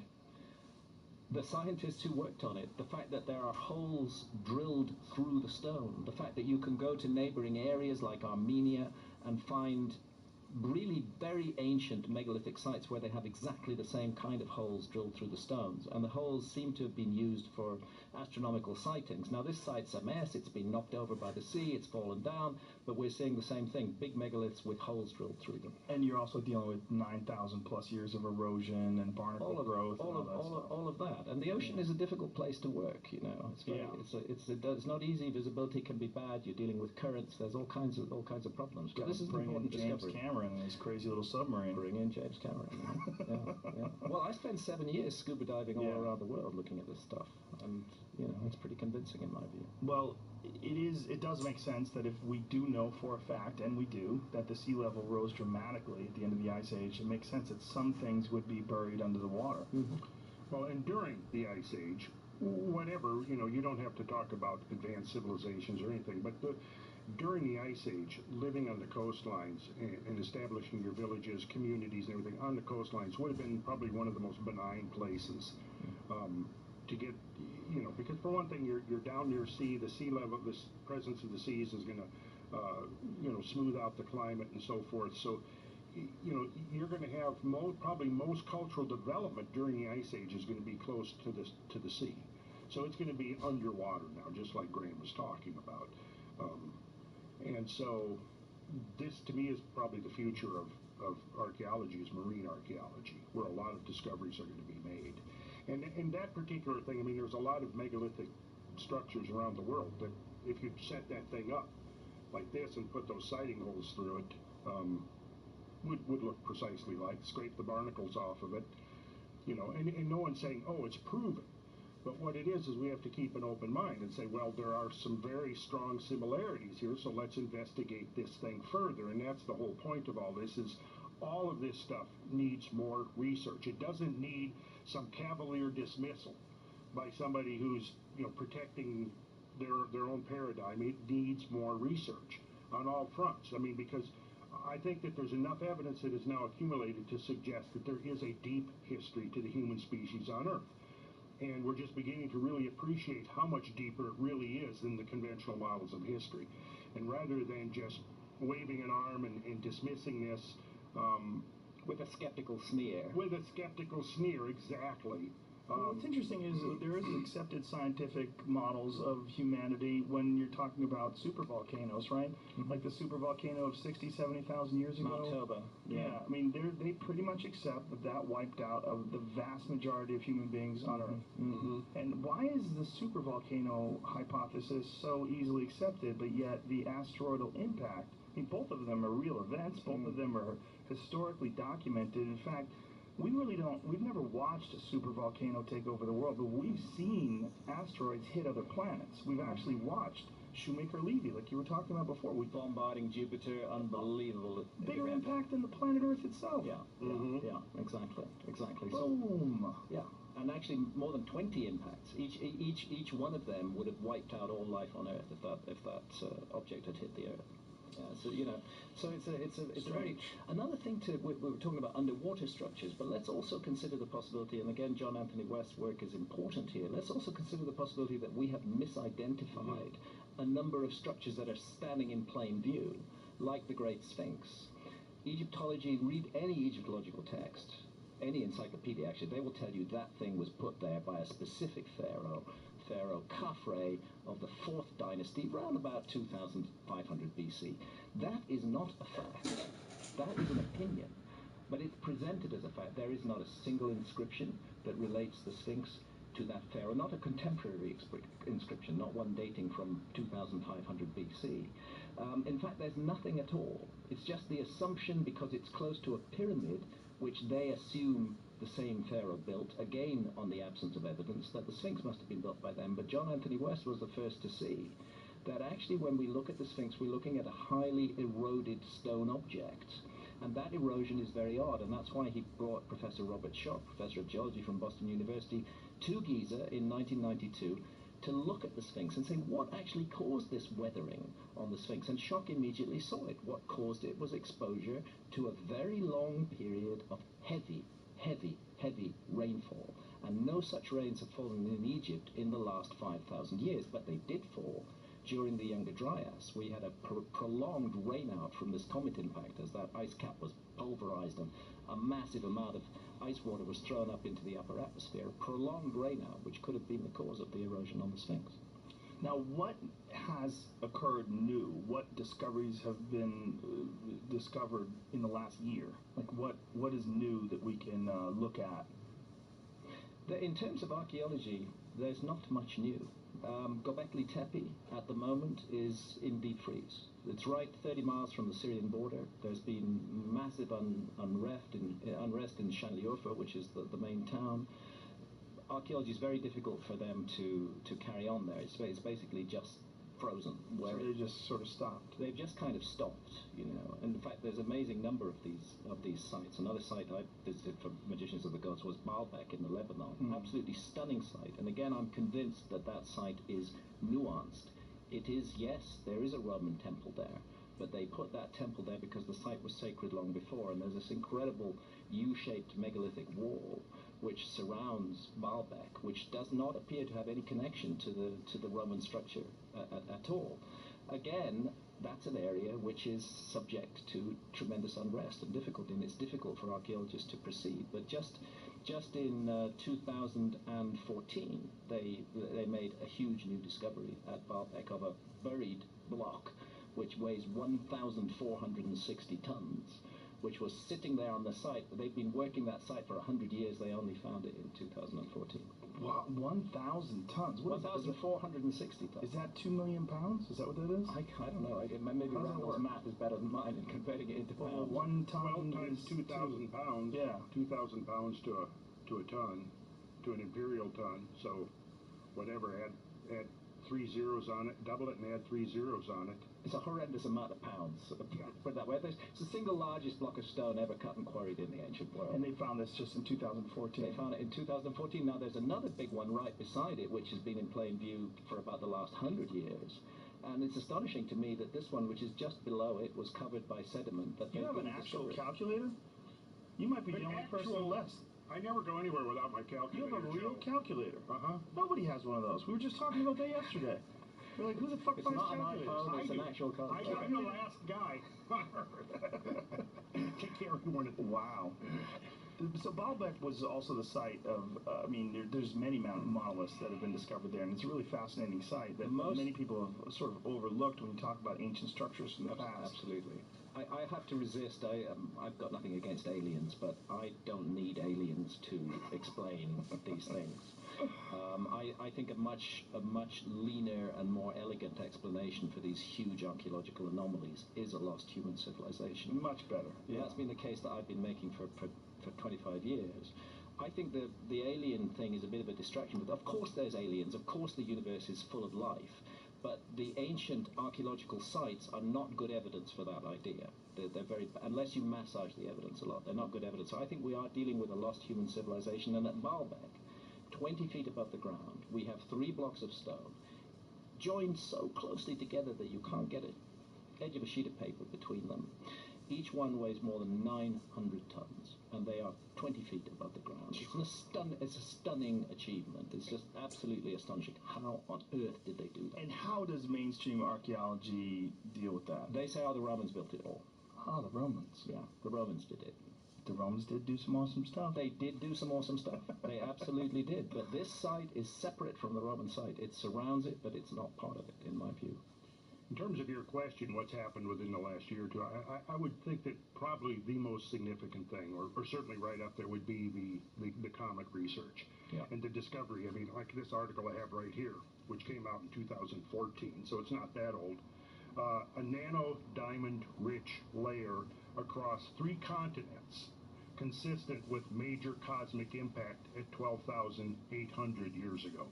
And it's something like 24, 25 highly pedigreed scientists. And these are the Comet Research Group. These are the scientists from the Comet Research Group who have funded all their research themselves. They came out with another paper in 2015. Where was this published, if anybody wants to read this? That's in the Journal of Geology. Yeah. But then there's the Proceedings of the National Academy of Sciences, host a lot of their work as well. And the Proceedings of the National Academy of Sciences get into trouble for hosting their work, but they feel it's important, so they keep on hosting it. This is so spectacularly confusing to me, because that's rock solid science. Yeah. I mean, this is evidence. This is actually, you can weigh this stuff. You Yeah. can measure it. You can run tests on it and find out what its components are. This to me is so baffling. Yeah, it's very baffling. They brought out another paper in 2015. I won't go into some of the details are boring, but it's called a Bayesian chronological analysis. And basically what they were looking at, they asked themselves, is it possible that this evidence, these nanodiamonds, these melt glass, the carbon spherules, could that have been laid down gradually? And the chronological analysis that they've done absolutely answers that. No, it was not laid down gradually. This whole thing unfolded in a period of about 24 hours. Whoa! What a night. Yeah, and what had happened, Joe, was that for years archaeologists had recognized this black mat layer at about 24 or more of the Clovis sites around North America, which there had been over 50 of them that had been studied. And it was C. Vance Haynes who wrote an interesting paper saying that he was the one who noted that below this black mat layer, which is only 2 to 3 inches thick in most sites, you found evidence of the Clovis culture. You found their tool kits and their spear points and so on. You found evidence of the extinct megafauna, but not above it. You would find this evidence of this cultural activity and the megafauna right up to the bottom of the black mat layer, but not above it. So what finally happened was in 2007, Richard Firestone and Alan West and some of their colleagues, and it was just basically a small group at that point, took a look at this closer look. And that's when they began to discover these impact proxies, usually right at the base of the layer. And the layer itself is carbonaceous, which suggests that there had been a lot of soot deposited, which would imply widespread wildfires. In fact, there was a study right off the coast of California here on the Santa Rosa Islands that pretty much concluded that there was just massive wildfires that pretty much just annihilated everything. And then this was preceded by the deposition of this black mat layer. And right at the bottom of this black mat layer is where you find the nanodiamonds, the magnetic grains, the microspherules, the carbonaceous spirals, fullerenes. You find these impact proxies, and they're not all the same at all the sites. In fact, that's been one of the things that the critics have seized upon. But what they're doing is, I think, taking an oversimplified model. And when you look at a comet fragmentation event, you could be looking at the individual pieces have very different compositions. And what we were talking about earlier, the Taurid meteor stream, I'm not convinced at this point that it was necessarily just a single impact event. It may have been a bombardment episode that may have lasted even several decades. It may have then ceased for a while, and we were talking about this last night over dinner, that there seems to be a second spasm at 11,600 years ago that's also associated with a massive rise in sea level. They call there's two meltwater spikes, meltwater spike 1A and meltwater spike 1B. I'm quite convinced that these meltwater spikes that have been documented by marine geologists and oceanographers are correlated with these melting events of the ice sheet that I've been looking at in terms of their geomorphic consequences. Because some of these events, I mean, the only way I can describe some of these meltwater events is that the only modern analog to this would be a tsunami. And we've seen some pretty devastating tsunamis within the last decade or two, both in Indonesia and in Japan. And I don't know if you've ever seen any of the videos of these tsunamis. Anybody listening, it is definitely worthwhile to go online and look at some of these videos where you can actually see the unbelievably powerful effects of a 30 or 40 or 50 foot tsunami, right? Now, some of the landscapes, and I have some images we can pull up here shortly, are places in Montana, Idaho, Washington, where you literally had a tsunami sweeping over the land that was over 1,000 feet deep. And that tsunami came off the ice cap. That's not an oceanic tsunami. That's right. It's a freshwater tsunami. It's meltwater coming off this catastrophic melting of the ice sheet. And I've traced the sources of some of these meltwater. I've made 2 trips now up into the plateau country of British Columbia looking for the source of this meltwater. Because in the conventional models now of this flooding, that goes back to Harlan Bretz, and basically what they've done is they said initially there could have been no flood because Harlan Bretz didn't provide a source for the water. They said, the critics said, well, you're saying that all of this evidence in the landscape is evidence of the flood, but what was the source of the flood? And he didn't have a source. So the critics then said, well, you don't have a source for the flood water, therefore the flood didn't take place. Then as the research evolved, you had independent evidence accumulating in western Montana by J.T. Pardee, who was with the U.S. Geological Survey, and he was investigating evidence that the mountain valleys of western Montana had been filled up with an enormous volume of water. And this volume of water seemed to be exactly the same time as Bretz's floods. He then assumed that this was a giant lake, and because you can see, and we can, I think we have some images, I think Jamie has some images, so we'll pull them up shortly. Where on the mountainside you see the shorelines etched, 1,000 feet above the valley floor. And what he then decided was that based upon an old 19th century interpretation by T.C. Chamberlain that there had been an ice dam, he said, well, there must have been an ice dam west of here somewhere in the Clark Fork Valley. A giant lake backed up, burst through the ice dam, and then this is what would have caused Harlan Bretz's floods. So now the geological community is shifting because, number one, the evidence is overwhelming and they can't deny it anymore. But what they're doing is looking for a gradualist or a more uniformitarian explanation. So they immediately latched onto this. Well, there was a giant proglacial or in front of a glacial lake in western Montana. Well, you're talking about somewhere between 520 and 550 cubic miles of water. That's a lot of water, right? Normally, when you have a large lake, you have a huge catchment basin that is feeding lots of streams and rivers that are feeding into that lake. When you look at any of the big lakes around North America, you have the lake, and then you have this big old catchment basin, and all of that's feeding it. In Lake Missoula, the whole lake fills almost the whole catchment basin. It's like, to me, what they did was they said, okay, we're just going to push the source of the water from here over to here, but let's not go into the question of where did the water come from that's filling these mountain valleys of western Montana. And this is what I spent a couple of weeks in September going up into some of these, following these valleys up into British Columbia. And there's spectacular evidence. And it's almost like the American geologists stop at the 49th parallel, and they say, well, that's the Canadians' preserve up there. We'll let them, they've got their own theories, we've got ours. Interestingly, the Canadians are saying that we think that the water for these floods came from up here.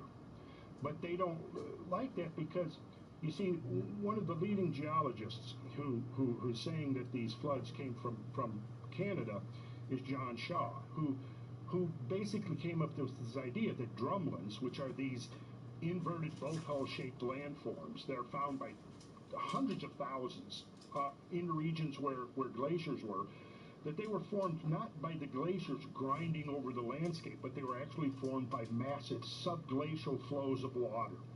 And his critics have all been saying, well, here's the problem. What's the source of your water? Therefore, it wasn't water, it wasn't subglacial floods. It parallels Harlan Bretz's story very closely. Well, here's the thing. Shaw and his colleagues couldn't really come up with a plausible explanation for how you could form these massive subglacial reservoirs. In fact, what they call the Livingstone Lake event required 84,000 cubic kilometers of water.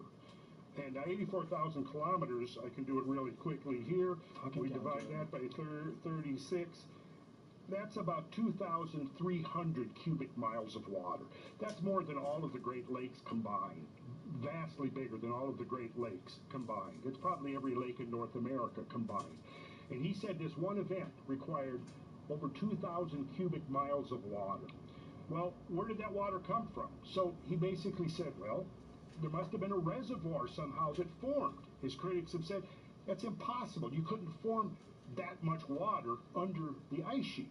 Well, what's happened now is the idea of a major cosmic impact into the ice sheet has completely obviated the need for a subglacial reservoir, because now we have a way of instantaneously melting enormous volumes of ice. It's no longer a mystery where the water came from. It's fully explained, and this has been the missing piece of the puzzle until the Comet Research Group began to identify this evidence. Well, it's baffling to me that this is a source of controversy because we know that the Great Lakes were created by melting glaciers. We also know that there's vast areas of North America that are flattened by these glaciers. You know, a buddy of mine, my friend Doug, lives in Cazenovia, Wisconsin, which is what's called the driftless area, where the glaciers didn't go through. I just was there in May. It's beautiful. It's beautiful. It's gorgeous. Rolling hills, and it's just it wasn't crushed flat like other parts of North America were.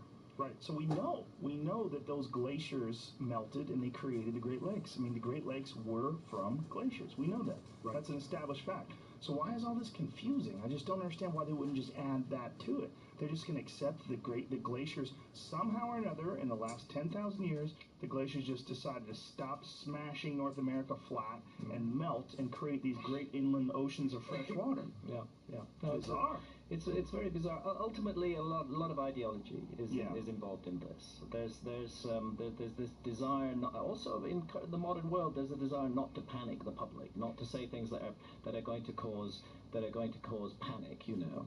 You know, with Donald Trump being president, don't you think people are ready now? I think people are ready for panic. I think so. Has anybody debated you on this? Either one of you on this? Well, you know, I tried to, well, not specifically on this, I tried to do a debate with Zahi Hawass, who's the guy who runs the Giza Pyramids. And he's a madman. Yeah, total, I mean, very crazy event. But there's a video of it online. There's a video. Quite hilarious. There's a video of it online. The debate lasts, what, 30 seconds? Something like that. Yeah. And then later on, when he finally agreed to come back into the room because he was so angry with me, he walked out. When he finally came back into the room, he was asked a question about Göbekli Tepe, and just like your skeptic, he didn't know anything about Göbekli Tepe, or he claimed not to know about it. I mean, this is supposed to be the world's most famous Egyptologist, and he knew nothing about this incredible site in a neighboring country. But one point to make: Randall was talking about the second event, 11,600 years ago. We're dealing with an episode of cataclysm, which begins 12,800 years ago and ends 11,600 years ago. Both episodes accompanied by massive floods. And the 11,600 years ago date, I may have mentioned this last year, it's in Magicians of the Gods. What's interesting about that is the exact date that Plato gives us for the destruction of the lost civilization of Atlantis. Plato, that's the only source we have for Atlantis. It comes to us, many people think it's all over the place, but it's not.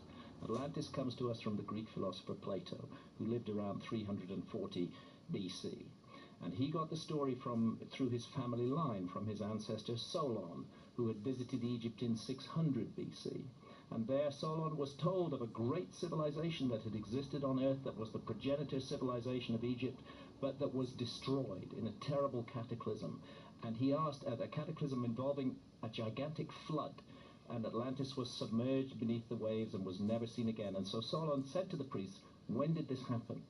And they said 9,000 years ago. That was in 600 BC, so that's 9,600 BC, that's 11,600 years ago, that's Meltwater Pulse 1b. How could they know? You know, how could they we know? have to start taking this stuff more seriously. Instead of sneering at it and skepticizing it out of existence, we need to leave a little bit of room for extraordinary ideas possibly being right. That's the main beef I have with the skeptics, is that they want to throw the baby out with the bathwater. I want to add something to that. In the Timaeus, Plato discusses Atlantis in 2 dialogues. And in the Timaeus, he prefaces the story of Atlantis by recounting the myth of Phaeton. Now, the myth of Phaeton is a very interesting story, and basically what it is Phaeton was the offspring of Helios, the sun god, who was raised, didn't know who his father was. His mother kept it a secret from him, and then one day he was being taunted at school because all of his schoolmates had, recounting the great deeds of their father and everything. So he went home distraught, and finally his mother said, well, actually, your father is the big granddaddy of them all, Helios, the sun god. So Phaeton decides he's going to go and find his father, and eventually does, and he goes to some, celestial realm where his father is located. And the way it is with the Greek gods, they have unlimited powers, except they also have certain restrictions. For example, if a god makes a promise, he or she cannot go back on it, right? So when Helios sees Phaeton, his lost son, come, he's so overjoyed, he says, I'm so happy to see you, I will grant you any boon you want. And Phaeton says, I want to drive the chariot of the sun. I want to drive your chariot.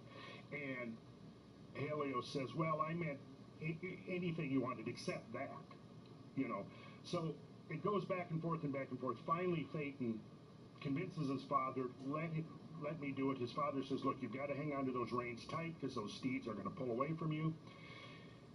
He gets in there, the gates of the sun open.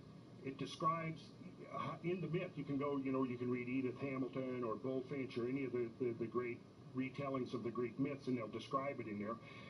It goes through the signs of the zodiac, and then all of a sudden it careens off and heads down to Earth. And then it describes this whole litany of catastrophes, just setting the Earth on fire.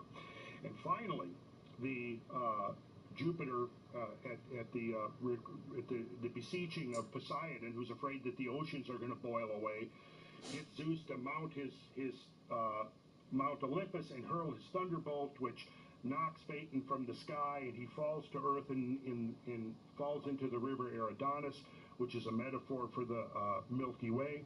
And his sisters, the Heliades, then weep over the death of their brother, and their tears fall to earth and cause the great flood.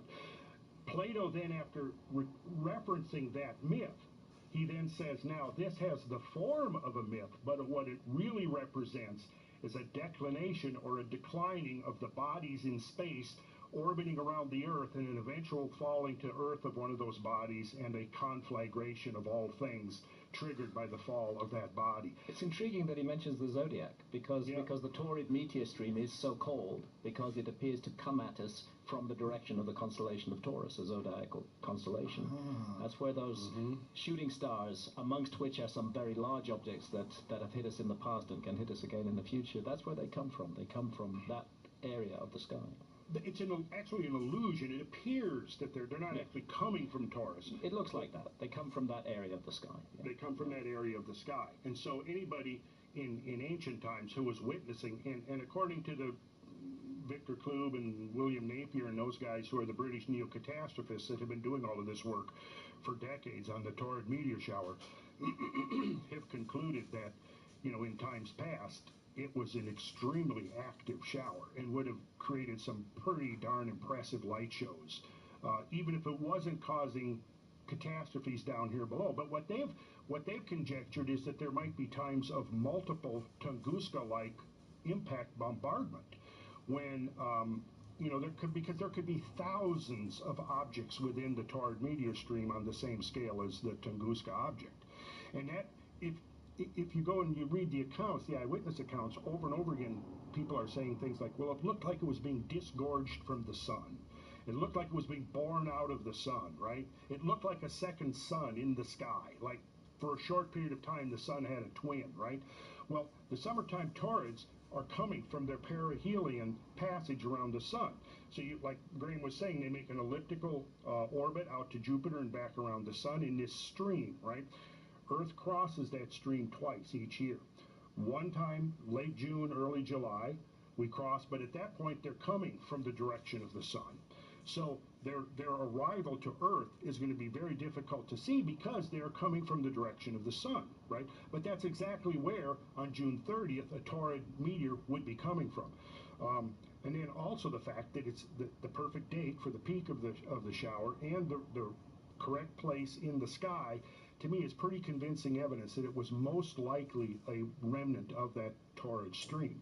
The other time that the Earth crosses is late October, early November. In fact, we've just passed out of it within the last week, basically. But it peaks, interestingly, coincidentally, between like October 30th and November 4th or 5th. So it's peaking right around Halloween time. In fact, they've been called the Halloween meteors, and there's some very interesting... Halloween fireworks, sometimes they call them. The Halloween fireworks, yeah. But there's some very interesting work done by a researcher back around the early 20th century named Grant Halliburton, who spent about 15 years researching the connections between ancient calendars. And he concluded one thing very interesting was that a lot of these ancient calendars were being synchronized by people's observations of the rise and fall of the Pleiades, which is the shoulder of the bull. The Pleiades comprises basically part of that constellation of the bull. Taurus, yeah. Yeah, the shoulder of the bull. And what he came up with was that in his research, he discovered that many of these stories that were associated with this, like the slaying of the celestial bull, you know, Gilgamesh and Enkidu in the earliest known story, they fight this celestial bull. There's many counterparts and variants of that in mythical stories. And so what he then found out, though, was that in many cases, that our modern Halloween actually goes back thousands of years to an ancient Day of the Dead that was observed all over the earth at the same time every year, even in the southern hemisphere, and it usually revolved around a commemoration of the culmination of the Pleiades, which is when the Pleiades crosses the local meridian. In other words, it reaches the keystone of the royal arch, so to speak, up in the sky. So if you go out on Halloween now and you face the south in the northern hemisphere, you will see the Pleiades right at midnight. At midnight, they will be, if you think of the arch of the zodiac as being like a clock, it's right there at midnight, right? Well, here's the interesting link, is that in all of these myths, what Halliburton discovered over and over again was that the Day of the Dead ultimately went back to myths of the destruction of the world by a great flood and or fire. It's fascinating that it's all coming out of the constellation Taurus, too, and it's the celestial bull that they're fighting in these ancient myths, and all these cultures around the world are celebrating the Day of the Dead at this exact same time. This is amazing stuff. And right now our science is closing its eyes to this. I think it's fair to say, with the Taurid meteor stream, which is a very big issue in this whole discussion, that we are dealing with a hidden hand in human history. It's something that is going to ultimately require us to re-explain almost everything. That the skeptics hate it. They can't bear it. Because, first of all, it involves cataclysms. And secondly, it involves the possibility of losing a whole civilization from the record. It's really interesting when you look at the dates of this cluster, this episode of bombardment between 12,800 and 11,600 years ago. That's the period that just immediately precedes what mainstream academia think of as the very beginnings of civilization. And they've just never, maybe it's not even their fault. This is so recent, this science is so new that they've not had time to adapt to it. But if they adapt to it and take this into account, then suddenly what was an extraordinary and absurd and impossible idea, that there was a lost civilization 12,000 years ago, becomes a very plausible and reasonable idea. And then we start, once we take that on board, then we can start opening our eyes to archaeological anomalies, like the Great Sphinx, like Baalbek, like submerged ruins, like Göbekli Tepe, and begin to consider, what does all this mean? Are we in fact a species with amnesia? Are we here forgetful of the truth about ourselves? Maybe that's why we're so fucked up, because we just actually don't know. We've made up a story about where we came from and what we are. I certainly think it plays a part, and I also think that conservative skepticism is probably prudent when you're dealing with most scientific issues. Course. Most things that come up that people are claiming, I mean, there's so many charlatans out there and crazy people that are claiming new discoveries. But in some cases, they examine these discoveries as long as they're far enough away from us or weird enough. Like this new planet that they believe they have a 90+%. Planet 9, They're pretty sure there's something outside past the Kuiper Belt, and they think it's massive. They think it's at least 4 times, maybe larger than the United States, or then, the world. Than the world, and got an orbit of about 10,000 years. Yeah. And that's interesting with comets, because this huge, massive object circulating in the outer solar system through the Kuiper Belt, which is the source of many of the comets that hit the Earth, is destabilizing comets from safe orbits and putting them into really dangerous orbits that come our way. Correct me if I'm wrong, but what is the source of all these near-Earth objects? Does it have anything to do with Earth 1 and Earth 2? Does it have anything to do with the initial impact that created the moon? Is that because we were hit by another planet, right, during the formation of the Earth? And this is all scientifically established. Astroscientists, or astrophysicists rather, and astronomers all agree on that, right? There's a lot of debris that would go back to that time, but comets are another story, because they're coming in from the far reaches of outer space. They're coming in from the Oort cloud and the Kuiper Belt, just vast distances away. They're voyagers. They're kind of messengers from the distant reaches of the cosmos who come in an unpredictable way, because their orbits are destabilized by something like Planet 9. Isn't there something called Bode's Law, where you can measure the mass and the orbit of a certain planet, and you can accurately depict where the next planet is going to be? And doesn't that fall apart somewhere between Mars and Jupiter? With the asteroid belt. Yeah.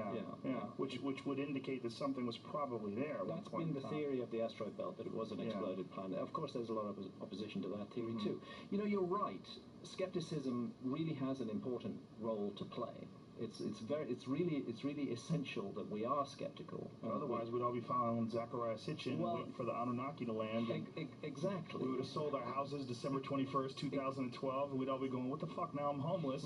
Exactly. 4 years later. And I have to say, there's a skeptic called Michael Heiser who has done really an excellent job of thoroughly, debunking the bogus translations of Zachariah Sitchin. Yeah, is he at sitchiniswrong.com? Is that Sitchiniswrong.com. Yeah, it's a very useful site. So I hated him and loved him at the same time. I was so sad. I loved the idea of the aliens come down and manipulating the monkeys and making us to mine gold. It's a wonderful story. But unfortunately, it's a work of science fiction. It's not a work of fact. Damn it, Zachariah. I knew him. He was a fascinating man. I once drove him from Stonehenge to London. We had many conversations. He was a deep and serious researcher, but I think he got carried away with his own fantasy. I also think that fantasy became very lucrative, and it also became a source of identity to him. Yeah. I followed him pretty closely as well. I read The 12th Planet, and I got really into his research, and this is in my early pot smoking days. When I first started smoking pot, so I was all in. I was all in. Yeah. And then as I got wiser, and then as I got well, not honest, maybe not wiser. Just I started recognizing objectively why these things are so attractive. The fantastical is more attractive than the practical, and so something else. Again, I don't want to put Sitchin down, and I'm here also to say that Sitchin did a lot of really good work. He was a clever guy, and he did a lot of very, very, very thorough research. I just lost my track, actually, smoking too much dope. Where was I going? Well, we were talking about all the difference between the fantastical and the practical, that there's this inclination to accept things that are fun. Yeah. You know, that's what I was going to say, is that when you start talking about the Anunnaki, those from heaven to earth came, these fantastic creatures from... Thank you, you brought my memory back. I remembered what I was going to say. What's Maybe interesting? You need some pot. I know Randall wants some. Could be good. What's interesting is that the level of technology that Zechariah attributes to the Anunnaki oblique Nephilim, that level of technology is the level of technology that we had in the 1970s when we were, NASA was doing its stuff. So it's NASA technology from the 1970s that is projected out onto.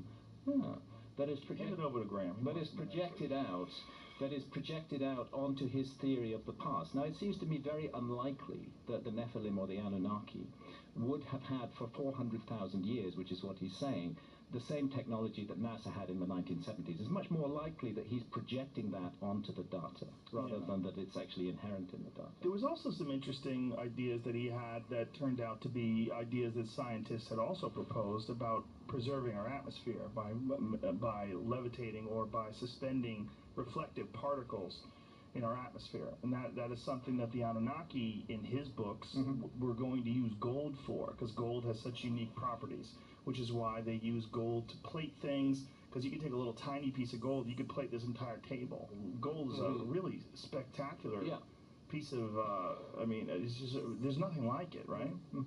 Absolutely. No, there's a lot of really good material in Sitchin, but unfortunately the translations of the texts are not translations of the text. They misrepresent the text. Often what he did was he took a 19th century translation and he massaged it so that it would, fit his argument, and that's a pity. So we need skeptics, and they help us to sift out the wheat from the chaff. And but occasionally, what the skeptics do with this drive to criticize anything that's not mainstream, occasionally what they do is they let go a really good idea which deserves investigation and which the human species could benefit from. And that's my feeling, is with this amazing species, we've developed all this science.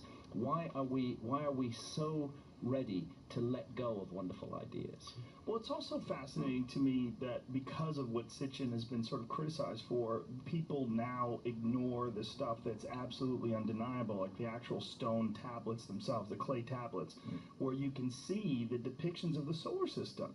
Somehow or another, these people from 6,000 plus years ago had a detailed map of the solar system. Had a clear idea of the solar system. With the size in like a relatively correct order, in the planets in the right place. Like they somehow or another knew that Jupiter was bigger than Mars.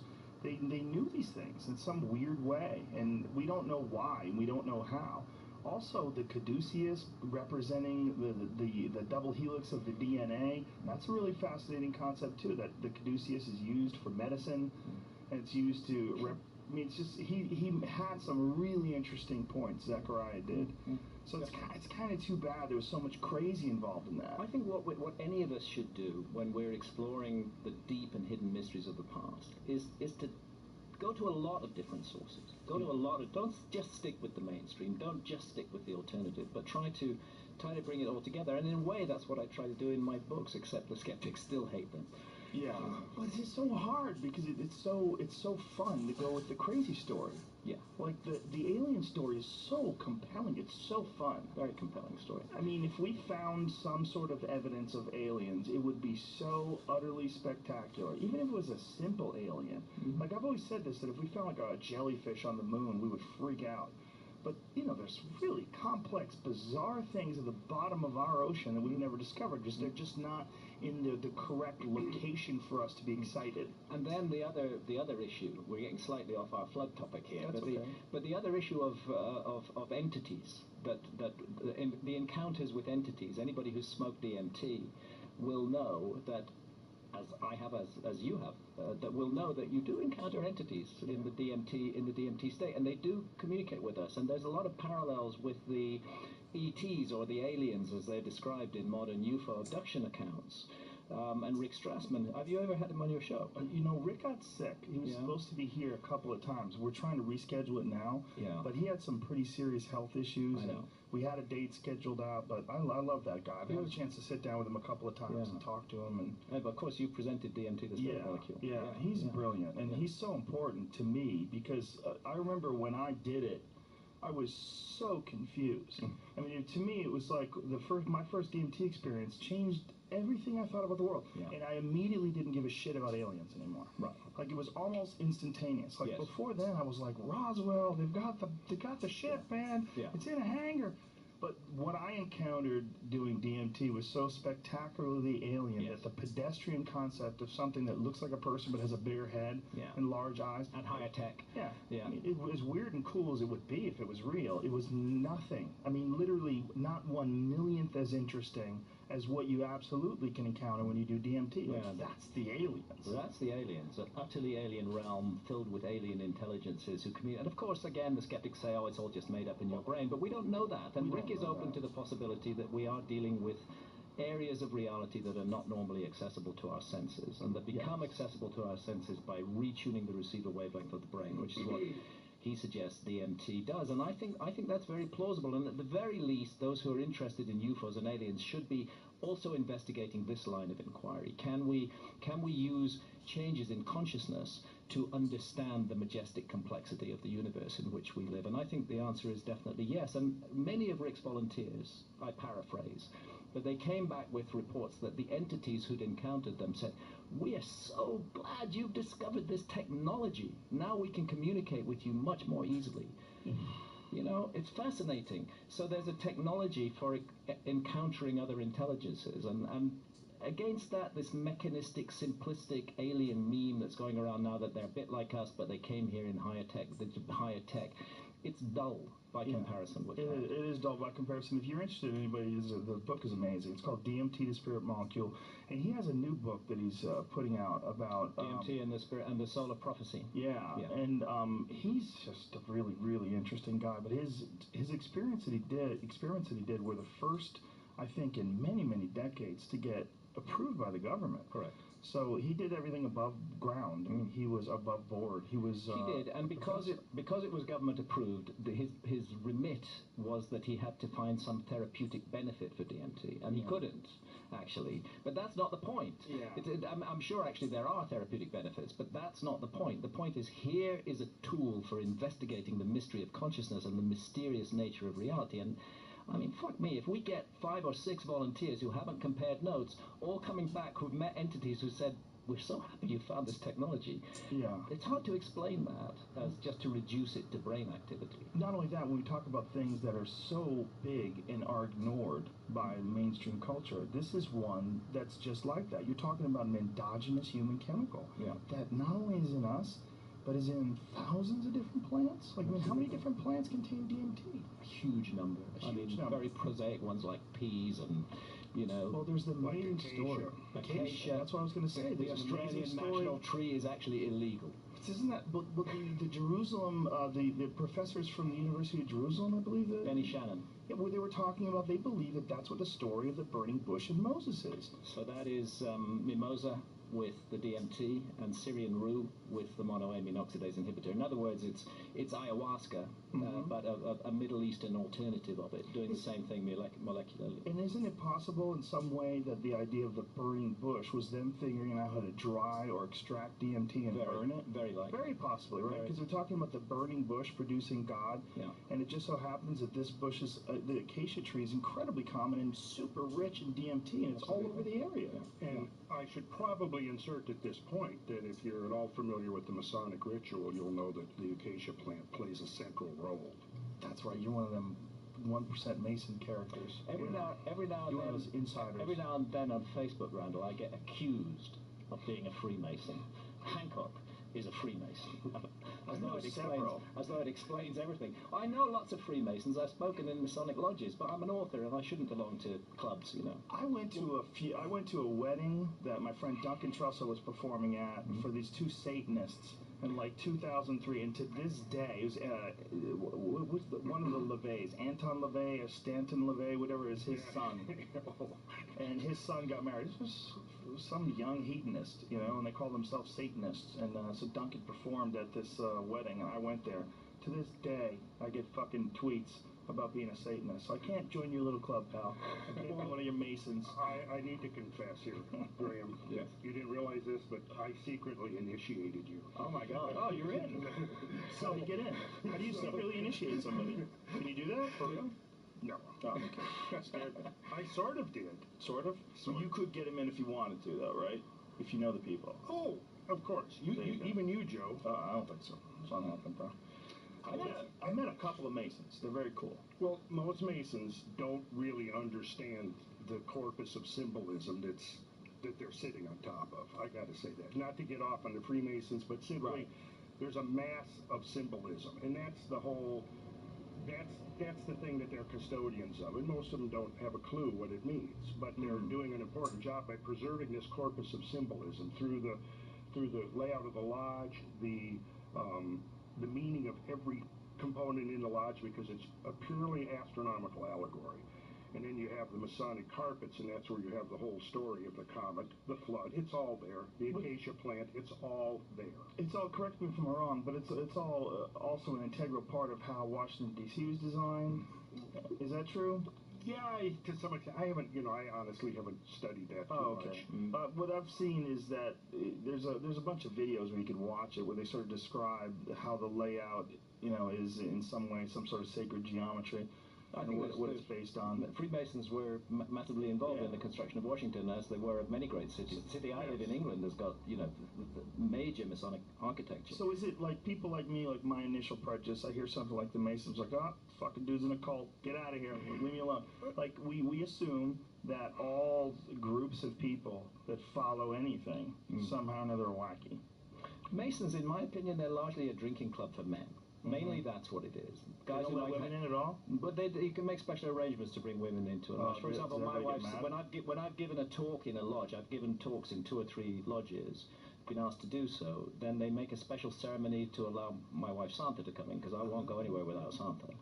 And so women can go in, but then there are others within Masonry who are pursuing deeply esoteric interest and exploring the mysteries, and you can have incredible conversations. In fact, there's just another group of people who are doing their thing. It's not for me. I wouldn't join. I would lose. I think if I joined Freemasonry, it would weaken me as an author. I think I'm better able to comment on these things by not being a member of any such group. That's interesting. Why do you think that? Well, because I think I have to remain open to all possibilities, and if I commit myself to a particular line, I don't commit myself to a particular religion. I don't commit myself to a particular men's club either. Which is what Masonry is. I think if I commit that, then ultimately I would become a spokesperson for that, and I don't want to be that. That makes a lot of sense considering your occupation and how important being open-minded has been to your life. It's vital. It's absolutely. Without it, how could you have ever done Fingerprints of the Gods? I could not. You would have to. I mean, and the initial thing where you were telling me about Ethiopia, the place where they believe that the Ark of the Covenant lays, which is one of the most bizarre ideas ever. And that was my first book on a historical mystery, was The Sign and the Seal. To try, and when you go into it, like, it's so interesting. But I've always imagined you as a young guy forced to sort of reconcile with this bizarre piece of evidence. You've got these old men that have cataracts in their eyes, like they're around radiation sites, and no one's allowed to go inside and see this thing, and they claim they have the Ark of the Covenant in there, and like, what the fuck is in there? It was the beginning of a magical journey for me. It's been a magical journey for all your fans too. For guys like me, man, when I read Fingerprints of the Gods, to me, it was one of those books I just couldn't put down, and it was so mind-blowing. And this, again, was in the heart of my fucking aliens, man. Fingerprints was published in 1995, and Magicians came out in 2015. And I would say in that time, the evidence, when I made the case for a lost civilization and a global cataclysm in Fingerprints of the Gods, I can't begin to account for the amount of hostility and anger and rage that I generated in the academic community. And the idea was considered to be absolutely absurd.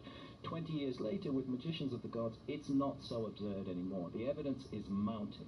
We have incredible evidence now for a global cataclysm in exactly the period that counts, between 12,800 to 11,600 years ago. And we have sites like Göbekli Tepe, we have a redefinition of the Sphinx. The whole area is just about to explode in the future. We're on the edge, I believe, of a paradigm shift, and this comic material is central to it. What I really appreciate about your courage is that you've also had the courage to admit when you've made mistakes. Yeah. You don't in any way pretend to be some sort of a bearer of secret knowledge that no one else possesses. And absolutely not a guru. I don't want to be anything like that. I'm a reporter. That's what I am, and I'm a reporter who's reporting on offbeat subjects, and to some extent I'm an outsider. So one of the talks I do now is about being an outsider. I think there is a place for outsiders in society. Well, I don't think you're an outsider. I think you're an outsider from the established mainstream ideas.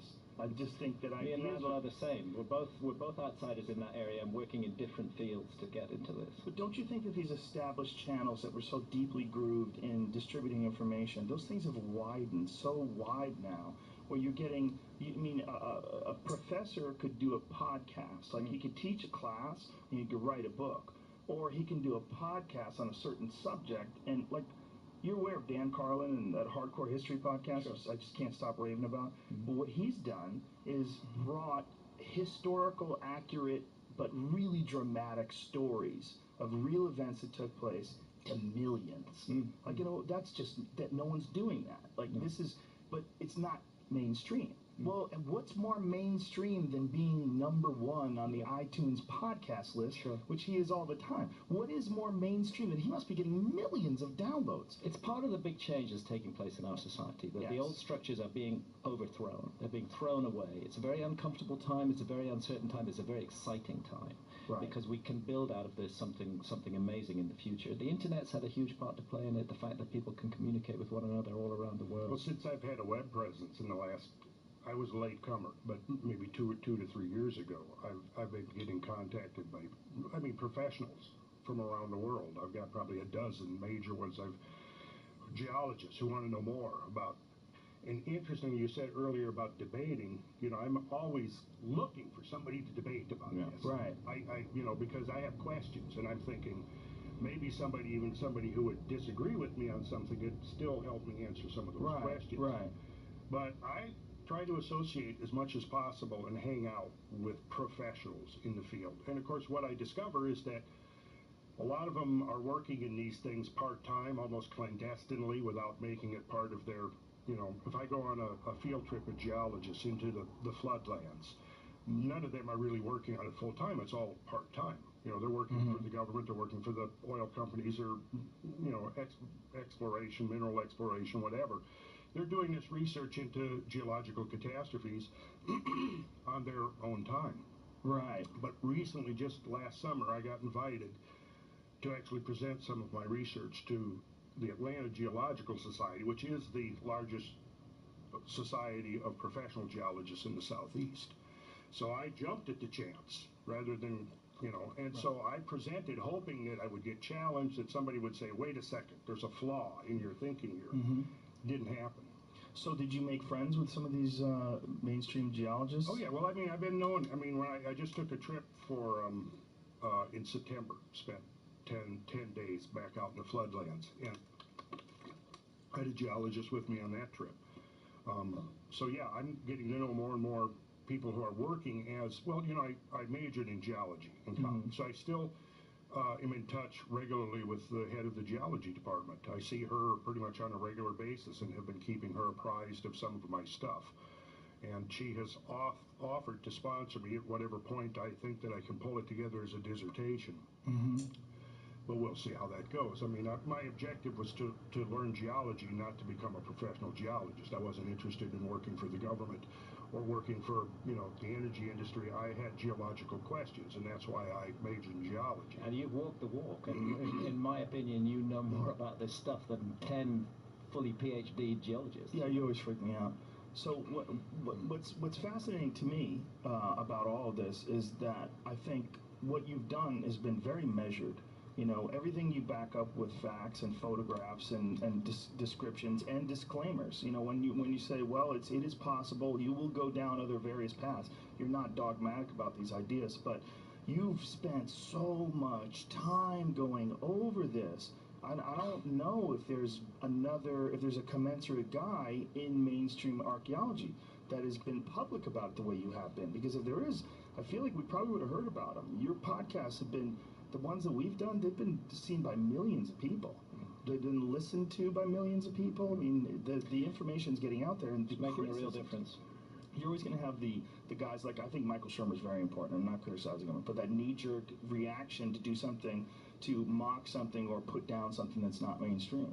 Like one of his tweets, he said, "You know what archaeology with evidence is?" And he wrote archaeology. Like, why would you even tweet that? That doesn't even make any sense. Like, that's someone who's not paying attention to your work. That means all you do is focus on evidence. I'm reminded of the Shakespearean line, "Methinks the lady doth protest too much." Why does he need to say that it's got the evidence? You know, it's like, is he tweeting like at Fox News saying fair and balanced, you know. He's tweeting at you with this. Yeah. Meanwhile, your entire book is based on photographic evidence. Yeah. And all the other various pieces of evidence. I mean, your whole thing documents, it's all about examining all these pieces of evidence. Yeah. These aren't things that you've invented. No. These are actual real sites that you can look at. I'm drawing inferences from them that they don't like. That's the thing. Well, Robert Schoch and guys like him are so important. Yeah. Guys who have the courage, who's a Boston University professor, who has the courage to look at the stones and say, this is the product of water erosion.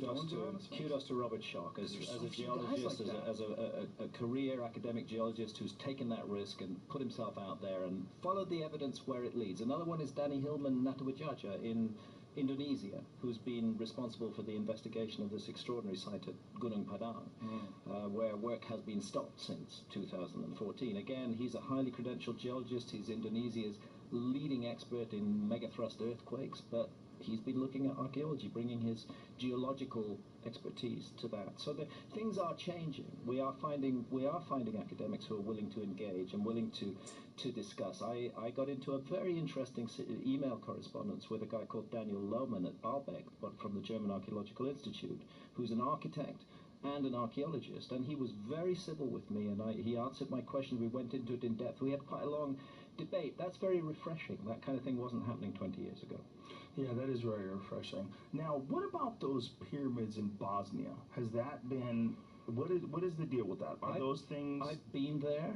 I know Sam Osmanagic personally. Sam is the guy who's promoted the site. I like Sam very much.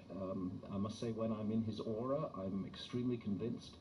But when I look rationally at the so-called pyramids, I don't think they're pyramids. I think they're hills. I did spend, with Sam showing me around, I did spend 3 days in Bosnia looking at the so-called Pyramid of the Sun, the Pyramid of the Moon, the Love Pyramid, and so on and so forth. I do see that a tourist industry has built up around this, and it's a fabulously beautiful, intriguing site, and a massive, beautiful, mountainous place, but they are hills. They are not pyramids. Impression is given that there are tunnels, passageways inside the pyramids. That's not true. The passageways are about 2.5 kilometers away. They're very low tech. I just don't see it, and for that reason I did not cover the Bosnian pyramids in Magicians of the Gods. I'm not going to say they're not pyramids. I'm not going to write a book saying that they're wrong, but they didn't excite me enough to justify devoting a chapter to them. There's much more exciting and important archaeological discoveries that are being made, like Göbekli Tepe, which need more space. And there's some pyramid-like structures or hills in China as well, right? There's thousands of pyramids in China. Xi'an, the province of Xi'an, is just the moment you land there from your aircraft, you're seeing pyramids everywhere. I've been there. There are certainly hundreds and hundreds of them, distributed across fields, vanishing off into the distance in all directions. They've been terraced and used as agriculture. The local farmers grow crops on them. I went there with Chinese archaeologists. They haven't excavated a single one. Not one. Why not? They said, we don't have, this was nearly 10 years ago I was there, they said they probably got the money now, but they said then they didn't have the money. They said, we're an old country, we don't mind if we wait 200 years to get to grips with this. Jesus Christ. Yeah. And the famous tomb of the first emperor is part of this pattern. It is also a pyramid. It has also not been excavated. The terracotta army around it has been found. The terracotta army is amazing. Oh, yeah. It was on display somewhere, wasn't it? Where you can go and see it live? Yeah, they did some kind of travel. I'd want to see that thing. I'd want to look at those things. What a bizarre concept. Now, these pyramids, so this one that this emperor was buried in that had the terracotta army, was that a pyramid as well? It is a pyramid. It is. Absolutely. It's a man-made pyramid. The terracotta army was buried around its edges, not in the pyramid itself. So the army was there to protect him? Yeah, to protect his soul into the afterlife seems to have been the idea. And then there's a mythology that's come down that within the pyramid is a lake of mercury, that there are mechanical devices in there which will fire arrows at you if you go in. That there's a whole story about how intensely protected it is, and up to this day it's not been excavated. That's so crazy. How could someone leave that alone? And you know, even major archaeological sites like Tiwanaku in Bolivia, for example, you'll find that only about 2% of the site has been excavated. I don't know how we can draw inferences about the whole site from a tiny little fraction like that, and that's the problem, I think, with archaeology, and it's why we have to, you know, consider another way. We're looking at an image of the terracotta army now in front of this pyramid, and it is spectacular. Now that I think about it, I don't think that was on display anywhere. I think maybe they had a couple of them. They brought some of them. They came to the British Museum. There were a number of museums. But it's so much bigger than I thought it was. Yeah. I mean, how many? There's thousands. Yeah. There's thousands of these terracotta figures. Absolutely. And this pyramid was made out of what? Was it stone? Rammed earth, mainly. Okay. So they just sort of shaped the ground. They just dug around it. Yeah, they brought in earth and turned it into a pyramidal mound over the top. But it wasn't. It's not massive stone blocks. It's not massive stone. That's why they can grow crops on the sides of some of these pyramids. Wow, how weird. Yeah. So they would build these giant mounds of dirt and then dig holes in them and support them. And well, they probably created the interior, you know, subterranean as they were building the whole thing over it. Yeah. And they just stacked dirt on top of it. Yeah. Wow, what a weird way to make a house. Yeah, and then we have to consider this with, you know, with archaeological sites all around the world, is that any site may actually not be the product of just one culture, but may have been reworked and worked over and used by many different cultures over many different periods. Stunning to me. I found out about this because of a friend of John Anthony West who was here with him. He showed me, he lives in China, he was showing me some video of it, and I was like, how do I not know about this? I had no idea there was this many of them. So here's one that's exposed. What's this one? Controversial ancient pyramids of China. That one looks exposed. And that one looks blocky. Yeah. Well, that is another thing about China that we just don't have a clue. When we think about the age and scale of things, we're so silly. We've only been around since 1776 is when the country was established. It's not really that long ago. You're dealing with China. You're dealing with literally thousands of years of civilization, all rising and falling and taking place and adapting and growing, all in this one area. That's still, in our eyes, in a lot of ways, it's kind of behind, right? I mean, they're behind environmentally, they're behind when it comes to human rights. Consider this. The Portuguese, in the late 1400s, have rounded the Cape of Good Hope, and they've entered the Indian Ocean in their little ships. They've entered the Indian Ocean and they actually establish a huge empire. They go to Malacca. They go all over the place, okay? The seas are open to them. If they had come 40 years earlier, they would have encountered the Chinese treasure ships. Ships that were 50 times larger than the little caravels that the Portuguese were sailing in. Vast, you know what the Chinese did at that time? They went through a period where they felt they just wanted to give gifts to people. And they put together these huge fleets carrying incredibly precious gifts, silks and ceramics, and they took them all around the Indian Ocean and they just gave them to people. Wow. So off the coast of East Africa, and in East Africa you can find remains of this pottery from this episode. And then a Chinese emperor came along and he closed the doors. Burned all the boats, shut everything down, and didn't let anybody speak to China for 200 years. Whoa, what a dick. Well, he felt that it was time for the Chinese culture to turn inward. Yeah. And they were afraid that their ancient culture, on one hand, there might have been maybe a laudable motive in that they were concerned that the ancient culture was going to get contaminated by too much contact with degenerate cultures from other places, and that was a factor in it. That constant desire to maintain the current situation. It's human. We have to say it's some kind of human nature. Yeah, for sure. I'd love to see some of these images of let's look at the drone stuff from the Camas Prairie and what else. Please. Let's have a look at it. You got that? I want to get that. Show Those Chinese pyramids are still blowing my mind. They blow my mind as well. I just can't believe they haven't been excavated. It's an eerie, spooky scene. I mean, I recommend anybody to go to see it, and just it's incredible how many of them there are. And how unexplained it all is. And it's again, it feeds into my general point: is we don't remember our past. What are we looking at here? Okay, let's. Can we pause so I can talk about what we're looking at? Yeah, you look at this one. That way you can hit the mic right in front of you. Okay, this is the beginning. But okay, here's what we're looking at. Get that mic right up to you there. We're looking at a place in western Montana called Camas Prairie, and you see some hills in the foreground, and you see a basin in the background, right? Okay.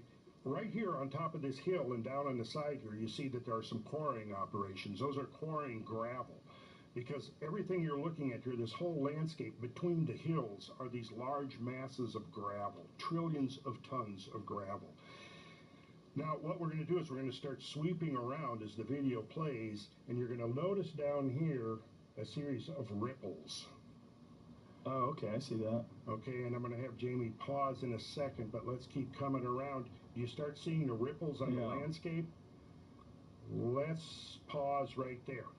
Right there, let's pause. Now, I wish I had a pointer, but if you look up, you're going to see a flat piece of land like a tongue coming out, rounded. Yeah, Jamie's right here. That's to get you a laser. That's a delta. That's a delta. You know what a delta is? You ever heard of a delta? It's when a river comes into a body of water and it's carrying sediment. And because the river is moving along swiftly, it's carrying the sediment, but when it comes into the standing body of water, it slows down and it drops its sediment. It builds a delta. The whole city of Portland, for example, is built on a giant delta, right? New Orleans is built on a delta, right? Okay, so what we're seeing there is a delta. And then in front of it, we're seeing rippled landscape. Let's keep coming around, Jamie. And so rippled landscape that looks exactly like the beach looks. Yeah, keep coming around with that. That's the thing, it's fractal, because this is the whole mystery of this, that this happens at a scale of inches on beaches and a scale of hundreds of feet here. Stop again. Good Lord. Now, right here in the middle, you see a massive delta. Yes. Spewed out like a big tongue, splayed out. And then right down here, you start seeing the ripples.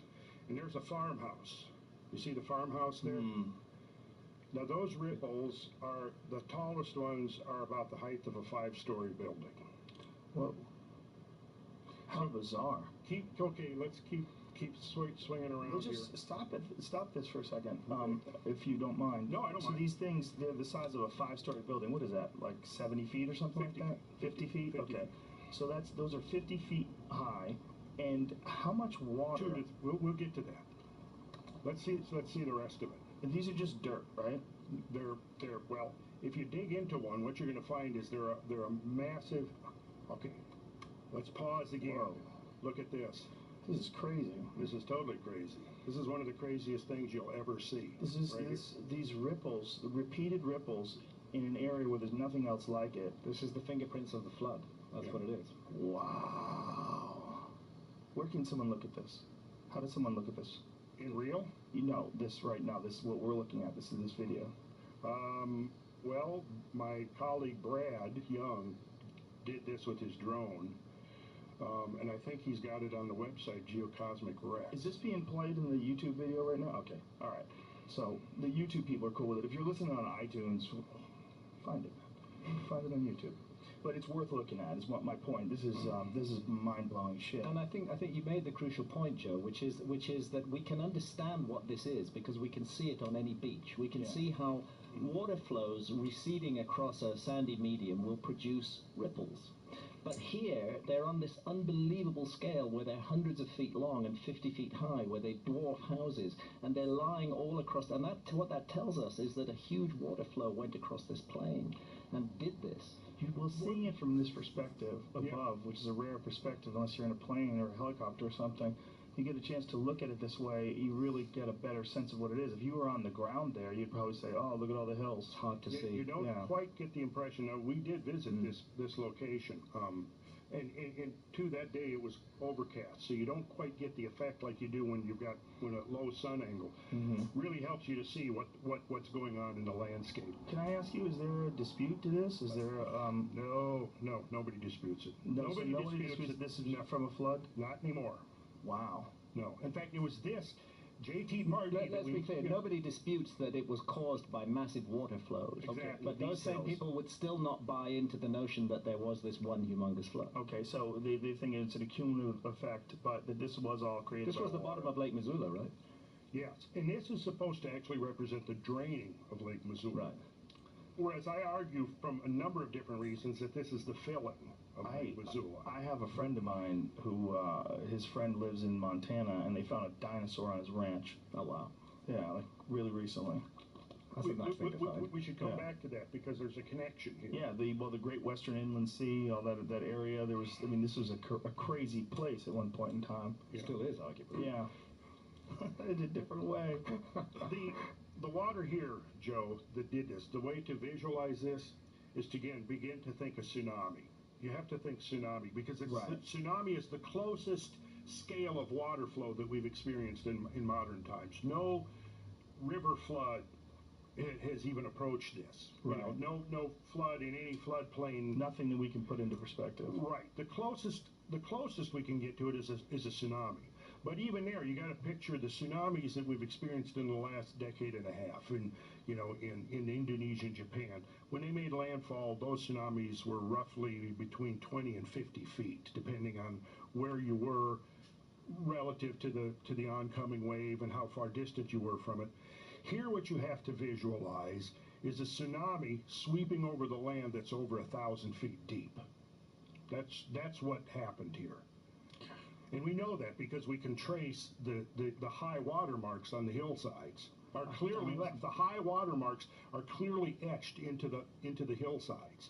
So we now know, based upon the study of the ripples, and the water here was moving down.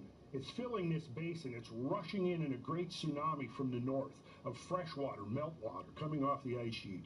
And it's sweeping down over this land at probably 200 or 300 million cubic feet per second, which is an inconceivable amount of water. It's many times in excess of every river flowing on Earth, flowing today all at once. It's beyond that many times, 10 or 20 times beyond that. One of the trippier things about water is that water in itself is kind of fractal in some sort of a weird way. When you look at the actual molecules of water, it's almost like we don't distinguish it as being a fractal thing because we see it as like this moving flow. But if you're looking at the actual molecules of water, a cup of water that you dip your fingers in, which is seemingly completely innocuous, becomes this massive element of change when the volume is 1,000 feet high and it's just rolling over with massive amounts of weight behind it. It's that same stuff. Massive amounts of weight. Enough weight that it's actually causing seismic responses. I can only imagine. Yeah, how much weight are you talking about that can create these 50-foot high walls? But what's fascinating to me is that we don't have a scale like in our minds as a reference, like the difference between that little cup and these gigantic waves that you see that surfers travel by jet ski to get to, off of, I believe it's Mexico. Right. You ever seen those massive waves? They go way out, miles out to get to these crazy waves, and we ride them in. They're like 60, 70 feet high.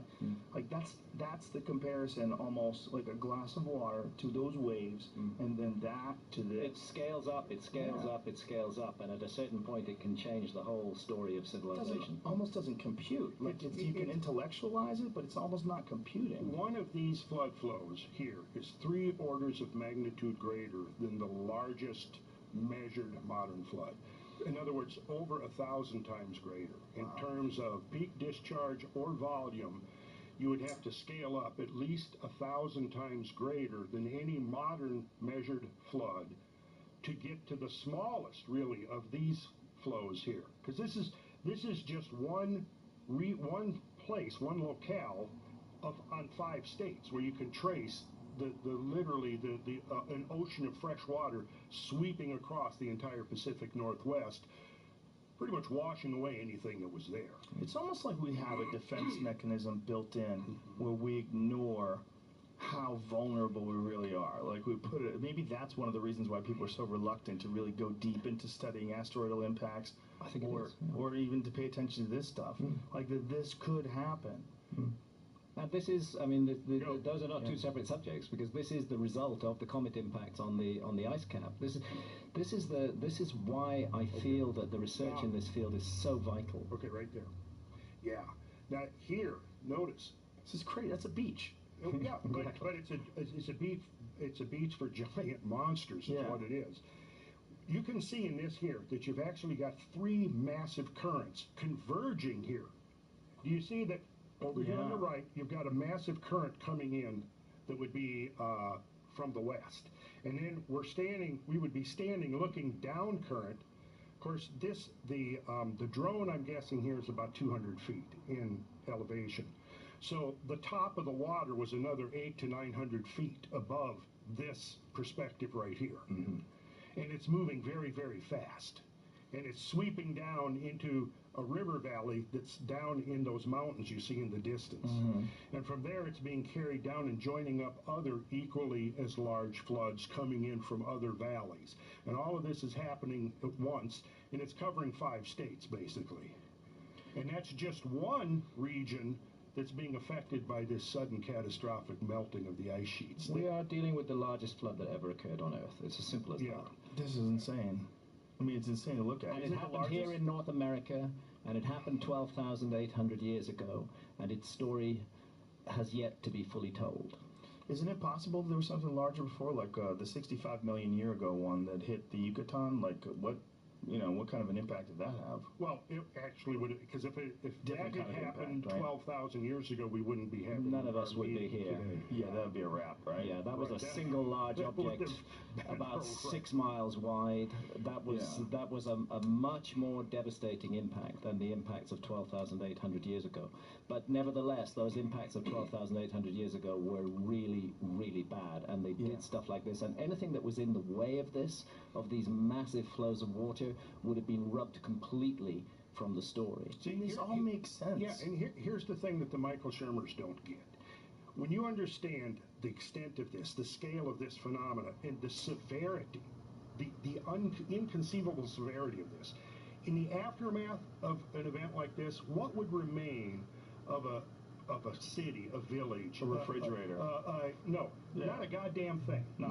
Nothing would exist in the aftermath of this. And most things wouldn't exist. I mean, you'd find like an old refrigerator or a car up on blocks in someone's backyard in the South, and it's the 1970s, and the rot has gotten into the frame. Nature's going to eat it up. Yeah, nature's eating it up just in a couple of decades. Right. What's it going to be like in a couple thousand years? We should not be surprised about how little we really know about our past. This is also a comfort game with archaeology. Oh yeah, we've got the past all worked out. We understand it. Here it is. This is what we teach in schools. This is what our friends in the media report. This is the fact. It's not the facts. We know nothing. There's been so much lost, so many missing pieces of the puzzle that we're desperately trying to stitch together. And it's important, I think, that we actually do get some clarity on events like this, because we still live on this planet, and we have kids, and we have a future, and we want to That's why those big boys comes our way. Well, that's right. But again, I come down to this, which is that we are not dealing with gloom and doom and the end of the world. We're dealing with a problem that humanity should be confronting. We should not be sticking our heads in the sand. We should be confronting this problem. And that's why I support the work of the Comet Research Group, because they are the only people right now who are confronting this problem and really getting to grips with it. We should all confront. I mean, we should absolutely all support them and confront it, because if something like this can happen once, what really makes sense is how many stories of floods there are in ancient times, and how many parallels there are, and how many there are from North America. Oh, dozens and dozens. Yeah, it was the Caitlin, the Indian artist who spent 30 years or so pre-Civil War, I think maybe a decade after the Civil War, painting Indians of different tribes. And he wrote a book called Last Rambles Amongst the North American Indians. Very, very interesting book. But what really is interesting to me when I read the book years and years ago was his final conclusion of the book. He says, after all of these different customs and traditions that have been handed down amongst these tribes, they all have one thing in common. They all have a memory or a story of a gigantic world-destroying flood. And this has included tribes down into Central America that he visited. I believe the Americas are the repository, the Native American peoples who have been subjected to so much destruction over the years. They, in their mythology, their traditions, their memories, they keep more of this than almost anybody else. It's really tragic what has happened in the Americas from the time of the Spanish conquest. The deliberate destruction of knowledge, the terrible, horrendous abuses that Native American people suffered. They are our wisdom keepers. They are the people who pass down the oral tradition and remember the past. So not only do we have cataclysms wiping the human memory, but we ourselves actively get involved in the human memory and wipe it. We rub it out. The burning of the Maya codices by the Spanish friars, thousands and thousands. God knows what was in those documents. You know, we might have had a whole other story about ourselves if we could have had access to those, but instead we're this destructive, cannibalistic species that just goes and smashes everything to bits. It's a weird impulse that human beings have, is when they move into an area and they take over it, one of the things they like to do is destroy their icons. Destroy everything. What's going on with ISIS and all these ancient Buddhist structures, these 1,000-plus-year-old beautiful sculptures. Absolutely. And they're blowing them up, you know, and yelling praise God while they're doing it. It's really very bizarre. It's a very bizarre inclination that we have, but it's almost like we don't want people to know. You know, it's a bizarre, almost human instinct to wipe out the past and just to constantly keep moving forward. Or is there some trauma? Is there some collective trauma, some deeply suppressed memory that we can't quite confront?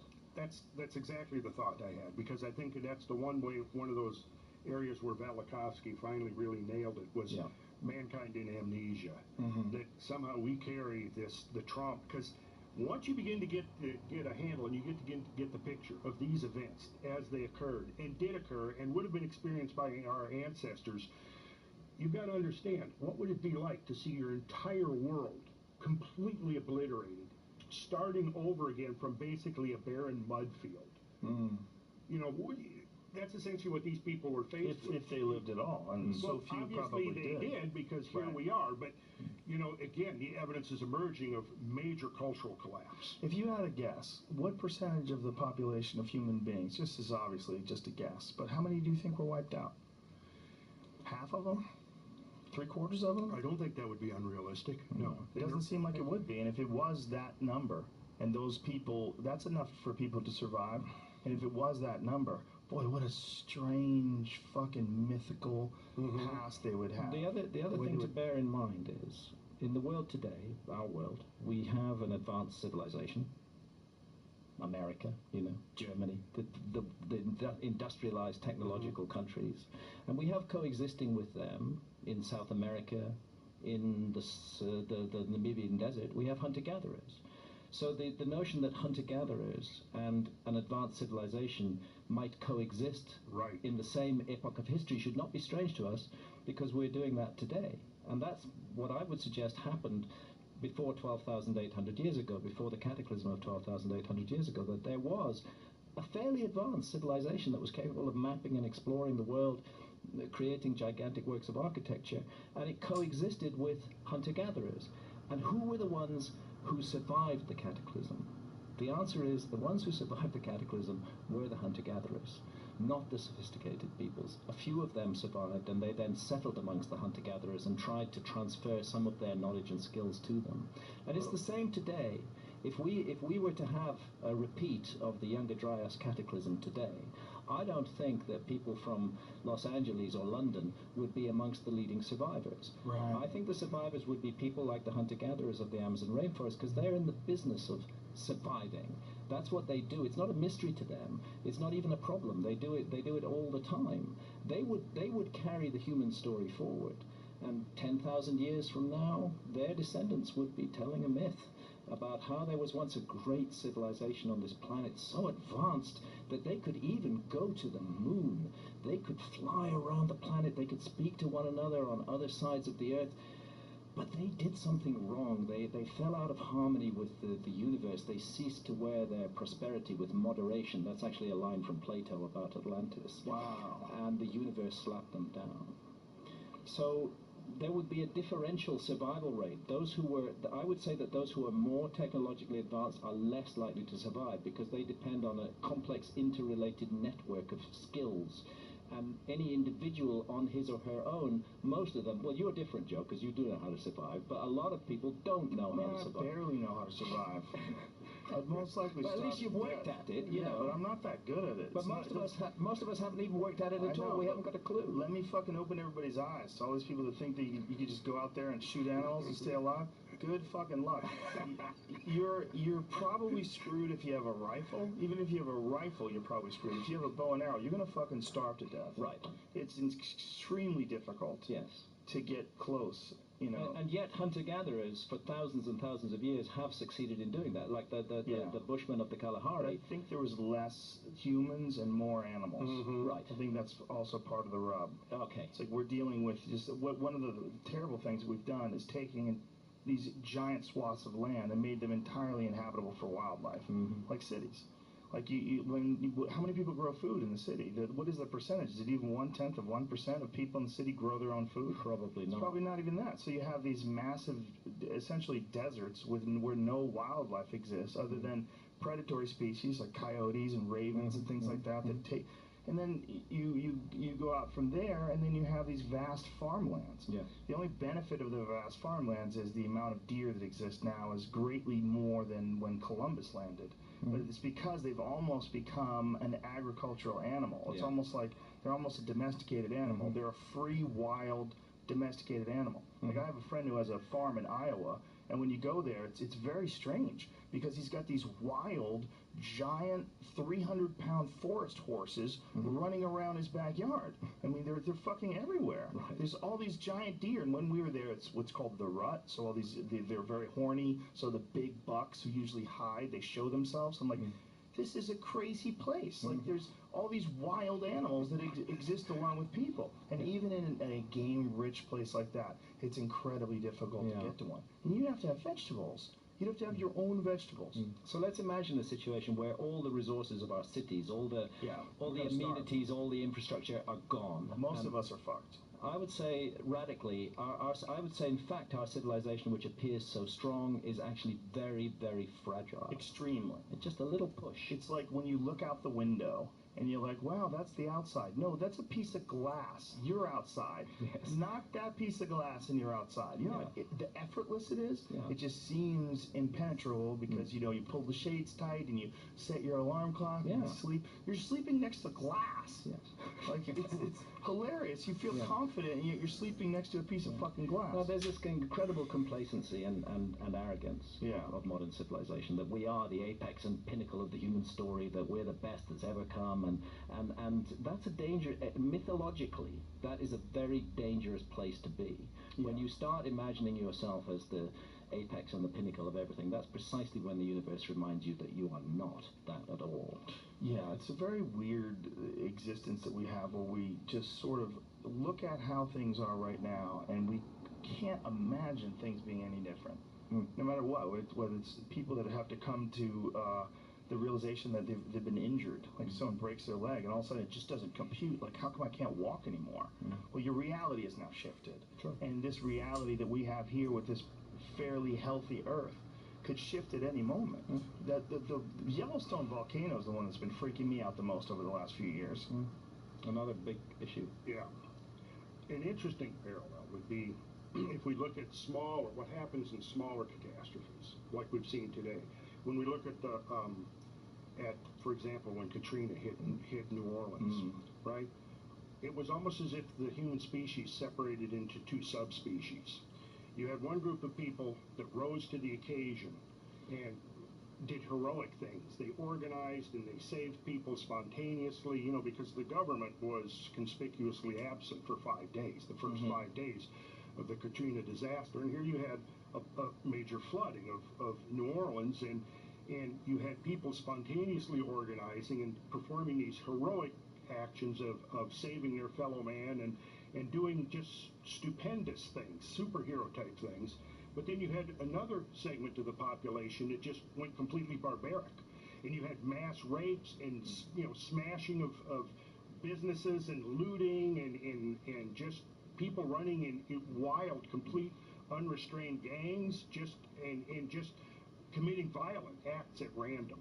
So, and America, the richest country on earth, did not manage that crisis well. No. I mean, it was very, No. and that was a little crisis by comparison with what we're talking about. You remember when Kanye West got on TV? George Bush does not like black people. Oh, I don't remember that, but yeah, George Bush. I think it was on day 4. George Bush flew over in Air Force One and looked out the window. Wave. Yeah. Give people hope. But there's a lessons in those kinds of events. Sure. Yeah, we're not prepared. We have to extrapolate from that. And if you go back, and I oftentimes as a thought exercise think how would we respond if we knew that there was a high probability of a Younger Dryas type event or series of events impending in our future? What would you do? Start drinking, or what can you do? It all depends on lead time.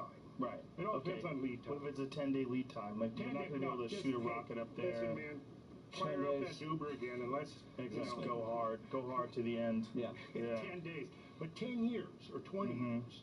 Then we can do some stuff. The real scary thing is, there's 2 scary things. One, if you survived, because you're like, fuck. If you really did survive and everybody else was jacked, and all of a sudden you're dealing with some Mad Max type reality where people are starving to death and they're very desperate and they become almost like animals. That's entirely inside the realm of possibility. Well, that's what we learned from Katrina. Or the other terrifying possibility is that you leave the future of civilization up to those other people. That they survive and they have kids and their kids survive, and somehow or another, somewhere along the line, we get better and better at understanding our place here, which is what I think has happened. Yeah. And all it would take is one. I mean, this is, as much as people are complaining right now, as much as there's riots in the streets protests in the street. There's some riots apparently, but over the president-elect, what this time is, it represents the greatest time in history when it comes to safety, when it comes to knowledge, access to information, the way we understand each other. I don't think it's ever been better. As long as we know, we have everything at our feet. Yeah. There's incredible potential in modern civilization. But the problem is that there's also very rigid mind control. The way that our societies work, it's turning people into drones. People brought up to believe that their only purpose in existence is production and consumption. That the people forced to fit into a sort of narrow place in the machine. Mass media beaming, messages at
view the ups. Yeah.